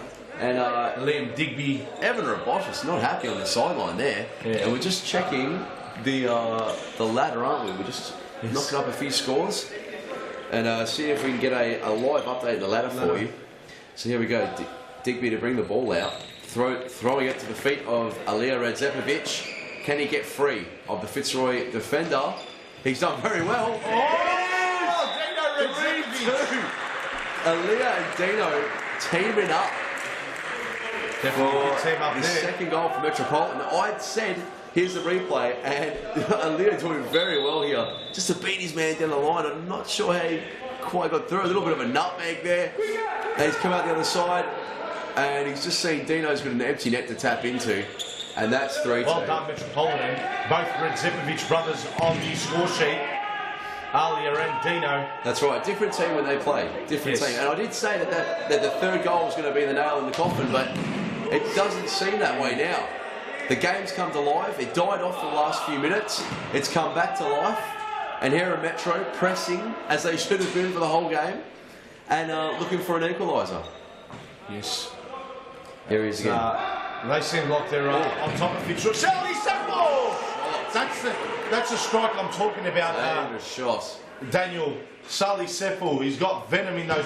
Kobo. Oh, Alex Kobo was there by himself. He didn't set a gap there, Dano. And if they can create it again, the gap's still there. Play it to, Oh, right. That's good use of the head. ear. Great use of the ear from Leo. Pedalata. That's it. Here it is. Come on. Oh, I thought he was going to volley it. Thought he was going to give it to the marker of Van Basten. Jackson Shaw. Oh, he's lost that. A bit of playing around. Oh, Dino Redzepovic missed a golden opportunity there. Got to be trying to put those away. Got to be trying to put those away.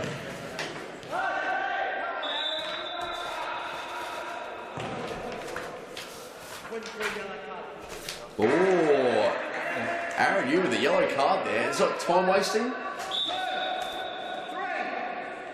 And he's just thrown it down for Leo. Oh, Digby with the fist. Nearly lifting the ball. Yeah, and I think that's fair enough that the referee's given Aaron Yu a yellow But card definitely, there. they are trying to slow the game. Yeah. It's pretty visible. Here we go. Jackson Shaw with the ball now. Lovely play. Here it is. Jackson Shaw with some great feet, and that ball just out of the reach of Llewellyn Stone. Digby's Nice throw long from throw. Digby again, but oh. Straight to Aaron Yu. Quick throw. They need a bit more than that long throw. Alia Redzepovic, here we go. The press is on you. Oh, that's extremely dangerous there. Leo Pedalata. Living Saving on it off the line there. Living on Keeping the ball in, doing very well with his first touch.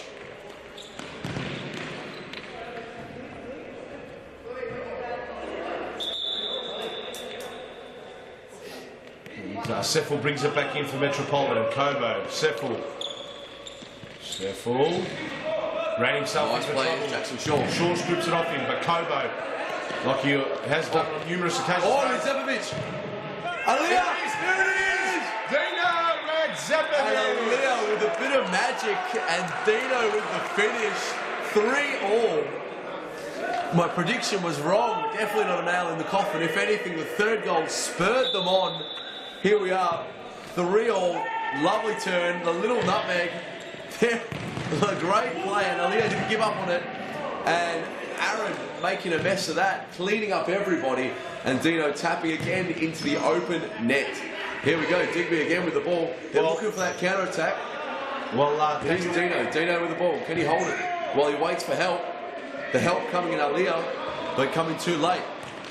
Great feet, Ange Fusco, well played. Scott Rogan!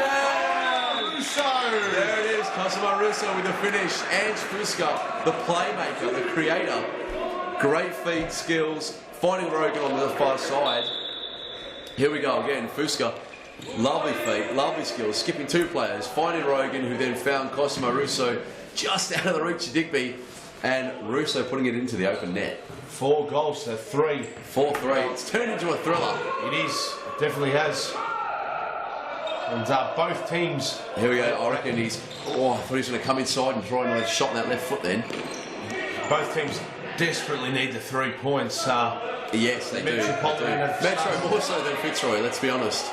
Yeah, definitely. But Fitzroy's point of view, they're looking to close the gap on the top 3. I mean, Ashburton knocking Hume off in a way did them a slight favour. If they are to hold on here, they move to 12 points. So believe it or not, they'll only be 4 points behind Hume in 3rd spot. Oh, here we go. There's a counter on. This is it. Alia, the Zeno. Oh, Aaron Yu. Massive save there, Aaron Yu. He had to smash that. Smashed high. Alia Redzepovic. Alia. Back to Seffel. Here's Dino Redzepovic. Looking for someone. He goes out to Alia. Alia Redzepovic to Sally Seffel. Seffel shot blocked. Here's Alex Cobo. They need to try and get him. We're going to have a quick look at that save there by Aaron Hume. That was incredible flexibility shown. And look at this, made himself big. And look at that. Well, I think he was caught as to whether pass or shoot, and he did neither. Correct. It's hard when you're just wanting to roll it on the inside of the back post, and that's what happened. Needed to just give it a bit of air and wrap it around that far post, and I think he would have beaten Aaron Yu if he was to do that. Nevertheless, 2 minutes 25 to go. Fitzroy lead, 4 goals to 3. Still plenty of time. Let's not forget Daniel. The clock does stop. Ali Redzepovic into Sali Seful. He switches to Kobo. This is a chance for Metropolitan to get something out of the game. Every point will count for them towards the end of the season. And Rogan.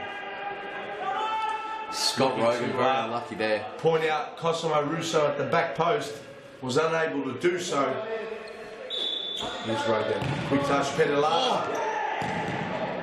Oh, great save Liam Digby, but Cosimo Russo straight at him.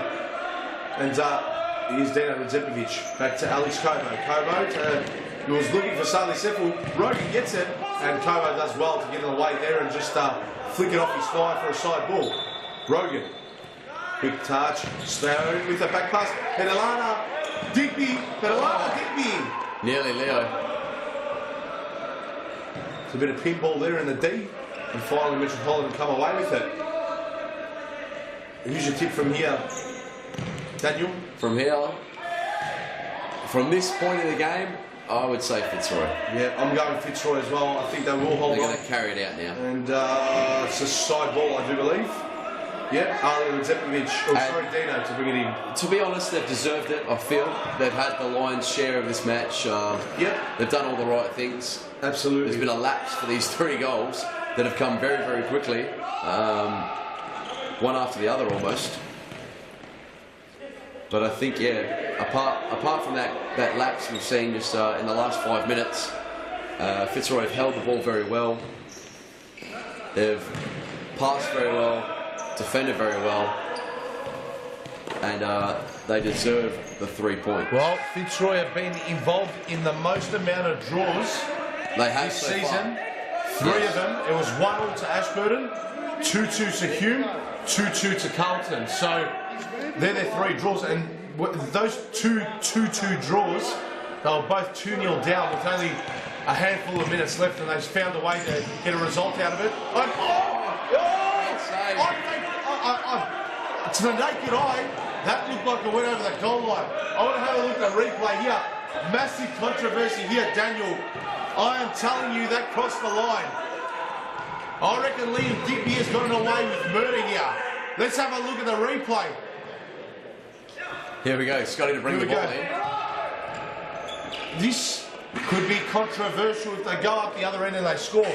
Cosimo Russo. Here it is in slow-mo. Right. In slow-mo. It's crossed the line, Daniel. I'm telling you, it crossed the line. That crossed the line. Too close to call. Too close. I think it crossed the line, mate. That should have been 5-3. Here's Russo, though. It's got to be Russo. It's the corner. And Fitzroy are going to win this, Daniel. Fitzroy are going to win this game. How long is left on the clock? I'm not sure. The Hail Mary throw is coming from Digby. No, but it's been headed away. And there it is. There it is. That's full time. Game, set, and match. And Fitzroy there with you have it. A very important win. Fitzroy with another very, very important win. Yes, that's definitely gets them a lot closer to the top 4. That'll do their cause the world of good to make the top 4. And Daniel, what a night we've had. You played in that game, Pasco Vale, Brunswick. That game got decided by a goal. The first game we had Ashburton upsetting Hume, and they closed the gap by beating Hume between themselves in 4th spot and Hume in 3rd spot. Yeah. So there's very little to separate first all the way down to 5th now with Fitzroy's big win over Metropolitan here. And then Carlton, they showed a lot more fight and respectability in their performance today. In their loss to Bowwin, going down 3 goals to 2. Yes. So you have a look at those last 3 games. All those 3 games have been decided by 1 goal. So all games have been very, very close here today. Even Ashburton and Hume, off the top of my memory, I think it was a 4-2 win to Ashburton. So very little to separate all teams. I've enjoyed it. It's been a very, very tight and entertaining affair for all 4 fixtures. Daniel, we'll be back next week at Futsal Brunswick for round 10 action. Round 10. So definitely looking forward to it. And to all our viewers at home, thank you for joining in to Series Futsal Victoria round 9 action. On behalf of myself and Daniel Capillaro, we hope you've enjoyed your night, and we'll see you next week at Futsal Brunswick.